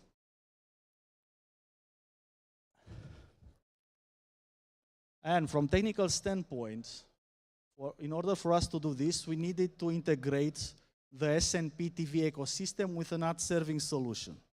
We choose Google ad serving solution because it's a widespread solution used right now by 90% of the customers, right? And here it's a demo showing that we manage to deliver Google Ad Manager ads on a TV screen. The integration will be finished in a couple of days, and after that I think we'll be the only one or among a few solutions in the world that manage to place the Google Ad Manager in a TV ecosystem and deliver ads in the broadcaster feed, right? Not the CTV as you know it, right? Where you place ads on the hub of the smart TV, but in broadcaster's feed during live programming. And this is another important topic. As you know, this year Google decides to stop the third-party cookies on Chrome, right? They are already long gone on Safari and Mozilla, and this time it's Google deadline to finish on Chrome. And the real winners of this entire change will be obviously Google and Facebook because they have the ability to target the person based on their email and telephone number. We at S&P, we have the same capabilities. Once you register into an S&P application on your TV screen with your email or social media credential, we will be able to synchronize the TV with the mobile application, right? We will be able to know what you watch on TV and send you related content on mobile and the other way around. We will be able to give you programmatic ads on TV that are aligned with your affinity, aligned with your social demographic, with interests, so on and so forth. The only platform that we're aware of in this moment that comes close to our capabilities is YouTube. But in case of YouTube, there are two conditions. On one hand, you need to have a registered account on your YouTube application on the TV, and I don't know how many people have that. And two, you need to use the YouTube application. In our case, none of these conditions apply. So when it comes to benchmarking S&P versus YouTube in high scaling, right, I think S&P, and I believe S&P will outbest YouTube by far. Now, another feature that's going to change how we look at the data, right? Currently, we have the people measuring system in the country. We have households, a couple of thousand households have a people meter, right? For all the members in the family have a button, you need to press the button, and you start watching a channel, and that channel is attributed to the father of the household in case the button is pressed by the father, right? It's a statistical model, right? You find out about the results of your campaign based on statistic post-campaign, right? Now, in our case, because we have real-time data, we can provide one, market stats, right? Where you can tell you what volume of people, right? And what demographic watch whatever programming was last night, better than Kantar is doing right now, right? And second, we can offer granular data about your media campaign, right?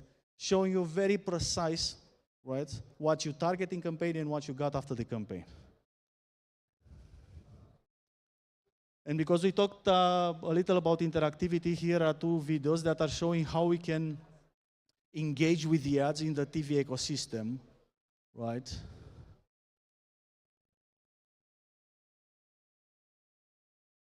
And this one is with the iPhone, where we have a demo with an original video with our iPhone, and till the end of the video, we'll have related content from iPhone from some features iPhone has, like the video camera, the sound, I don't know, the waterproof system, so on and so forth.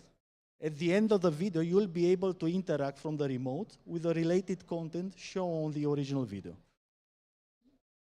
You don't see it, but it's, right?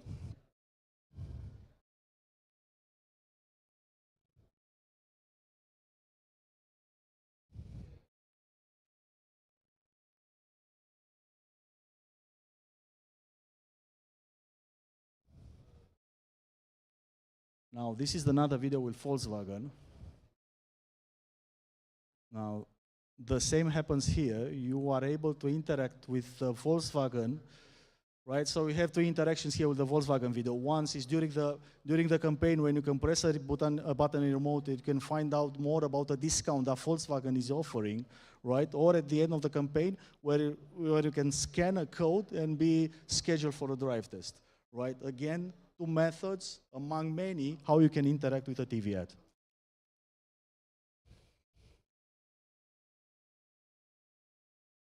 Right. Now this is interesting because in this phase of our project, where it's only installed of a couple of hundred of devices and is not officially launched, right? And we haven't run any official campaign of this. We talked to a couple of clients, right? And we asked them their opinion about our future product. And this is Gabriel from Arctic, and he's a marketing director there. And he says, and I want to read not to make any mistake, with a world saturated by advertising, standing out is crucial, right? Don't just focus on deliver targeted ads, because many platforms can. It also transforms advertising into a personalized, rewarding experience, right? We are excited about the prospect of partnership with SMP Ad to elevate the efficiency of our advertising campaigns. Now, this is the other one. This is Silvio from Avon. Avon is an e-commerce client that is present in so many countries in Europe, right? And he says like this: delivering the brand messages in the right context to the right audience, right, in a cluttered environment is very challenging. We have many bad ads and bad ads misplaced, right? The ability to intervene during TV commercial breaks, right, by replacing standard ads with videos created based on consumer insights is revolutionary, right? Great words for both of them.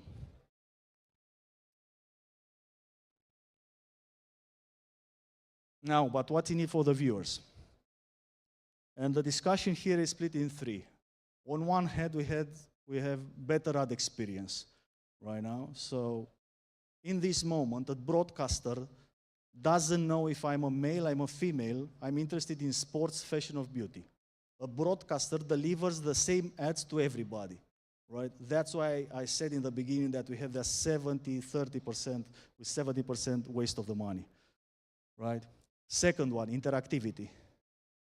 Once you are going to engage with the ads, as you saw before, you'll be able to push a button to find out more about a certain element in the video. You'll be able to see related content. You'll be able to shop in that.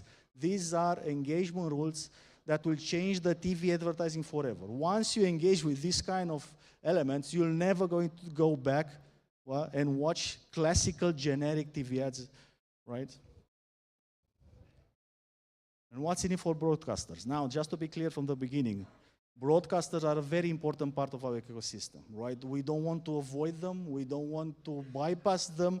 We want to make them part of our ecosystem, right? We developed a model of business where we have a share revenue payment with the broadcasters. A part of our revenue goes to the broadcasters. And here the logic is simple, right? SMP Ad makes money. A cut of that money goes to the broadcasters. Broadcasters invest in their content aggregates audiences. In the end of this flow, right, we have the perfect trifecta. Good quality TV content, audiences, and better ad experience, right? Two things may happen from here. One, clients will go crazy for this, right? And second, maybe there is a chance that we can bring back on the TV market, right, the audiences, the young segment of a population that we are now losing against social media platform, where young people prefer to stay more on TikTok and Instagram rather than to watch on TV, right? The combination of rewards plus better ad experience might bring back that target. I say might because we don't know for sure. It's a probability. At least we are going to try. Rewarding users. So there are two ways for the user to make money, right? We need data.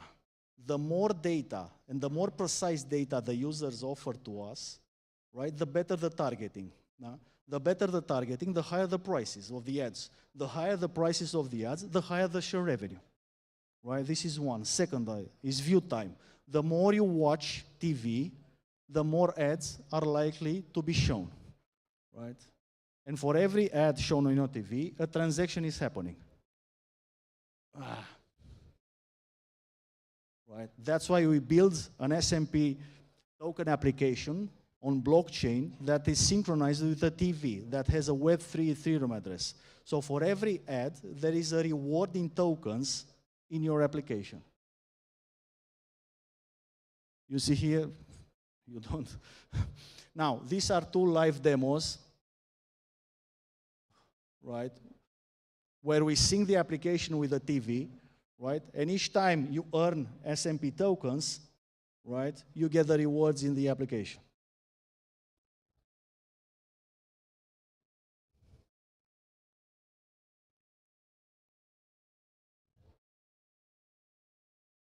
And this is the second one, more or less the same, right? So it's 31.90 now.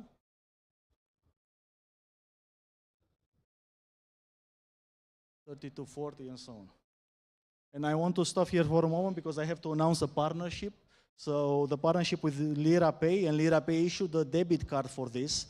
So you can now convert the tokens that you have in an application with your card, with normal currency, and take the debit card and do shopping as you want, right? Now, this is the crazy team that believed in this and developed this, right? So we got the 2 founders, Robert, which is the founder and the CEO. We got Vili, and they are back there. They are Vili, which is the founder and the CFO. We got Florin, which is business development and marketing. Gabriel, deep learning NIE. Diana, software engineer. So I recently joined, and I already amazed by the capabilities of this solution, right?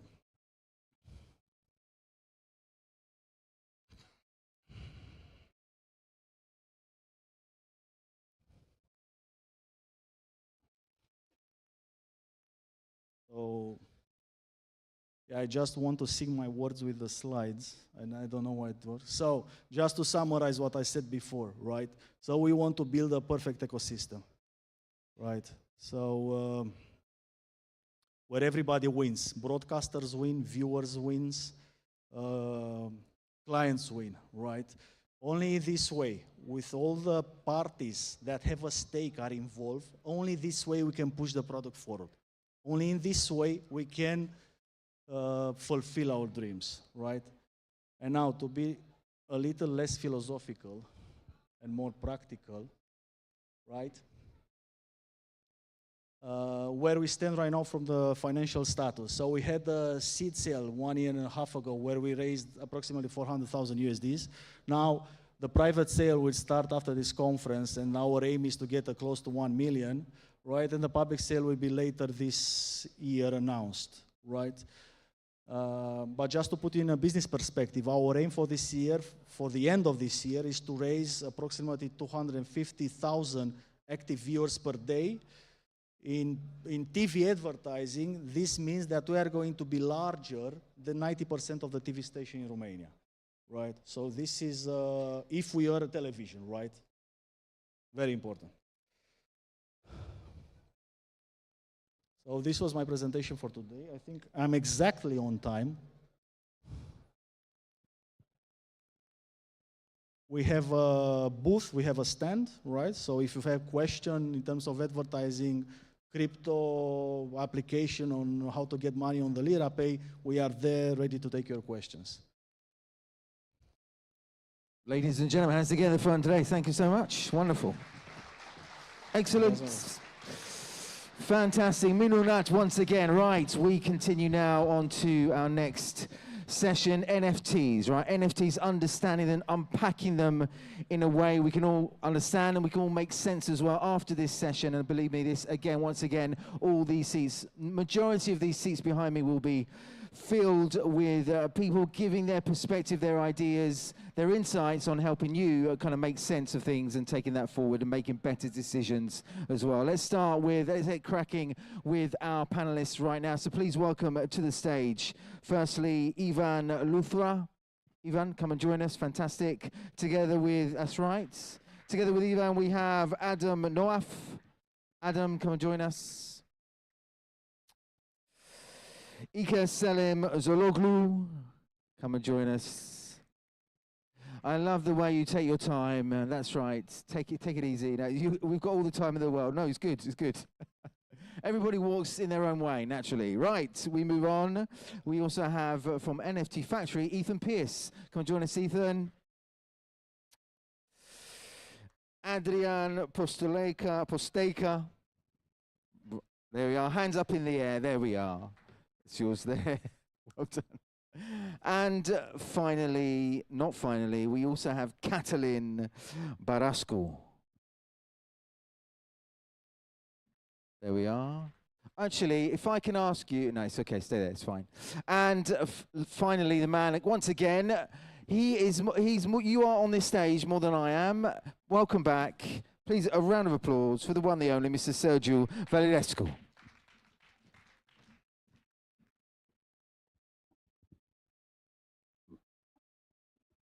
Hello again. Good. So we are now talking about NFTs. Welcome to Romania. Ivan, Ethan, welcome back, Katalin. Hi. So we are talking about NFTs, and I have a quite funny story. I was at NFT Paris last week, and in front of the venue there was a group of people protesting and saying that NFTs are dead. Probably it was only advertised or French humor, but I'm asking you, are NFTs dead? Not at all. As the resident French, I will say that that was not terribly French, but it was an advertisement, so, and they are not dead. Good. It's important to know, and I truly consider that nowadays NFTs are more than art and more than pictures. And I was wondering, because we talk about utilities, what's the smartest or most innovative NFT utility you have ever seen? Which NFT utility do you believe in the most? And which is your favorite NFT collection? And I think we can have a short round of the table. So should I start? Go first? Yeah. My opinion on NFTs is it's pretty different from the, let's say, the JPEGs. I think the NFTs are a smart contract, and I believe the utility of a smart contract between the owner and someone who's issuing them. Talking about projects, I think one of the most interesting project is Project Aura.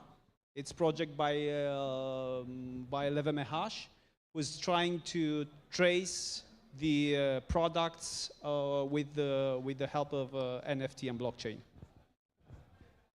Yeah, I don't think NFTs are dead. Otherwise, we wouldn't be here and having this panel and this conversation. Definitely, the hype went down during the bear market. However, from my point of view, it kept the communities together and ongoing. And as you said, right now, the new wave of NFTs are more focused on utility rather than a nice profile picture on Twitter or in any communities. And the NFT with the most utility would be the ticketing system that we are developing at XOXNO. And we are tackling multiple issues that are found in the traditional ticketing system, such as high transactions fees. So when you're purchasing a traditional ticket, you are paying up to 10% commission and you're just receiving an email, right? While if you're minting the ticket as an NFT, you have lower fees and you also gain the ownership of a digital collectible from which you can gain more perks in the future from the event organizer. Then it would be also the fake tickets, that it's an entire industry at big festivals where people are faking tickets, and also the long queues, right? Whoever went to the festival, you know, especially at the big festivals, you stay in a long queue. So a seamless check-in process will also be one of the problems that we're tackling. Ivan, I'm looking for your opinion because I don't know if you know, but having Ivan with us, we doubled the number of the NFTs that are in Romania. So about your question if NFTs are dead, there was just a bid made for a CryptoPunk for $15 million on chain just less than a week ago. So if there's some people willing to pay $15 million for a JPEG of a CryptoPunk, definitely NFTs are not dead. just to say, about your question about what is the utility of NFTs, I think you need to differentiate NFTs from profile picture collections. That's what we most know NFTs for, is this PFP collections. But NFTs generally as a utility is very, very strong. I foresee a future very, very soon where our passport, our driving license, our identity documents, our land records, about car ownership, everything will become an NFT and will sit on your wallet. So it's already happening in many countries. I'm from India, there the government is already putting land records on the blockchain. The user doesn't know it's got anything to do with the blockchain. It's all behind the scenes. It's all infrastructure. But instead of paper records, they're being on-chain. Eventually, that you would also have an NFT to prove that you own this asset, or you own, or this is you, this is your identity. About profile picture collections, which is my favorite, I'm not going to pick one. In the last bull market, I spent over $5 million buying all the biggest collections.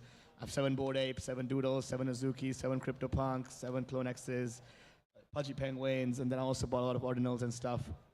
I believe profile picture collections solve a really big problem that most people tend to overlook, and I think it's the problem of loneliness. So we are living in a world where everybody's moving into the metaverse, everybody's spending more and more of their time into the digital world, and wherever your attention goes, that's where energy flows. And with the Apple Vision Pro now, most of our attention is going to go to the virtual world. I mean, almost at 100%. We were living in a world where 100% of our attention used to be on the physical, then came TV, then came computer, then came phone. Half of you on your phone already right now. So all your attention is going into the digital world. And with that, you're losing touch to the real world. I think what NFT profile picture collections solve is that they make you find community, which is really, really important. And once you're part of a collection, you really feel like you're part of a collection. It's almost like a cult. And it's like it gives you this community. I travel the world, I speak at a lot of places, and everywhere I go now, I can go into any of these NFT collection groups. I'm like, hey guys, I'm in Hong Kong. Hey guys, I'm in Tulum. Hey guys, I'm in London. Who's around? And I can always find somebody else who has that same NFT, and I can go and hang out with that person. Like even today, I just arrived. So one of the NFT collection person just DM'd me, came to pick me at the airport and stuff. So that would not have happened so much without having that NFT collection. So, and I've seen this already happen at a very high pace. I was just at Ape Fest in Hong Kong, and you got to meet some of the most interesting people, and you connect with them because they have the similar mindset. And that's what NFTs do. They make you connect to the similar people who you already know. You have some sort of similar interest. That's why you are both part of the same NFT collection.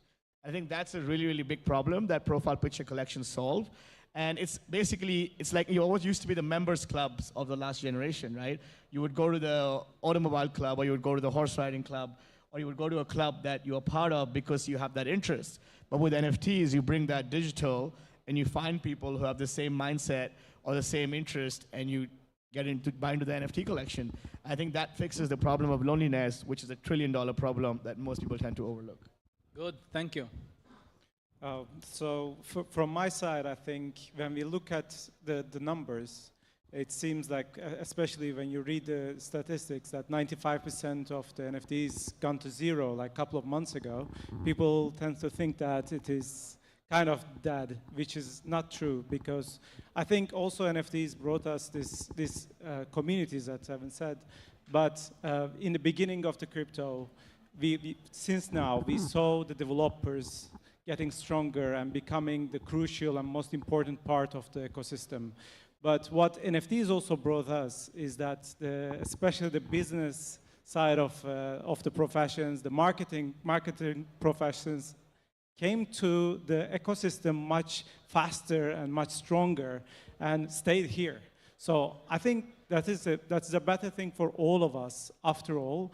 In crypto, that the developers' strongness is now getting equivalent with marketers, with the business minds, which is crucial to make the ecosystem much better. But from the NFT side, I think we still didn't see the real real benefits, real utilities, real way of using it. We will discuss it probably much more, but from my side, I am much fond of Bored Ape and VFriends, with that you have that utilities that you really connect with these special communities and go to physical events with your NFTs at the same time. I think we're definitely far from being dead. One of my hats, Borderless Ventures, is invest into Web3 and AI and a bunch of other things, and there is nothing dead or slow about what builders are doing right now in the past couple of years. That is definitely very much alive. But a lot of that is also the fact that they're building towards the future, and so that takes time, so it doesn't matter what the markets are doing in the meantime. I think if we're talking about, your monkey JPEGs or other things like that, then maybe that in the mind of people is, they don't understand it, and so as a thing that caused a certain identity around NFTs, it's still very valid, but is not what necessarily a lot of people might connect to outside of the people in those communities, because that is a very valuable thing. The other hat, NFT Factory Paris, has become the world's largest physical art gallery for digital art, but it's really France's HQ for everything Web3, founded by Ledger, Sorare, The Sandbox, Artifact, Ariani. 128 of us came together to build this thing. And yes, it's got a ton of screens and tons of digital art, which is really cool, but when we talk about NFTs, we're talking digital art, which will be $1 trillion asset class within 10 years. We are talking about digital communities built around digital collectibles, like we heard from Evan. We've also got all these other amazing things where we have everything that's going to change with the music industry, everything that's going to change with events and ticketing, supply chain and logistics, luxury and fashion, and everything that's being done around proof of authenticity and proof of ownership for these amazing things. We go from there into the video game industry, which is going to be hugely transformed by the tokenization of every single thing that's in your Fortnite or Grand Theft Auto or Pokemon Go or whatever else. All of those things are already digital assets. They just need to go off database and become on-chain. And so all of these different spaces where we're seeing an incredible amount of just real-world solutions, real-world things that people do, those are going to go from being simply in a database, digital assets doing whatever they do, to being something that will be able to be much more tradable or secondary marketplace, more liquidity, just a way to be able to work with those in a different way. And so we are far from any of that being dead, but I think the speculative side of this in some ways ran a lot of its course, but every time you have a bull market in any asset, speculation comes back. So that will still happen. I was last week with Ethan at Pudgy Penguins party in Paris, and they are real, and for sure Pudgy Penguins are not dead. Yeah, Catalin, please. Yeah, thanks, Sergio. Hi, everybody. First, congratulations to all the builders in the room and all the builders on the stage who made it over the last bear market. I think it was a very, very dry bear market. Now, let me give you some context. I'm not here on the list, but I'm Catalin. I've been over 22 years with IBM, and I don't know if you remember, 2015, I think, we were founders of Hyperledger Fabric under the Linux Foundation, and that took a long time, and now there are over 200,000 projects. These are permissioned and private blockchains. What I'm trying to say by this is that first you need to crawl before you walk, and then you need to walk before you run. So I think we are early. I spent my last 12 months talking to retailers, large banks, and brands. And I'm telling you from my own experience, there is a race from Web 2 to Web 3. Now, I have a couple of points that, I made some points here. So first, and I think, Sergio is a lawyer. He's my lawyer. We worked on many projects together. He's the best lawyer in-house. Digital property rights are fundamental. So the way I see it, NFTs is we had physical rights for millennials, for thousands of years, right? But nowadays we don't labor with our hands, we labor with our minds. And therefore, what NFTs bring is really digital property rights. So when you have a community and when you're a creator and post on TikTok, you eventually work for the platform. And so if you have followers on Instagram or Facebook, and if you leave the platform, you can't take the followers. Again, you're working for the platform. So what the NFTs are doing are changing this paradigm. And we're building a loyalty program called Inspire. And what we are doing is really, when you leave the program, you will be able to take the perks with you. Right now, in the form of NFTs, right? So I think a lot has been said, but I'm fan of three. If you want to hear what's my favorite, is the Pudgy Penguins. The reason for this is their partnership with Walmart, and they do in real life, NFTs and the toys that they are selling Data NFTs are the next big thing. Ethereum on Multiverse 6 are building something phenomenon, which is going to be far away from NFTs 1.0, and then our collections, which will launch in April. Thank you very much. This was the hardest question, being a general question with three points. So focusing on specific things. We know that NFT collections have ups and downs. I was wondering what factors contribute to the sustained interest in a specific NFT project? Anyone can answer? I think it just comes down to community, right? Most things in crypto are about the community. The price of a token is set by the sellers, right? And NFTs, at the end of the day, is a non-fungible token. So I think the sentiment depends a lot on the community, and that decides the growth of the project. A very good example of this is Pudgy Penguins. So I've been holding Bored Apes, CryptoPunks, the most OG collection since a long time, right? And Pudgy Penguins came out of nowhere and went from 1 ETH to now 20 ETH, and then flipped the Bored Apes. Now it's back to number 2nd, but they flipped the Bored Ape a few weeks ago as the #1 collection for a while. And when you really look into it, you realize it's because of the people who make up the community. All the Pudgy holders are mostly builders and entrepreneurs themselves who want to help grow the community, and they want to give back. When they have made the success, the companies have grown, they want to give back. Who do they give back to? They give back to the community they're a part of. That's the Pudgy Penguin holders. A great example of this is Gains Associate. It's a decentralized VC. You know, you have to buy the token to be part of it. They just distributed almost 2% of the supply to all the Pudgy holders because the founder himself is a Pudgy Penguin.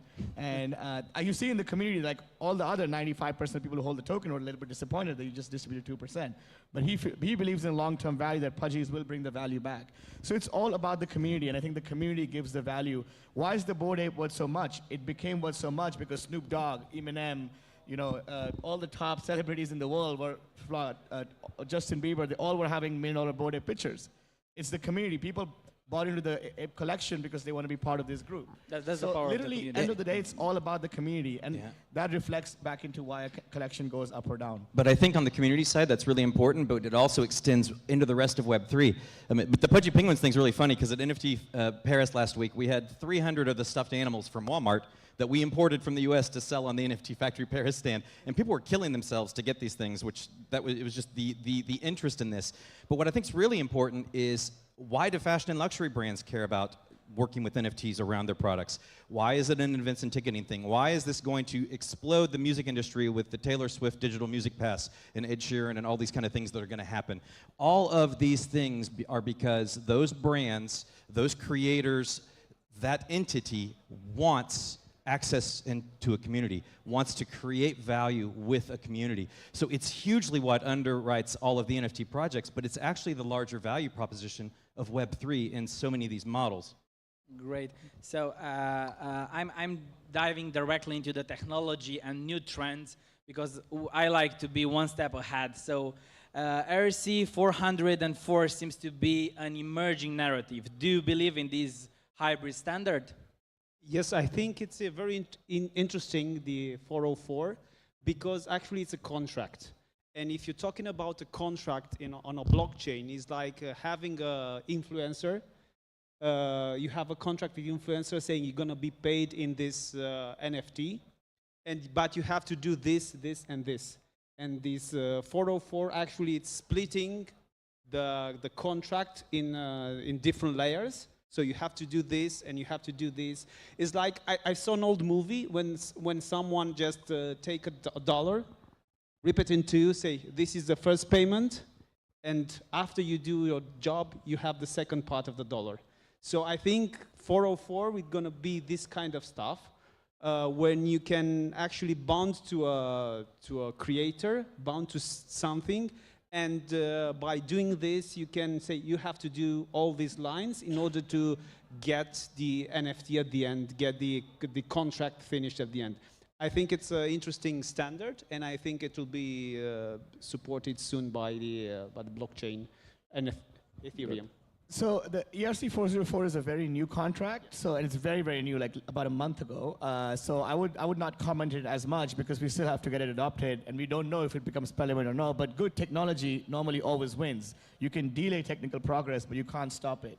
That said, I do want to touch upon this real alpha here for everybody listening is that the real alpha in NFTs right now is in ordinals, is the NFTs on Bitcoin's chain, which is like the most valuable space to be involved. If you want to be in I like to tell people who are getting into crypto, get into crypto, understand tokens, and then NFTs should be something you get involved with very later down the rabbit hole.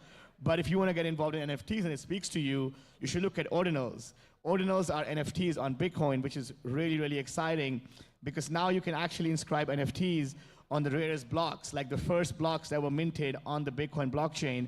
You can actually go and inscribe NFTs on those blocks way back in time. And I think that's very, very exciting because those are, as you call, rare Satoshis. You're not going to have a Satoshi again from 2009 or 2020. It's already gone if somebody's already inscribed on it. So I think ordinals is very, very exciting. And if you ask me, like, yes, we're still seeing great. I just told you, $15 million offer on a CryptoPunk, but real volume and real trading activity is actually going on ordinals. And that's because a lot of the NFT trading platforms are all KYC, the ETH ones. There is not KYC on Bitcoin, and there's a lot of these ancient whales who are holding a lot of Bitcoin who acquired that through illegal means that they can't really cash out, and all they can do is they can go and trade JPEGs online now without having to worry about KYC. So I would really look, if you look at new technology NFTs, I think ordinals is where the real alpha is.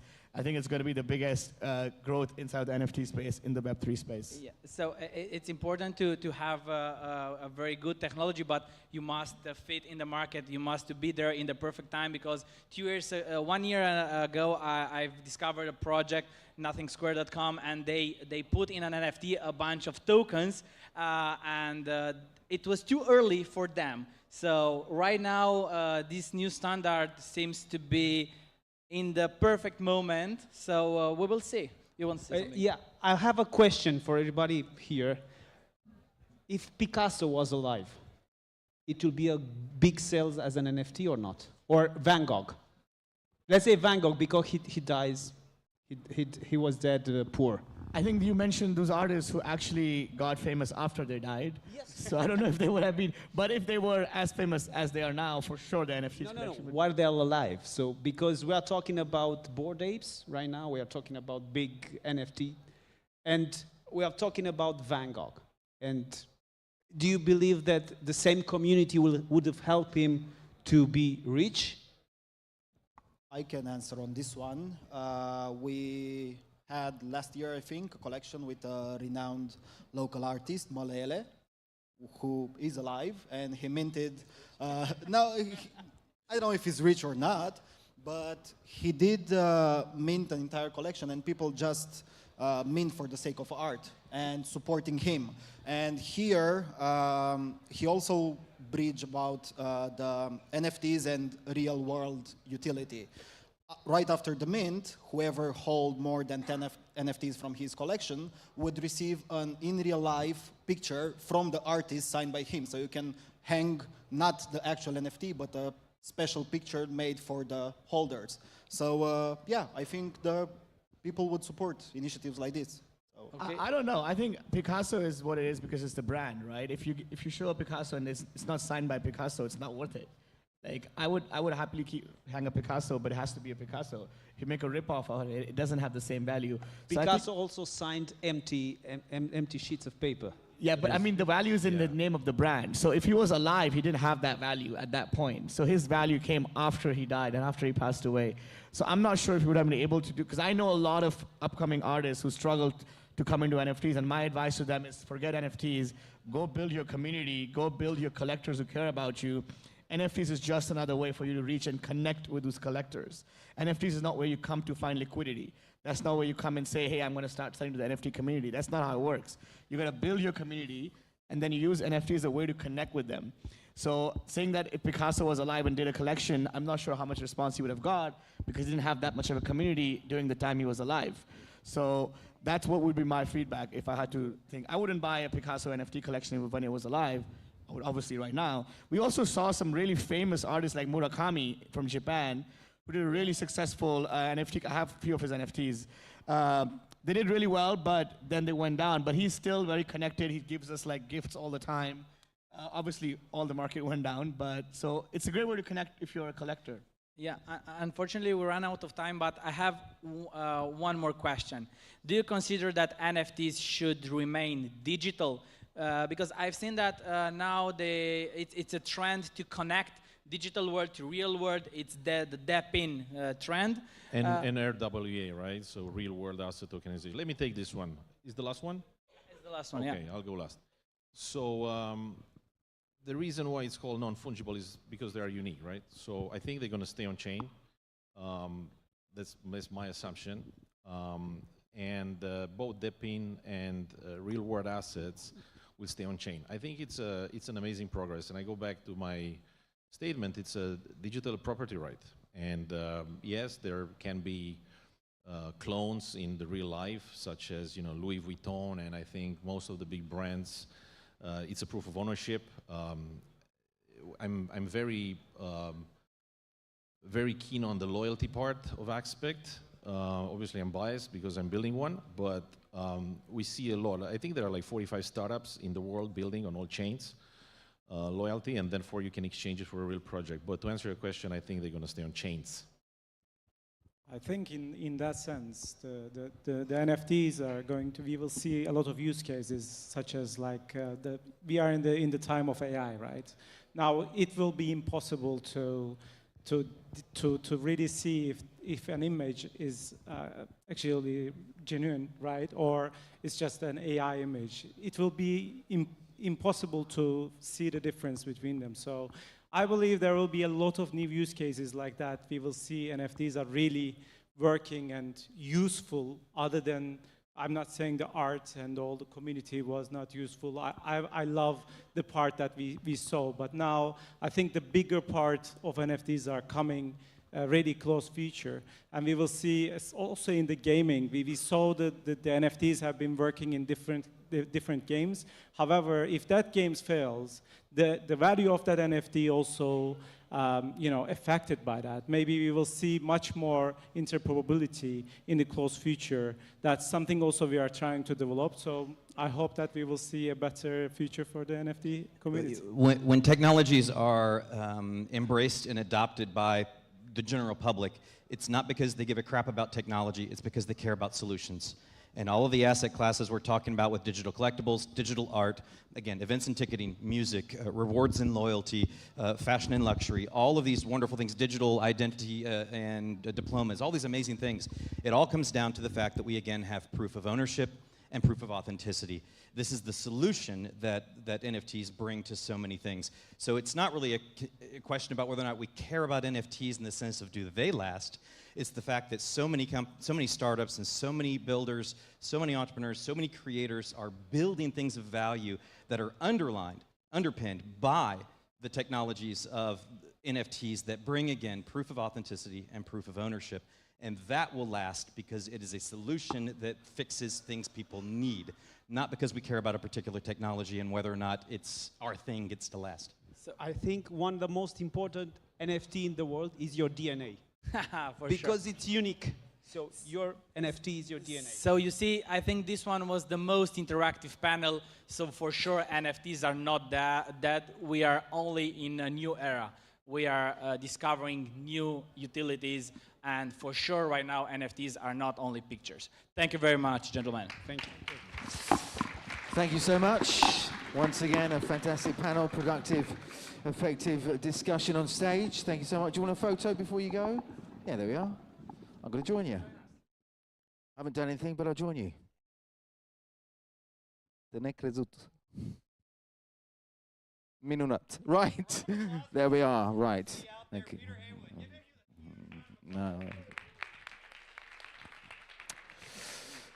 Right, we continue, we move on, and now, there we are, we move on now to our next panel discussion, next debate, conversation on stage. Again, all of this to help you kind of make sense of really what's happening. This is really between digital currency and central banks. That relationship, it's a debatable relationship, lots of perspectives on that relationship, and really debating the role of central banks in issuing digital currencies and how this really impacts the traditional banking system. It's the old chestnut. We know what this is about. We hear this all the time. Let's let's hear a panel giving their perspectives and their ideas, again, perhaps to help you not necessarily sway your opinion, but just to give you a kind of feel of really what the pulse is right now and temperature in terms of the answers to these questions. Let's get cracking and invite those on that panel right now. Please welcome to the stage from High Crowd, Alex Bonnet. Alex, come and join us. His applause gets bigger as he comes on stage. There we go. We also have, together with Alex from Tech Ventures, Olimpiu Balash. Olimpiu, come and join us. Welcome. Together with Olimpiu and Alex, we have Ilya Pushkash. Once again, come and join us. From Netopia, Felix Krishan back on the stage. Always great to hear your opinions and perspectives. From Nomad, Fulcrum, Pavel Laskareshki. There we are. You got a wall. There's a big fan in the front here. and the man who's going to shape this conversation forward, please welcome from Crypto Potato. Pop Potato, is that right? Pop Potato, George Georgiev.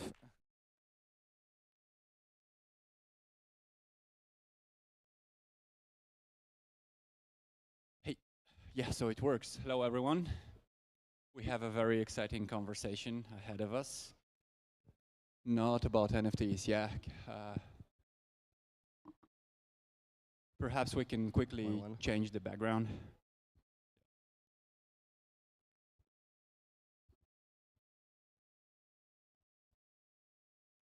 One.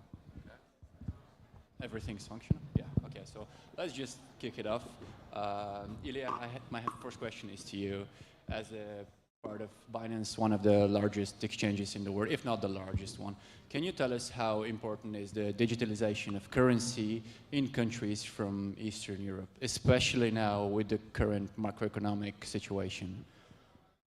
Sure. I mean, central bank issued digital currencies might have a really important role in transparency, in better access to finance, and from our perspective, it's really important how those are regulated, how those are developed.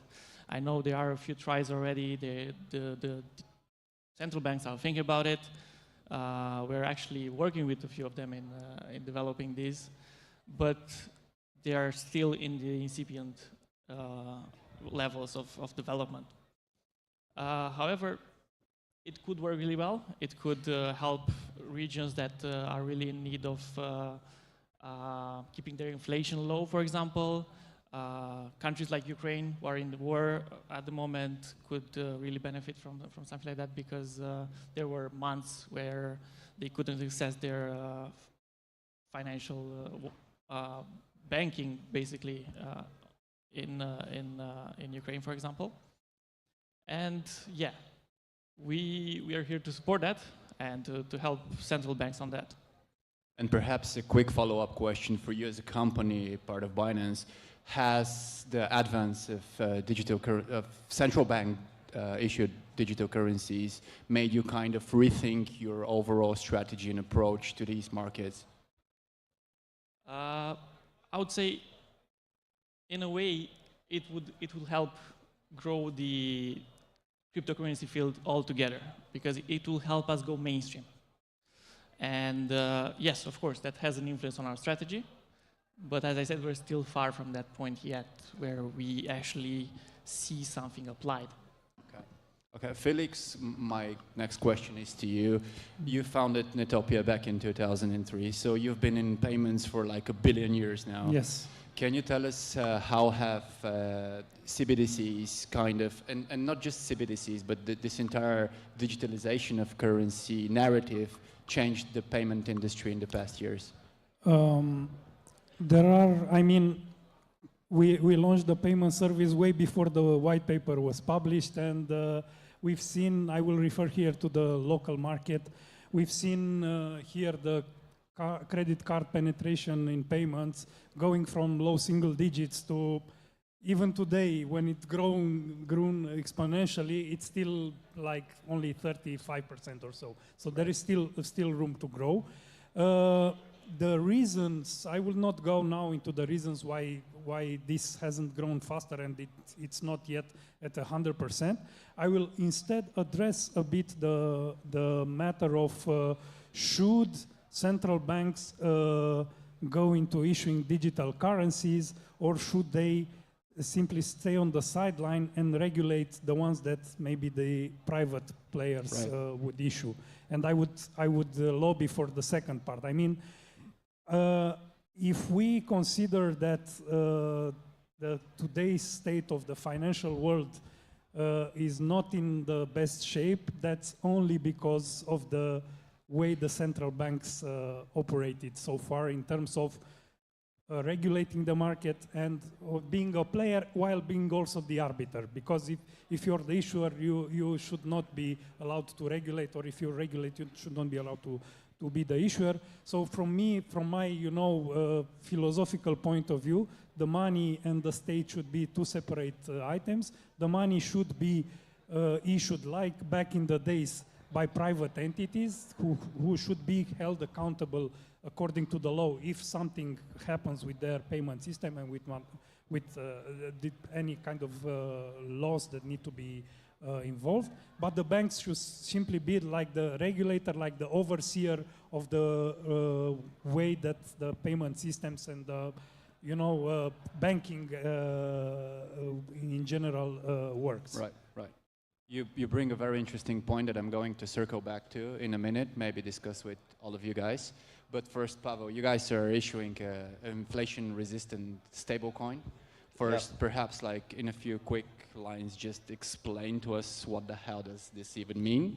And second, and perhaps which is also something that I want to touch upon with everyone a bit later in the panel, is do you think CBDCs in general are a net benefit for the crypto industry the way it is functioning and existing right now?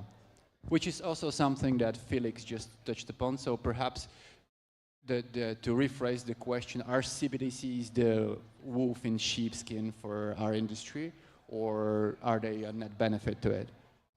Okay, so I will start with the definition of inflation-resistant stablecoin, because that might sound a little bit like difficult to understand.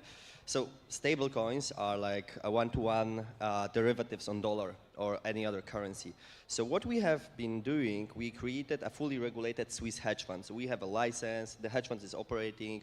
We have 100 plus quant strategies that operates on RWAs on traditional market. We have deals with banks, this and that. It generates profit. Last year, pretty decent profit, 20% on plus. So what we are doing is basically we are issuing a token which is pegged to the treasury. Treasury is the money that float in. Right. And the profits on that money that we generate, we put back to the treasury. So if the token is pegged to the treasury and the treasury is growing because of the profits, the value of the token is growing as well. Okay. And the conservative strategy we used is to beat the inflation plus coupon on top of that. So that's easy. So we are using traditional market mechanism to provide crypto token that is not going to be pegged to the Bitcoin price, like 99% of the crypto, but it's going to be pegged to the results of the regulated financial company. So that's what actually it is. Okay. So my take on CBDCs is like, I can agree with what you just said about other approach, but the problem with other approach is that there are no CBDCs actually on the market right now. We have derivatives on dollar. And what has been shown that those derivatives have some issues and problems. One of the issues USDC had is that they were keeping money in the bank. SVB collapsed, $4 billion evaporated, and this was the amount that the USDC was depegged on. And the plus of the CBDC is that it will not depeg because there is nothing to depeg from. The problem is that it's a programmable money, and you can have a deadline, and you can have expiry date on the capital or something. But my take on this is that if CBDCs are going to be implemented, much more of the big capital will flow into the crypto market. So we will have stable coins as we know them right now. We will have them. The banks will operate, like a lot of financial institutions are going to issue those to do settlements internally, to do a lot of operations on this. But CBDCs eventually are going to appear because The difference from the current banking and financial systems and the current money, we have something called e-money right now on the financial markets. What the e-money is, it's a entry in the database, which are calling the ledger in the bank, central bank, or somewhere else, and they are saying that this money is there. With using CBDCs or any other currency like that, we can say that this actually exists because this money has been physically created. Right. It's not in the database that everyone can remove, change, or something. It's immutable. It's on the blockchain. It's secured in certain way, and it has been created. So that's a plus of that. And we can have an opinion that CBDCs are bad or wrong, but nobody cares about those opinions. The facts are that it's going to be there. So we need to be pragmatic in development of our businesses, protocols, and everything to adjust to what is going to happen. And it's inevitable that those things are going to be implemented. So my bet is to be able to use any type of capital that there is on the market, stablecoins, CBDCs, any other value, to build on top of that. Right. Well, thank you. And Olympio, so you're kind of representing the bank side of the conversation, so I'm incredibly... I won't call it so. I'm a software engineer first. Right. Okay. Me either. And then I bought a bank. Okay.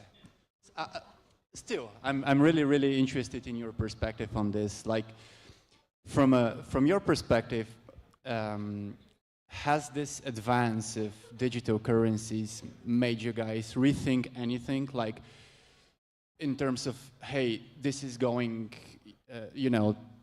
it's adopted, people are using it. Should we rethink our strategy to perhaps in this particular way? Or is it like, take a chill pill, guys, you're not that big yet, nobody cares? No. What I want to say from the banking perspective, be aware of what you wish for. Yeah? Yeah. You are now in an industry, in a financial industry, segment of financial industry, very, very profitable now for all of you guys here, including Binance.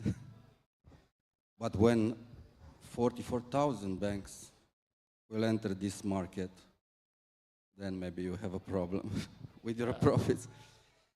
So it's a good thing that the banks move slowly in any direction, not only this one, but any direction. They are moved slowly. They make small steps. They're very careful.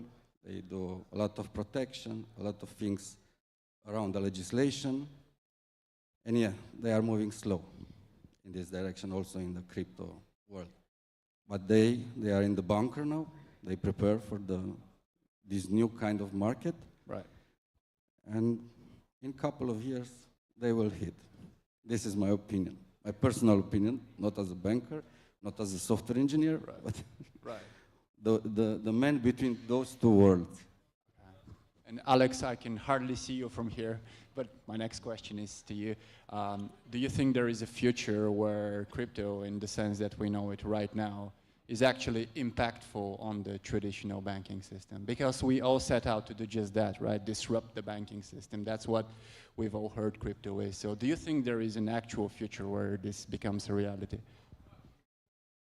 I think it's very important of how exactly and what the crypto community interprets about the digital currency and what the bank interprets about the digital currency.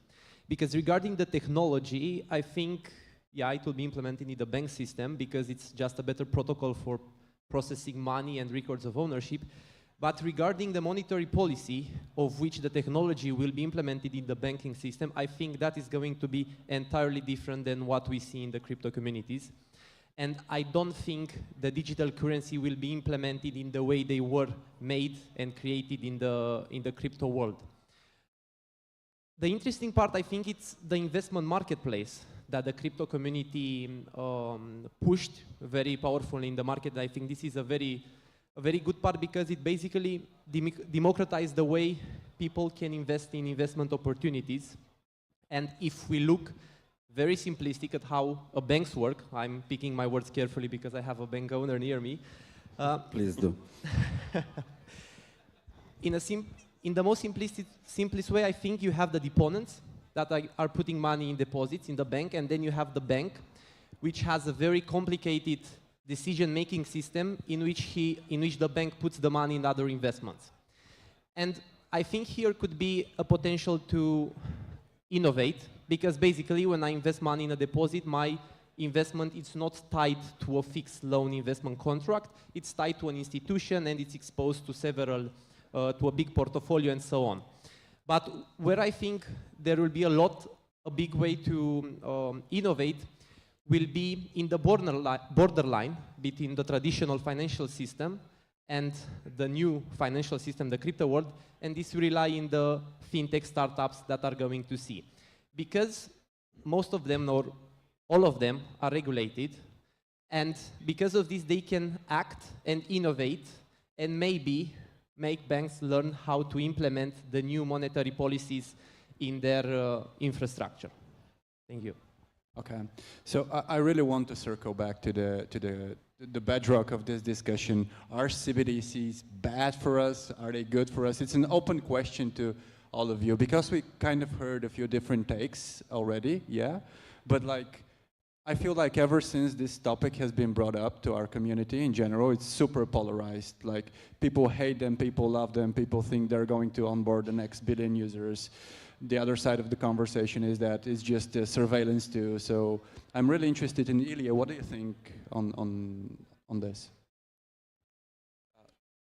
Either one, Felix or Ilya, doesn't matter. Yeah. I will be very brief. I think that if anyone can tell me a use case that will be solved by CBDCs that cannot be solved with the tools that we have today, then I will give way. But I think that people somehow confuse the ease of use or the instant settlement or anything other than you know, the actual movement of bits. They confuse it with the way things work. Yeah, meaning that if you have a CBDC, things will happen much faster, or will be. You can. If there is the will for things to move much faster and to have instant settlement, look around the world, there are plenty of payment systems that work with instant settlement. So that's not really a benefit. So anyway, I think that it's not that my opinion matters that much, but I'm personally against CBDCs because I don't see the benefits that they can bring versus any kind of use case that's usable today. Okay. I agree with Felix, and CBDC can be bad, but I don't think it's that much up to us. If central banks decide they want to go with it, they can create a system that will work well, though. Who knows?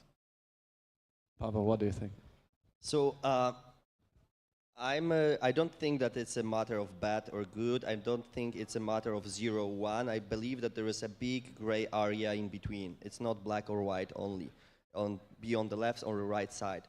And like it depends on the people, on the use case, on everything. Like I would love to have a conversation after the panel with you, by the way. But the thing is that like I believe from my perspective and from every business perspective that it's about the business side. So I'm not picking the sides, a good one or a wrong one, because I don't have influence on that. How can I influence the decision of the Central Bank of Poland or European Central Bank or Santander or anyone else if they will issue that, or any kind of government? I don't have. So I'm on the business side. So I know that it's going to be, I know where it's going to be. I can track the development of each of the CBDCs worldwide. I see that in Nigeria is going very well. I see that in Europe is pretty poor. And I can calculate when I should execute certain activities within my business. And I will adjust my business to the current situation on the market. So if the CBDCs are going to be here, my business, as well Binance business, as well any other business, will have to adjust and adapt. And we will. And that's the thing. I'm always on the business side, never on the good or bad. If the situations are inevitable and I don't have influence on that, I'm always on my own. And also making sure that we have the best case scenario. If they want to move on with it, we can help creating the best case scenario. I would love to help them and to advise how to address those issues the best as a voice of the industry, because usually I believe if there is regulator, they should not do the things by themselves because usually they make a crappy decisions, so we know it. So Binance, any other centralized exchanges, as well business, as well us as a fulcrum, I would love to participate in those conversations. I'm pushing myself forward to be in those communities or in those places where those decisions are made, to have some sort, at least influence on the future shape of those regulations and what's going to happen, also from the perspective of the business. Because this kind of industry is not built by the central banks. It's built by the business. Business is driving economy. So this is the business who should have a voice in such a matter. And this is my answer to this. So I think we're way past our time already, but in essence, just to get the crux of it, CBDCs are coming, I guess, and we just have to accept it, adjust properly, take the necessary steps to adopting them in our industry the best way we can. And as Olympia said pretty properly there, be careful what you wish for. So yeah, yeah. Well, that sums it up. Thank you, everyone, for. Thank you very much. Ladies and gentlemen, hands together for our panelist and moderator. Thank you so much. Fabulous. Okay, wonderful. Again, ladies and gentlemen, just let me remind you a little bit about what's happening a little bit later on this evening, 6:30 in this room here. This is where the Gala Awards will take place. It's almost like the Oscars, similar to the Oscars. Well, if you see the awards, you'll think you are at the Oscars. The ceremony, a little bit, well, kind of like the Oscars. I'll be unfolding what's happening throughout the evening. We've got more than 20, I believe more than 25 categories, a real celebration, again, rewarding and raising our glasses to those that are doing well in this industry, those that have really moved forward as well. And again, a chance to kind of sit back, relax over something to drink, and also seeing really who's really kind of moving forward in this industry. And it's a lot of fun as well. If you were here last year, we're going to do it all over again this evening from 6:30 in this room. Right, we move on to our very last discussion, last debate, a conversation here on stage all about those mistakes, those common mistakes, those common startup mistakes, certainly in the industry. Again, this will give us a kind of, for those of us maybe starting out, those of us within the startup world, this will certainly help you to potentially not make the same mistakes as you're going to hear potentially here on the stage. Right, let's get cracking and invite our panelists to the stage. First of all, we have Daniel Tamash. Please come and join us. Thank you, Daniel. Nice to see you again. Also, Antonio Inake. Antonio, wherever you are. There we are, from the back. Alexandru Carbonario, who somehow gets a massive round of applause. I don't know what you've done, what you do. Why does he get such a great... He's got a great T-shirt. It's like the president to the stage. There we are, wonderful. And we have Diana Marculescu. Diana Marculescu, please join us. Hello there, please come and join us. Fabulous. Can I just ask you to sit there? Thank you very much. Take a seat there. And our moderator, who's going to, also not our moderator, first of all, we also have Christian Dobrobansu. Christian, come and join us. There we are. And our moderator, who's going to shape this in the right way moving forward, is not the man I have on this piece of paper. It's this man here again. Take it away.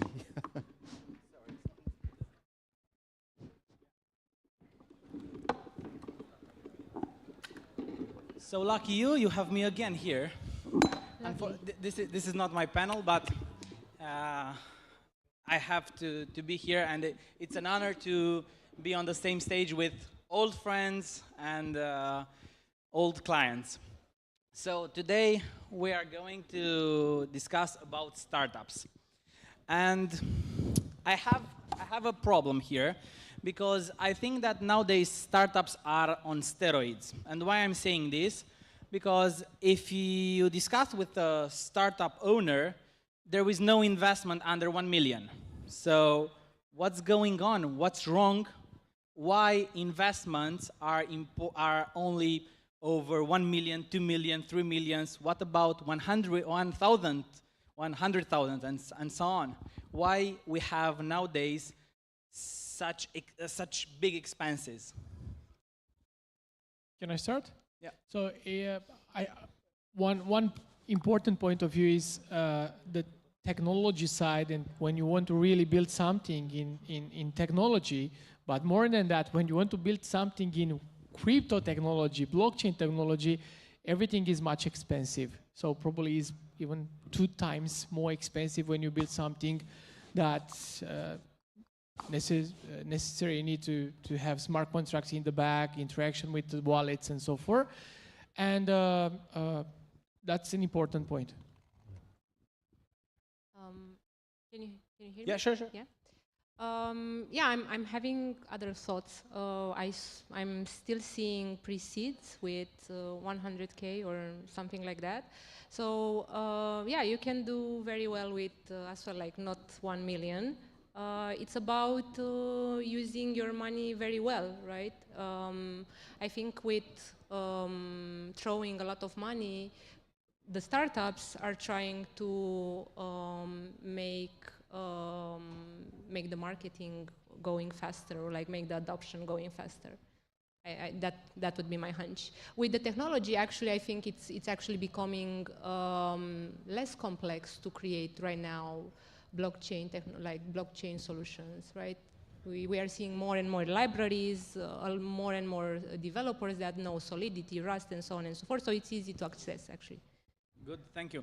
We have on the stage 1, 2, 3, 4, 5 experienced founders of different projects. So what are some common pitfalls startups encounter when entering in this lovely crypto industry? So this is a therapy session with public.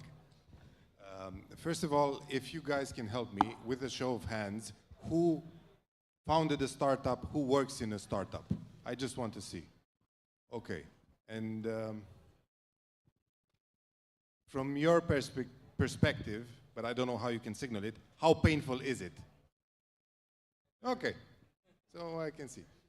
The common pitfalls. First of all, from what we've experienced is that when you talk about blockchain, you talk about 2 things, technology and finance combined into one single thing that has to do the thing that you plan to do. Now, humans are very interesting creatures and very unpredictable up to a point and predictable to a certain other point. When doing a startup in crypto, the first thing I would say, have good legal support. Yeah, this is good. But at the same time, don't jump too quickly. Why? Because the complexity of the topic will kick you in the ass very fast if it's not properly mastered. And I know we have cycles that come and go. Hopefully now it comes. It's pretty damn time. But if the base is right and you're not trying to scam people, this is important. If you're trying to scam people, what I'm saying is not for you. But if you're trying to build a product that is actually used, in order to build it on a solid foundation, there are certain steps that need to be made, and I don't think I have the time, and I'll pass the mic. Yeah, I'm gonna be very straight to the point. If you don't have money in your bank account, don't open a startup. If you do not have knowledge how a startup runs, don't open a startup. If you do not have money for bribes, listing fees, and whatever, don't make a startup. Otherwise, people consider it as being a scam, as Daniel said. But in this space, it's very competitive at the moment. But I'm pretty sure, I also heard a couple of ideas today from brilliant ideas. There are some guys, but I forgot their name. I forgot to mention them, but you can have a unique product and you can have a talent on marketing it and you have a chance. But if you do not have funds, knowledge, and background, don't open a startup. Just my 2 cents. Or open it. Anything to be added? Sorry? Anything else to be added? That's it. Okay. Can I add something? I would actually say that there are options for getting funded, right? So if you have like a great idea, you are technically sound, so you are able to build stuff, you can go to an accelerator, you can go and get a grant, you can, I don't know, raise from your family and friends. So it's not, doesn't matter that you have 1 million in your account. It matters that you are solving something real and you have like a good product. And then the magic will happen, actually, many of the times. Yeah, but like you said, you need to have a product. That product needs to be invested on, it needs to be built. You cannot open a product and have your friends working on a product for 1 year for free. It's impossible. No one will do that, no matter how good a friend you have. Just my 2 cents. Good. So we are in an intangible industry, and we have a lot of resources spent on marketing and advisors. How important is to have the right advisors and how to choose them? It's very important. Is any marketplace for advisors? Or I'm sorry? supermarket? Unfortunately, no. No, they aren't. It's very important because when you found the startup, mainly let's say you are the brain of that product. But if you want to be the brain of every part of that startup, then you're for sure gonna fail. A person that is good at everything, it's bad at everything. So it's very important to have, let's say, people that know their stuff in the specific areas. So if you are good at developing the product, okay, leave or somebody else to do the marketing, leave somebody else to do the fundraising, because this happens a lot in startups. And we are talking about blockchain here, so most of us, the founders, are technical persons. A technical person, it's rarely also a good salesperson. So this is like very, very rare, where you find a project where somebody is technical and good at sales. That's a unicorn, so keep an eye on it. But this is very rare. And without sales, without somebody to sell your product, it doesn't matter if your product is good or not. Somebody needs to hear about it, and you need to sell it. Having the right people near you, it's the success of the product, the success of the project that you have. So you need to have people, and if you don't have, that's not a problem, you can find them. Where? There isn't a marketplace, but what we have, for example, here, you can find, I think that if you want, you can find at an event like this, a guy for every part of your project. So there isn't an officially one, but you can make it one. So unfortunately, when you are at the beginning and you build your startup, you're not forced to really go to big players from the market and say, I want to invite you to be an advisor to my company because it's so expensive. And a lot of them, they will say no, right? Because you are the startup. And maybe you don't have the funds for this. And I think the best advisor sometimes can be your network. But your network needs to be, you need to expand your network. For example, if you have a gaming product, or I don't know, a fintech product or whatever, you for sure need to have friends from the legal part. You need to have friends from the business. You need to have friends from the marketing. And you really need to expand your network and really talk with other people that really build something. And they can be the best advisors, even on a coffee. So if you are smart enough to go on LinkedIn, connect with some people, or even during this event, you can find advice in every single of us, because all of us, we had some experience in some topics, right? And you don't necessarily need to have, big names at the beginning, because you'll not be able to do this. But sometimes you really can have an amazing advisor on a coffee. So that's my point. We did this with our project. I can add some thoughts as well. I'm advising different startups. So it depends at what level you are. So yeah, like you can start with talking with your friends and see what they are thinking about your project. Then you can connect with the community, right? And for example, here in Romania, we have like a very good blockchain builders community. right? And like talk with the different experts. And then as you grow and your project matures and you get traction, you would want actually to attract very experienced people, right? That are very well connected, have like a world network, have experience at global level, right? So that you can scale, right? In a way, you cannot scale by talking with your friends at a beer. But yeah, you can start the project by, I don't know, vetting your ideas there. Good. We are in crypto for more than 7 years, and we are a traditional law firm, and I can state that there is no other industry like this one. So you can receive feedback from any participant of this conference. So don't hesitate to ask for instant feedback, because it can be very useful and you can win a very good friend. So I selected some questions here, and it's extremely hard sometimes as an ICO to choose your blockchain. So can you discuss the implication of choosing the wrong blockchain platform for a crypto startup? Yeah, sure. I mean, this is the most important decision in my opinion. And I've seen a lot of startups choosing the layer or the blockchain network they're going to go in.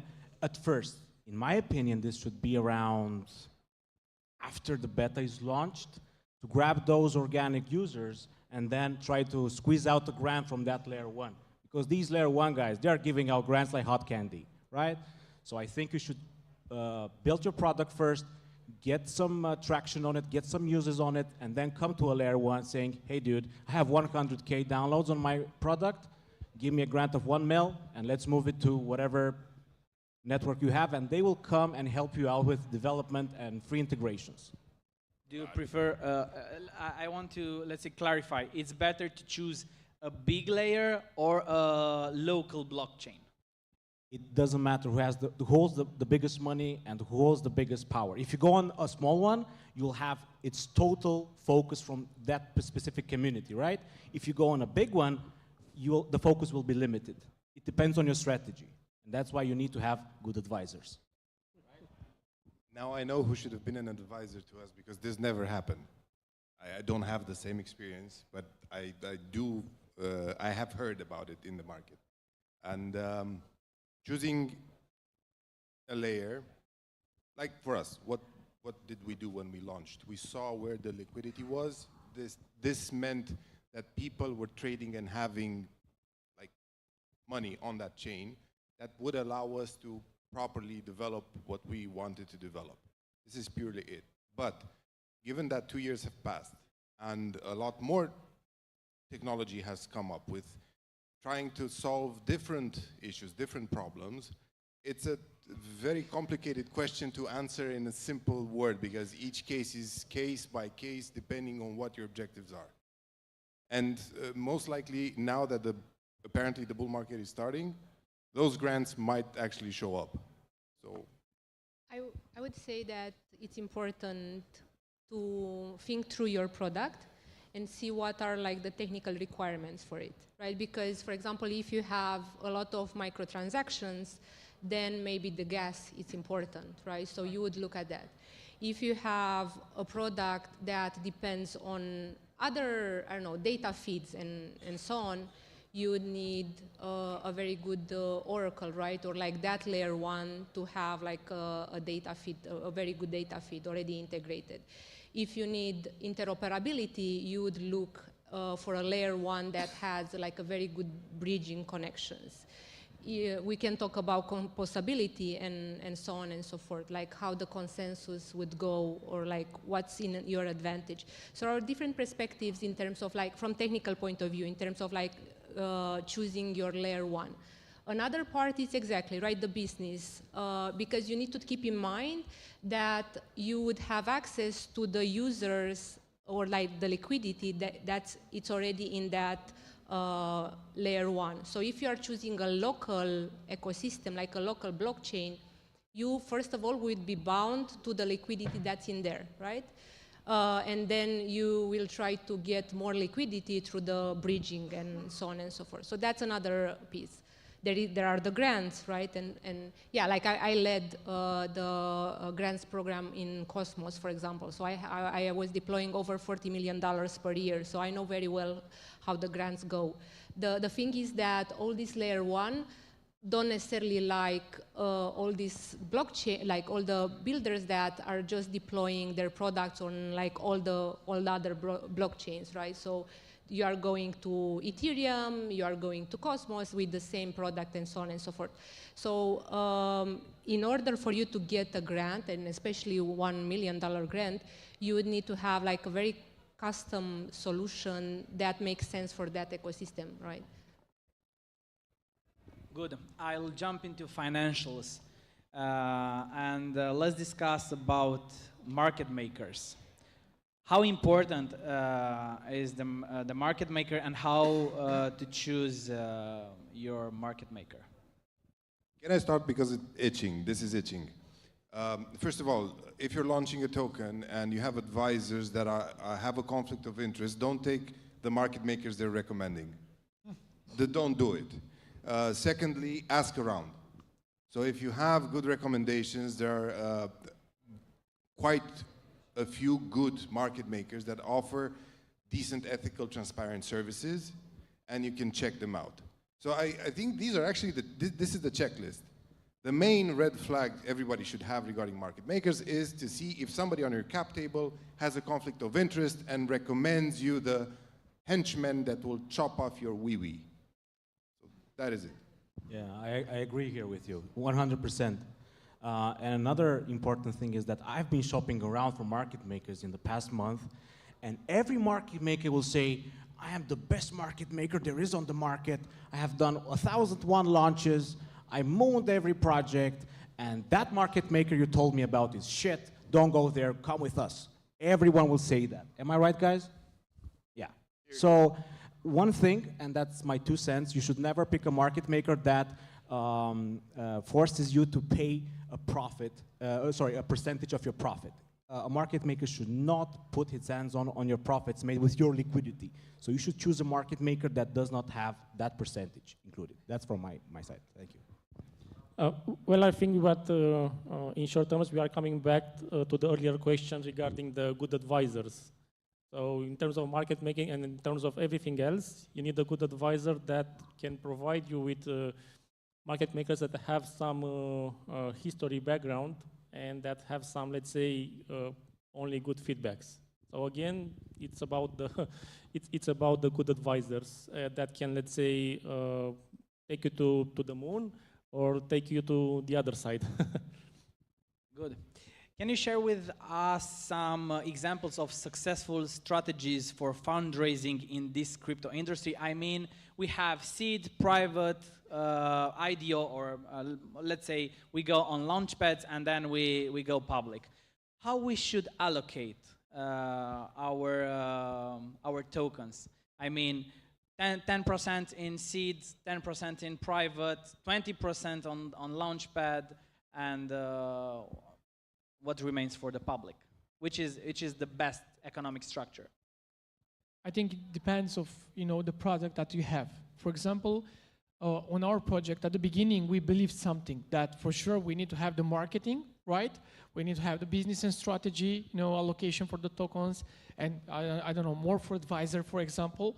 And now we decide that, and we started already to burn all the tokens from the marketing side and all the tokens from the business and strategy and so forth, more pools. Why? Because if I'm starting to really sell my tokens to be able to pay the marketing, it's not so good, right? I will dump my project. So I better find out a strategy where I'm gonna create revenue every single month to be able to pay the bills for the team in fiat, for the marketing, and really keep the token safe and be able to grow faster. And I think that's one. Depend of the way you created your product. And I think everything is different, but I think it's a new area in the way you need to build your tokenomics. I saw amazing tokenomics for some of the startup that are here. even Exo Xno, for example, that they are in the room, because they are not allocated too much on the private. They are allocated more for the public, less for the private, to really protect, the market and the investors that come with equal chances. And I think that's a very good approach in the way we think. I would also add here something else that I, let's say, noticed. Regarding the tokenomics, you also have to take in consideration where you are in the market at the moment. Because a good tokenomics from 2 years ago doesn't necessarily that it's good today. And I've been watching the market for more than 7 years, and they were like changing, year after year after year. So you also have to take in consideration when you have a new project, where you are in the market right now, and what is, let's say, what the communities are expecting from you. Even though I know, it's technical parts, okay, how much, depending on the project, but it's also, you have to take in consideration what the market wants. Because it's not always about you, but you also have to sell them, and they want to, let's say, accept and understand what you are doing. Yeah, just my 2 cents. I'm pretty sure that 2-3 years ago, the tokenomic structure was a little bit different than nowadays. But hear me out. Every token put in sale represents a selling pressure, which you will have to cover at a certain point. Now, when it comes to issue the token for sale, right, you should think about how much money you want to raise and how much money you are willing to put into liquidity after you list. So if you have funding, or if you want to do a lower cap sale, you should keep the tokenomics tight. In my perspective, 5, 10, 5 is the right, let's say, tokenomics nowadays. In our project, for example, we don't have any private seal, only public, because we have the funding. But you should consider the selling pressure that comes afterwards. That's my 2 cents. Thank you. Good. Thank you very much. I personally know all the speakers that have been today on the stage, and I encourage you to add them on social media, Twitter, on LinkedIn, and don't hesitate to ask them any question. It's our role to share from our experience in order to raise the bar in this industry. So don't hesitate to contact them or to contact me with any question that you have. Thank you very much. Ladies and gentlemen, hands together for our panelists and our moderator as well. Thank you so much. Fabulous. Once again, another productive, fantastic session. Ladies and gentlemen, guess what? We have now come to, I think there's a photo opportunity there. Would you like a photo? Yes, you would. Yes, I know you would. There we are. I'll join you. Haven't done anything. There we are.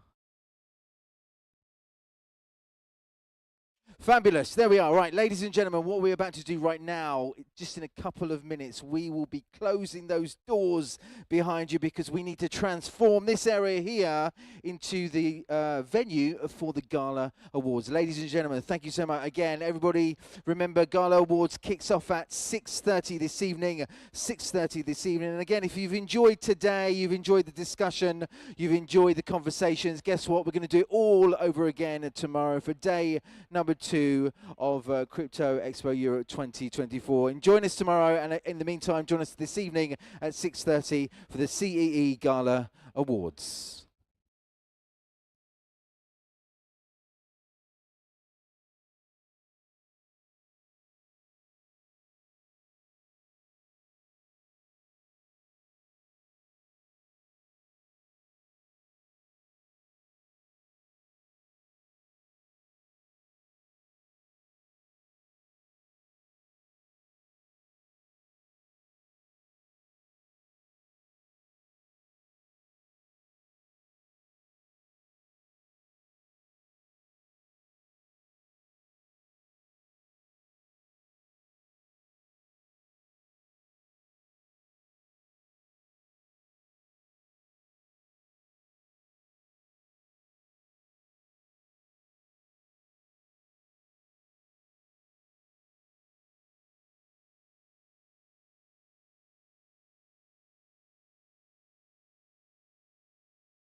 we have the fantastic awards. Now, we've got 3 types of award. You'll see them a little bit later on. They look like the Oscars. They feel like the Oscars. So if anyone asks, they are the Oscars of this industry. So we've got no less, I believe, no less than 33 categories. So 33 categories. And remember, all the nominees, all the finalists in each of these categories were voted by you, the public. You, the public, voted for the nominees, and then it was opened up again to you, the public. Roughly about a week or so, it's been online, been open on the website for you, the public, wherever in the world, to decide. You decide the fate of actually who walks away a winner of each of these categories. I will say one thing as well before we begin. You hear or you see your name, you see the name of your company you work for, you see your name on the screen, or you represent that company or organization on the screen. Again, feel free to show the others in terms of the noise you make, the claps, the cheers, the screams, whatever you want, the clothes in the air, whatever you want to do, to show the others how confident you are of walking away a winner in each of the categories. Shall we get this show cracking and started? I think we should, absolutely. Right, ladies and gentlemen, let's have a look. Let's have a look, first of all, at the first category. Best stock market exchange. Finalists are NASDAQ, XTB, Farm XYZ, Etoro.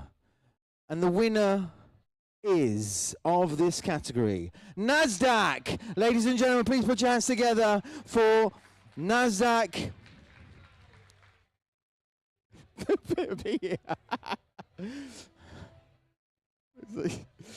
I think somebody from NASDAQ better be here. Absolutely, yes they are, Jane King. There we are, waiting patiently. Congratulations, well done. That's yours. Quick photo together.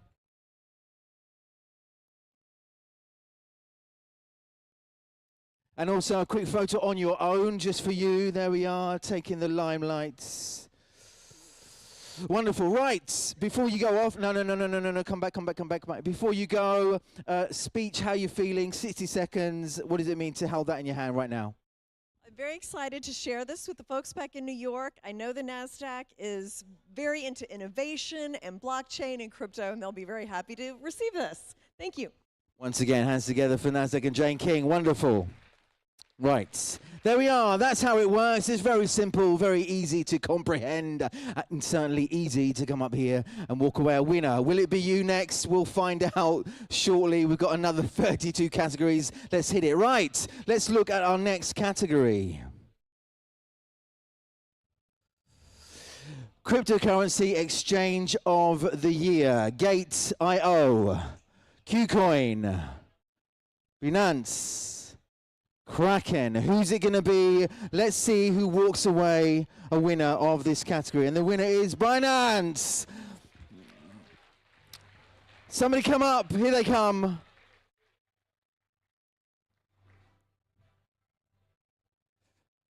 Can you jump? There we are. Yes, you can. Absolutely. Well done. Congratulations. Well done, my friend. This is yours. We're going to stand here. We're just going to stand here, just in front together. Just shuffle forward, a bit more. There we are. Quick photo. And a quick photo on your own, naturally. There we are, just for you. Feeling good. There we are. Right, quick couple of words. Who's going to speak? How are you feeling right now? Or both of you saying it should be you. Who's it going to be? Thanks for your vote, everyone. It's good to be close to the users of Binance, and thanks for your vote. Have a good day. Have a good day. There we are. You have a good day. Hold on. How are you going to celebrate your win with the team? What are you going to do? Splash out? What are you going to do?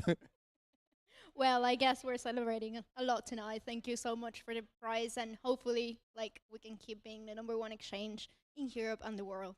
Once again, hands together for Binance. Fantastic. Well done. Right, let's move on to our next category. Again, you see your category, you see your organization. show each other how confident you are about walking away a winner. Our next category is on the screen right now. There we are. Best UX crypto exchange platform. Crypto.com, Kraken, BitGet, Binance. Who's it going to be? The winner is Kraken. There we are, Kraken. Kraken, come forward. Kraken is not coming forward. I might believe is there anybody here from Kraken? Would anybody like to come on stage on behalf of Kraken? Okay, what have you got to do with Kraken? Are you just I'll come up, I'll take it? I'm a very good friend of the person who would be up here to receive the award from Kraken. You're a very good friend. Is that what the person would say if I asked that person? Do you believe that? Do you believe him? No. Okay, no, it's okay. There we are. What have you got in there? What's under there? What's under there? Sneaky. Okay, we'll have a quick, I'm not going to give you a speech because you don't deserve that, but we're going to have a photograph anyway. You can pretend it's you, put it online. There we are, once again, hands together for Kraken with a man who says he knows the person from Kraken, but suspiciously doesn't. Anyway, if there is anyone else here, anyone else that wins and they're not here, I'll make sure it's not you coming up here. Right, we move on to our next category. Here we go. Our next category in the awards 2024, Best Crypto Exchange Support. Is it going to be BitGet, Tokoro, Crypto.com, or KuCoin? Let's see who the winner is. BitGet. BitGet, please come forward.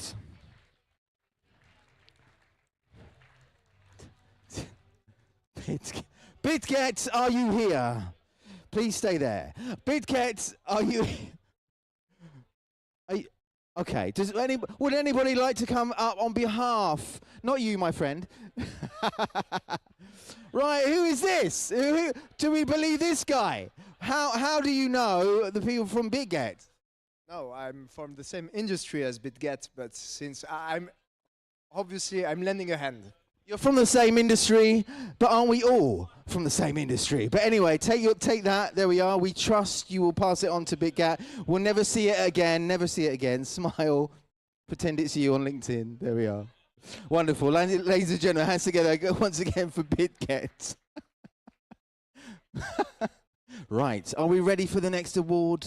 Yes, we are. Let's have a look at the next category. Best Crypto Exchange Mobile App. Is it going to be Tokoro, Binance, Crypto.com, KuCoin? Who's it going to be? Who would you choose? Let's find out who the public chose as the winner. Crypto.com.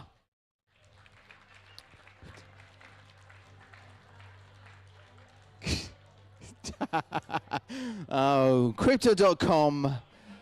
They're having a night out with BitGet and Kraken. Right. Would anybody who is maybe more than just in the industry like to come up on behalf of you guys together?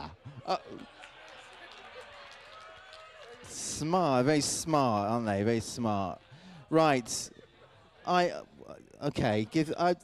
disgusted. I'm disgusted at this. Right, given that they are, you watch LinkedIn tomorrow will just be full up with these guys with awards, and they'll say they've won awards. There we are. Thank you so much. See you in a minute. Yeah.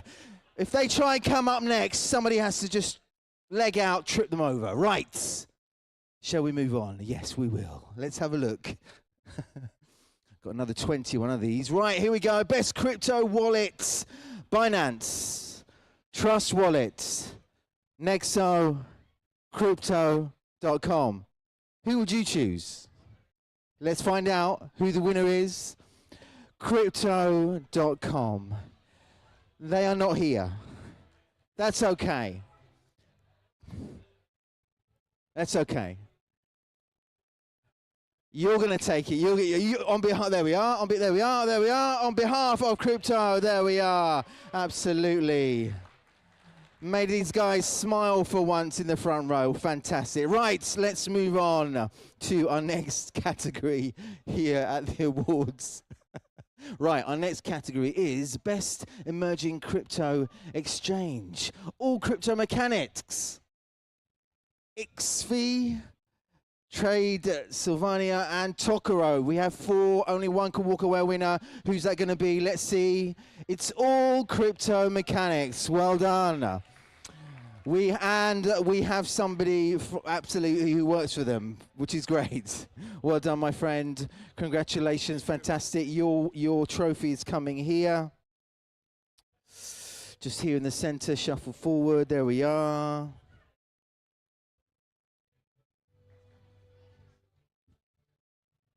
And one on your own, one just you. There we are. Pose for the camera. Smile. Is that a smile? It is. Hopefully it's a smile. There we are. I don't know who's I don't know. You're moving. You're not. I don't know which one's a statue. But anyway, here's the thing. Here's the thing. How are you feeling right now holding that in your hands, walking away a winner as what the public voted for you guys? Absolutely thankful and honored to be here, and thank you for trust. We're just starting. It's our very, very first days here. Thank you for this, and we are looking forward to have much more coming. Thank you. Congratulations once again, all crypto mechanics. Well done. Right, we steadily move on to our next category. On the screen, we can see it now. Here we go. Our next category is Best Payment Processor. SmartPay, Lex Exchange, Redot Pay, Natopia Payments. 4 options, 1 winner. You voted, well, the public voted. Let's see who the winner is. Natopia Payments. Natopia Payments, you are the winners. And I assume it's not you. You look like it was you. I'm walking as us. Are they here? Are you here? Natopia Payments. 3, 2, 1. You're not here, which is okay, and that's all right. Would anybody who really does know who Natopia Payments are like to come and take the award? 3, 2, 1. That's entirely okay. What we will do, we will. Are you just coming up?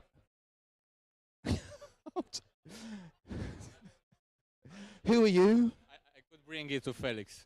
You can bring it to Felix. Okay. That's what they all say, but hey. Okay, smile. Thumbs up.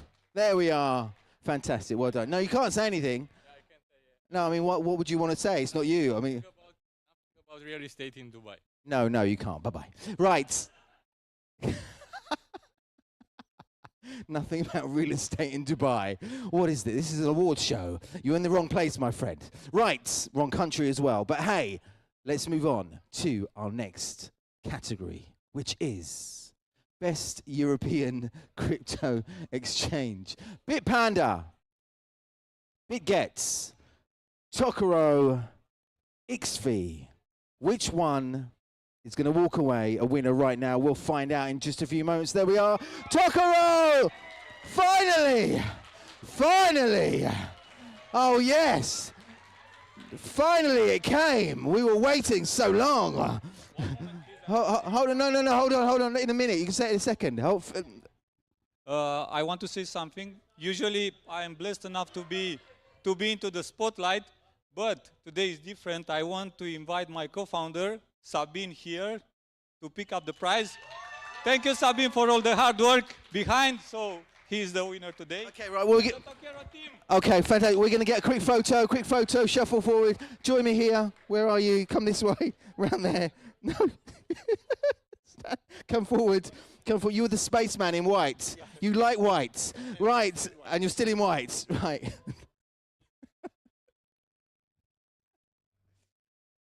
There we are, and just you two on your own. There we are. No, where are you going? Come back. Yeah, he doesn't follow instructions, that's right. Okay. Just stand next to him. Look at that man. Try to smile. Okay. There we are, ladies and gentlemen. Tokoro, fantastic. Well done. Do you want to say a few words? Yes. I'd like to thank the entire Tokero team, the ones that are here and the ones that are at home working, and everybody else for supporting us. Thank you. Fantastic, Tokero. Wonderful, a spaceman, all in white, and his normal clothes are white. Underneath his spacesuit, he was all in white anyway. Right. Let me remind you all, what we see here doesn't just stay here in these four walls. We're actually, again, this is live streaming on YouTube as well. So yeah, just so you know that the whole world is watching this. So you can, again, if you want to go on YouTube, you go onto Crypto Europe, Crypto Expo Europe, onto that channel. You can share this as well. You can share these moments of joy as the night unfolds. Let's move on to our next category, which is Best Romanian Crypto Exchange. Here we go. Tokero, Zonda, X3, Trade Sylvania. We have four. We only need one. Who's it going to be? Let's find out in a few moments. X3, ladies and gentlemen, the winner of the Best Romanian Crypto Exchange is X3. And X3, I can feel them here. I can feel them coming. I'm not sure it's you, but is it you? You've just been pushed by that man there, but come up. Who are you? Are you X3? No, I am not, but they won the prize on our competition last year, so we know the guys, and we're going to give them the prize. I'm going to steal it, actually. You're going to steal it. Fantastic. Right, stand. Okay, we'll give him the one. He's going to steal it. We'll never see it again. Hold on, photo. You got the prize. That's right. Well done. Fantastic. We trust you. We trust you to hand it over to X3, all right? Okay. I don't. You look like a man who cannot be trusted. But hey, it's true. Seen his eyes? Right. Let's move on to the next. Next one. Best Startup Exchange. There we are. Millionero, Trade Sylvania, Zonda, and Bitpanda. We have four. Let's find out who's going to be the winner of the Best Startup Exchange 2024. Here it comes. Millionero, congratulations. Well done. There he is. There he is. A millionaire tuxedo. Millionaire shoes. Everything about you just reeks millionaire. In the center here. There we are. Wonderful. Quick photo. Millionaire photo. There we are. We'll leave you on your own. Okay. Look over there. Try to stand still like the statue.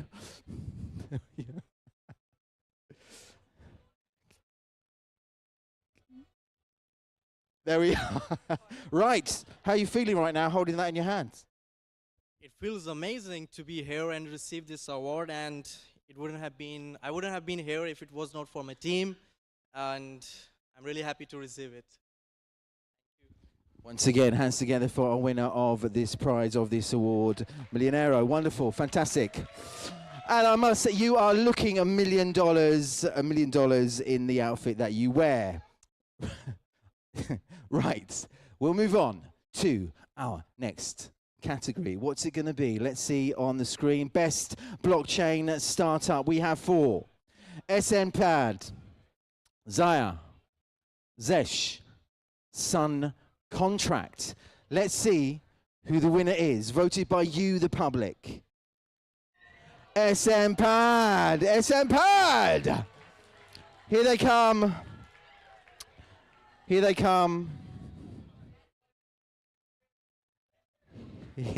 go. Congratulations, just here in the front. Well done, my friend. Well done. That's yours. Somebody, one of you hold that. Look forward. A quick photo.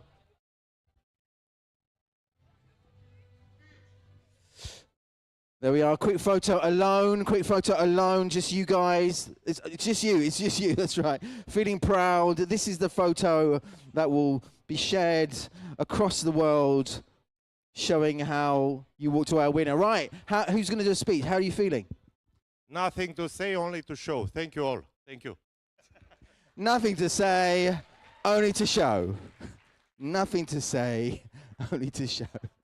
What a speech. Nothing to say, only to show. Right.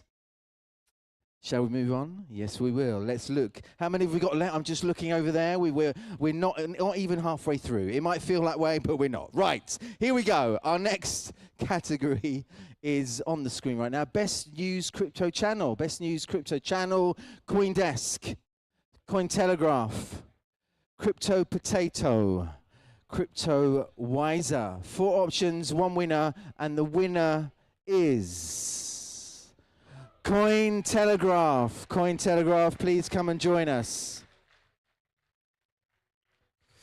Please come and join us. Well done. Congratulations. Well done, my friend. Well done. There we are. I need a hand. There we are. Well done. This is yours. We're going to come forward, shuffle forward just a little bit. That's right. That's right. And a quick photo just there.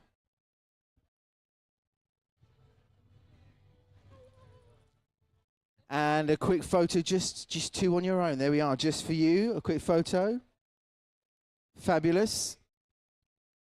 Okay, Cointelegraph, Best News Crypto Channel. How does it feel holding that in your hand right now as a winner? It's really a great honor to be here in Romania. Mulțumesc. It's really an incredible pleasure to receive this great award here. And it's been a passion of ours for over 10 years to bring education, information, and the most fresh news in the space in order to promote, to give platform, and to inspire people like you and those who haven't not yet known about crypto and blockchain. To the moon! Cointelegraph, once again, hands together for a winner of the Best News Crypto Channel 2024. Fantastic. You may leave. Wonderful. There we are. Wonderful. Let's move on steadily to our next category. That's right. Here we go. We're going to see what it is. Best VC Accelerator Incubator of the Year. Morningstar Ventures, Pantera, Qcoin Ventures, Binance Labs. 4 options, 1 winner. The winner is Qcoin Ventures. There we are, my friend. Congratulations. Back to the stage. There we are, my friend. This one is really yours, which is great to hear. There we are. That's yours. Quick photo together. Quick photo on your own. Just you. Just you. That's right. Pose. There we are. That's right. Yes. Okay. You've won this award. There were other 3 finalists. You picked them to the post. How does it feel to be holding that in your hand? Feels very strange to actually win this one. Okay, it feels strange. I love these speeches, so short and sweet. Fantastic, well done, congratulations. Right, we move on. Here we go. Our next category on the screen for all to see. Emerging Company of the Year. Match Chain, All Crypto Mechanics, Wexo, Zaya. Let's see who the winner is, voted by you, the public. Ladies and gentlemen, Wexo is the winner of the Emerging Company of the Year. Wexo, are you here? It's Wexo. It's almost like you like it when they're not here, right? It's kind of, are they here? Anybody here? 3, 2, 1. Would anybody like to come? And gentleman there, he's going to the bathroom. No. Okay. Wexo, is anybody here? No. That's okay. What we will do, we will take that and we will send it directly to their door and send it straight to them. Right. There we are. Well done, Wexo. We move on to our next category, which is Blockchain Project of the Year. Multiverse, Humans, Polygon, Sun, Contract. 4 options, 1 winner. Who's it going to be? Who do you think? Let's have a look right now. The winner is Sun Contract. Sun Contract. Finally. That's right. That's right. Well done. Your smile says it all. Right. There we are. That's yours. That's yours. Fantastic. Smile. There we are. Oh, just on your own. Just you and the statue. Both of you smile. Both of you smile. There we are. Such a happy man. You look right. How are you feeling right now? It's good that I will not shout at my team today, because I told them if we won't win anything, I would be so angry. So we're gonna sleep well today. Yeah. Thank you. It's great that the team are going to sleep well. Fantastic. Well done. Congratulations. Finally, right. Okay, shall we move on? Yes, we will. Let's see what our next category of the award ceremony is. Best Legal Advisory Firm in Cryptocurrency and Blockchain. MK FinTech Partners, Law Group, Deloitte, GoFizen and Shell. 4 options, 1 winner. Who's it going to be? We'll find out right now. There we are, Law Group, VD Law Group. VD Law Group. There's somebody coming this side. It's not you. There's somebody coming this side. There we are, my friend. Number 1 moderator of the year. There we are. That's yours. Quick photo. There we are. Quick photo together. And now a quick photo on your own. Just if you just shuffle forward, just there. Fantastic. There we are, VD Law Group. Well done. Right, you've won this award. You've been on this stage much more than me today, moderating 1,000 million panels, and he does a great, absolutely fantastic job as well. This time it's in a different, you're in a different role. A winner. How does it feel to be a winner?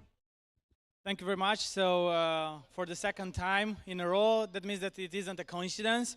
This is not my my reward. It's my team's reward, and they deserve it because this year they decided to rent my my office because I was out of my office all the time. So they proposed to rent it to, I don't know, another office because it's useless to have my own office. So this is theirs. And that's your team over there, right? Is that right? Team over there. Well done. Congratulations.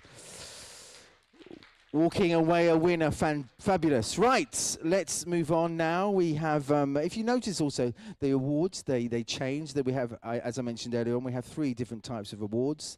They all look great. Now we've got a sort of different shape award as we move on. Let's move on to our next category. We can see it on the screen right now. Outstanding Regulatory Compliance Solution for Crypto Businesses.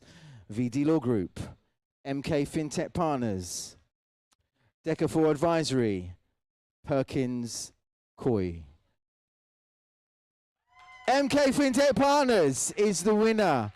And I can see there we are coming forward. There we are, walking away. Or not walking away, walking towards us as a winner. There we are, Dr. Justine Sherry Herrera. Congratulations, well done. There we are, this is yours. We come forward, a quick photo, there we are. And now a photo just for you, just on your own, there we are. There we are, right, Justine, how are you feeling right now as the winner of this award category? Great, very, very proud, very privileged, and thankful for whoever voted. Fantastic. Ladies and gentlemen, hands together for MK FinTech Partners. Wonderful. Right. We move on. We move on to our next category. Let's see what it is on the screen. It is, in fact, the best crypto service platform. The best crypto service platform, Bascom, Nakamoto Finance, GoCharge, nfsday.com. And the winner is Bascom. Bascom are the winners. Congratulations, well done. Hopefully we have somebody from Bascom here, or maybe they're hanging out with everybody from crypto.com and everyone else who wasn't here perhaps. Maybe they are, probably are, but that's okay because listen, you've won this, and we're going to send it straight to your door. Congratulations, well done. Or are you coming forward? Is it you? No, you're just coming forward to sit down, okay. You could have pretended there, we wouldn't have known. But anyway, it's okay. We're going to send it straight to you if you're watching Bascom. Well done to Bascom, the winner of that category. Let's move on to our next category. Best Crypto Software Provider. Motion Software, NIM, AlphaPoint, Beware Labs. 4 options, 1 winner. Let's see who the public voted as the winner, and that is Alpha Point. Ladies and gentlemen, hands together for Alpha Point. Do we have anybody from Alpha Point here ready to collect their award? It feels like maybe he's pointed to him, but the last time you pointed to someone, it wasn't a good idea. So I'm going to say no to that. It's okay. Again, Alpha Point, you're not here. That's okay. You're a winner, and we're going to send it straight to your door, office, or wherever you are in the world. Well done. Right, let's move on to our next category. Best Crypto PR Marketing Agency, Markets Across, BMB, Chainwire, Ninja, Promo. Who would you choose? Let's hear what the public say in terms of the winner. Markets Across. Ladies and gentlemen, please put your hands together for Markets Across. There's a shout, there's a scream. It just sounds like a scream. Was that you? Is that you, Market Across, who is screaming? Maybe not, but that's okay, because again, Market Across, well done, congratulations. We're going to send it straight to you, straight to your door, and well done on being a winner. The public, they voted for you. Congratulations. Let's move on. Hopefully you're there. Maybe. Hopefully we'll record this and we'll send it to you as well. Right. Let's move on. Next category: Best AI Blockchain Technology. AI blockchain, humans, Synapse AI, Ocean. And the winner of this category is humans. Ladies and gentlemen, hands together for humans. And they are clearly not here, but that's okay. Are you here? Would anybody like to come on their behalf? No, that's okay. Well done, humans. Congratulations. You're the well-deserved winners of this category. We'll get that award to you very shortly. Our next category on the screen right now is Best Crypto Payment Solution. PSP Angels, BitPay, Natopia Payments, Redot Pay. Who's it going to be? I hope they are here. I'm sure they are here. I can feel they are here. And the winner is Redot Pay. Redot Pay, congratulations. Well done. You are the winner of this category. I thought it was you. It's not. They get up and they walk and they go back. Anybody else here on their behalf? No? All happy? It's okay. Well done. Congratulations. We'll be sending you. That's right. We'll be sending you. Are you coming to collect the award? No, you're going to the bathroom. That's okay.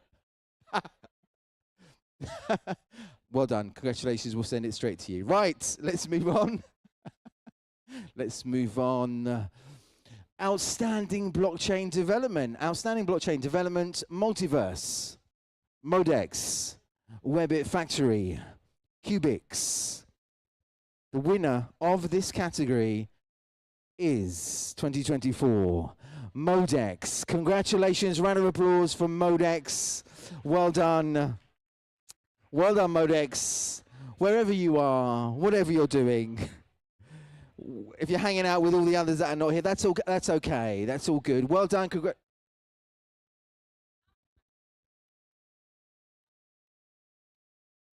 Right, so you're telling me somebody is actually now here. All right, Kraken is here to collect the award.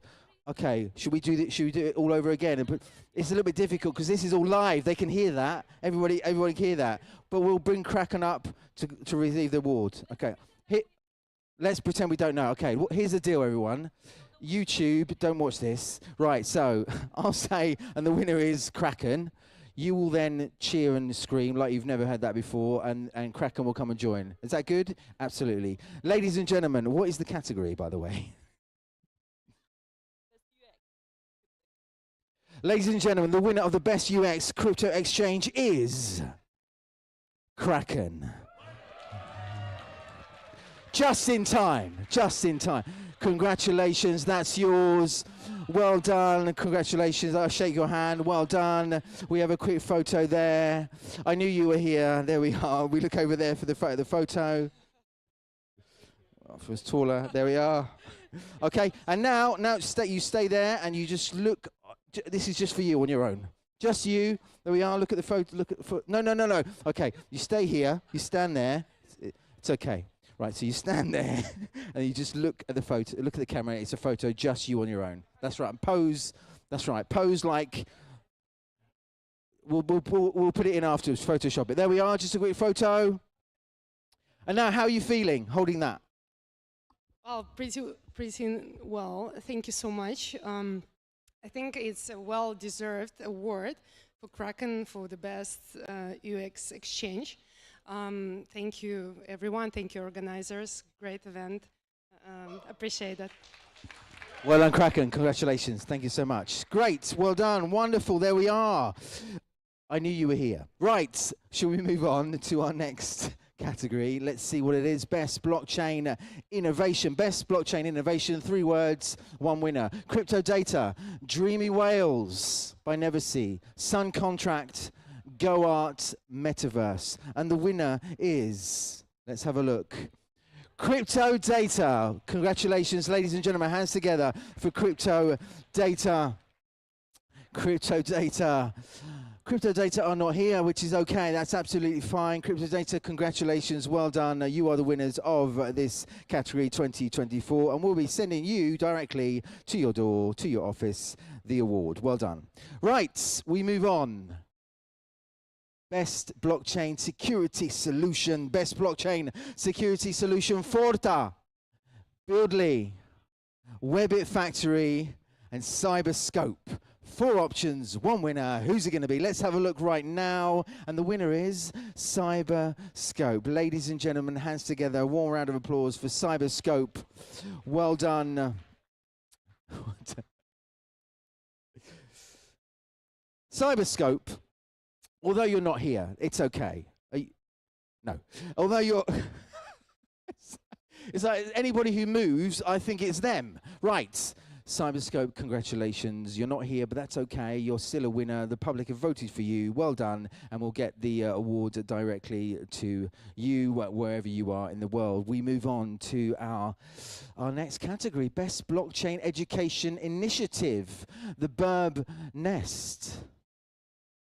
Federatia, Romanian and British School, Craiova, and ICI. And the winner is ICI. Please come to the stage. Well done.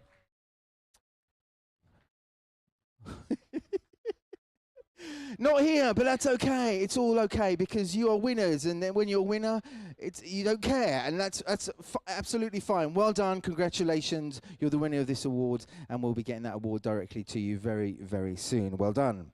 Okay, we move on to our next award. Here we are, Crypto Market Journalist of the Year. These are individuals. Jane King, who was here earlier on. Christina Lucrezia Corne. Georgiev. And Nicholas Sargent. 4 people, only 1 will come to the stage, and the winner is Jane King. Ladies and gentlemen, hands together for Jane King. Returns to the stage once again. Well done. Congratulations. I know, walking away all these awards. There we are. Quick photo. And a photo just for you on your own. There we are. Well done, Crypto Market Journalist of the Year. How does it feel to walk a winner of this category? Well, I was quite surprised. Thank you very much. So it's an honor. We really try to tell the story of blockchain and crypto and applications outside of crypto for blockchain, because there's so many people I work with. We're all believers. So it's an honor. I got some hardware to take back to New York. This is awesome. Ladies and gentlemen, hands together once again for Jane King, winner of this category. Fantastic. All the way, coming over all the way from New York. She actually works on the Times Square as well, the NASDAQ. Okay, she'll be going back with that. You can hold it on Times Square, and we want a picture of it as well while you're there. Right, we move on to the next category. Best Decentralized Ecosystem, Dipius, Match Chain, Uniswap, Balancer. 4 options, 1 winner. Let's see who the winner is. Dipius. Ladies and gentlemen, hands together for our winner, Dipius. Hopefully you are here. I get a feeling You're not, but that's okay. Well done, congratulations, DPS. You're the winner of this category, and we'll be getting the award straight to your door. Well done, congratulations. Let's move on. I'm looking across, you're looking across. We have four, I believe we have, is that right? Four categories left. Only 4 people here will walk away with one of these 4 people will walk away with these in their hands. Let's find out who the first person or the first company is. Let's have a look at the category. Best Emerging Decentralized Cross-Chain Solution, Spherium Finance, JC Accounting and Business, Pools, Folks Finance, and the winner is, let's have a look right now, Pools. Ladies and gentlemen, hands together for Pools. Pools, Pools, Pools. That's not you. At all, but it's okay. Pauls, you're not here. That's fine. Congratulations, well done. You're the winner of this category, and we'll get that award straight to you as soon as we can. Well done. Congratulations. Let's move on. We have 3 left. Let's have a look at the next category. Business Representative of the Year. Sergiu Vasilescu, Ilie Pushkas from Binance, Dorian Vincelenionic, Ayman Sufi, and it is Sergiu Vasilescu. Oh, they're going crazy for this. Come and join us once again. This man cannot keep off the stage. Congratulations, my friend. There we are. One more award for the cabinet, for the office as well. It's a smaller one, different shape.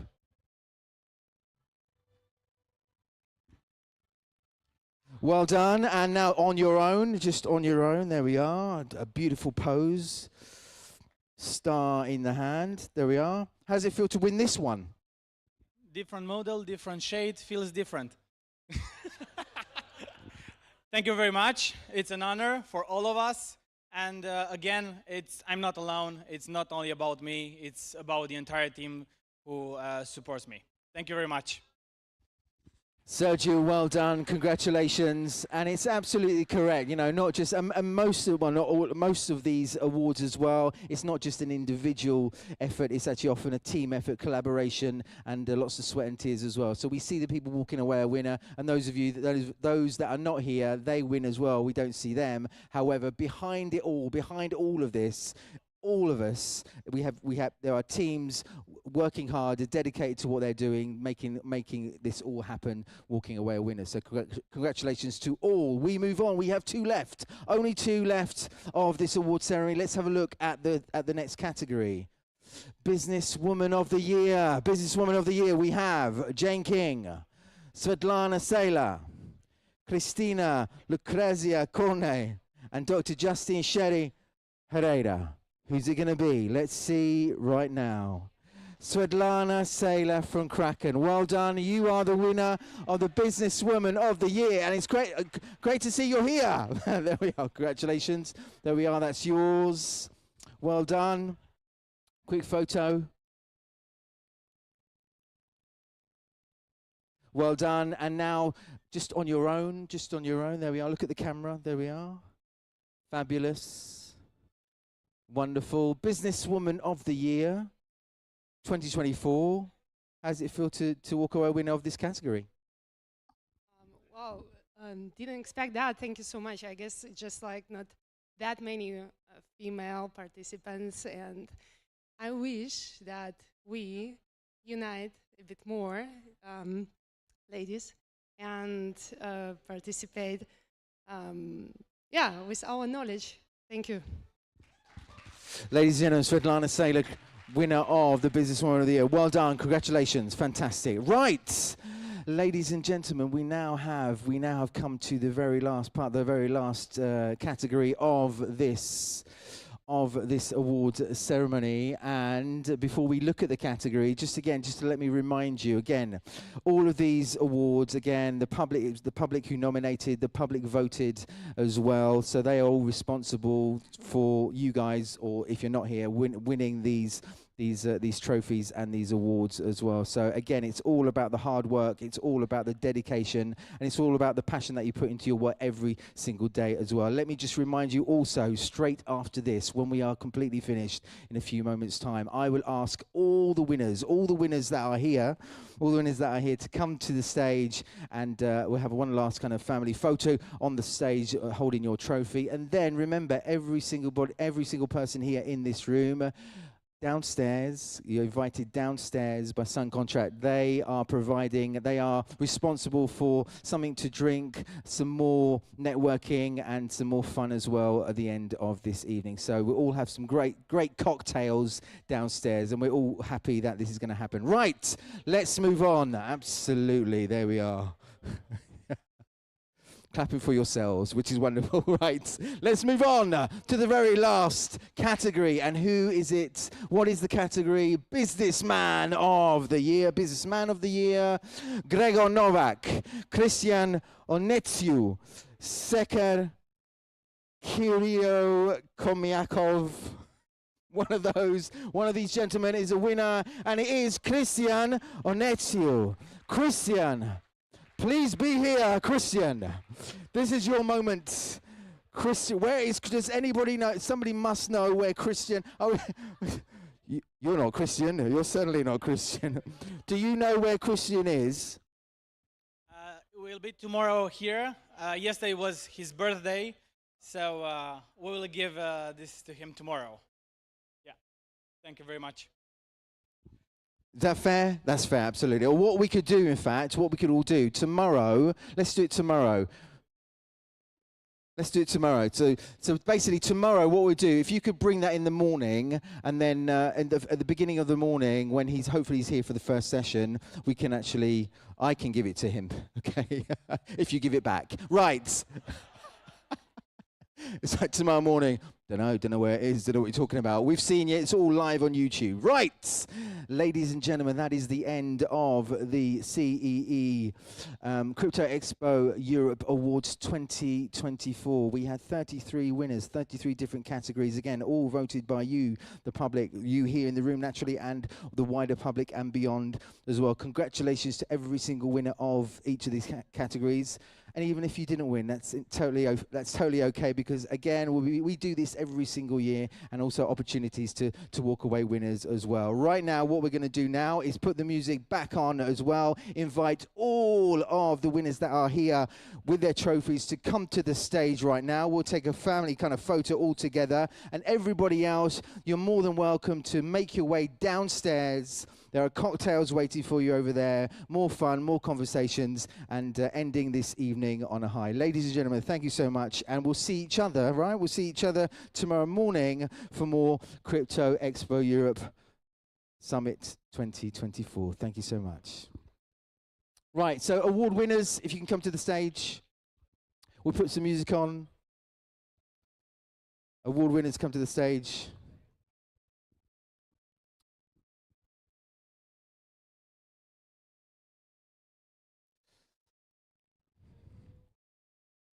Yeah, we're going to put some champion music on there. Put this sort of, we're going to fall asleep with that music, but that's okay. We'll do that later. But right now, there we are together. We might want to shuffle over just a little bit more. We might just shuffle, just move across a little bit more. Move across, move across, move across, move across, move across, move across. Wonderful, there we are, we're done.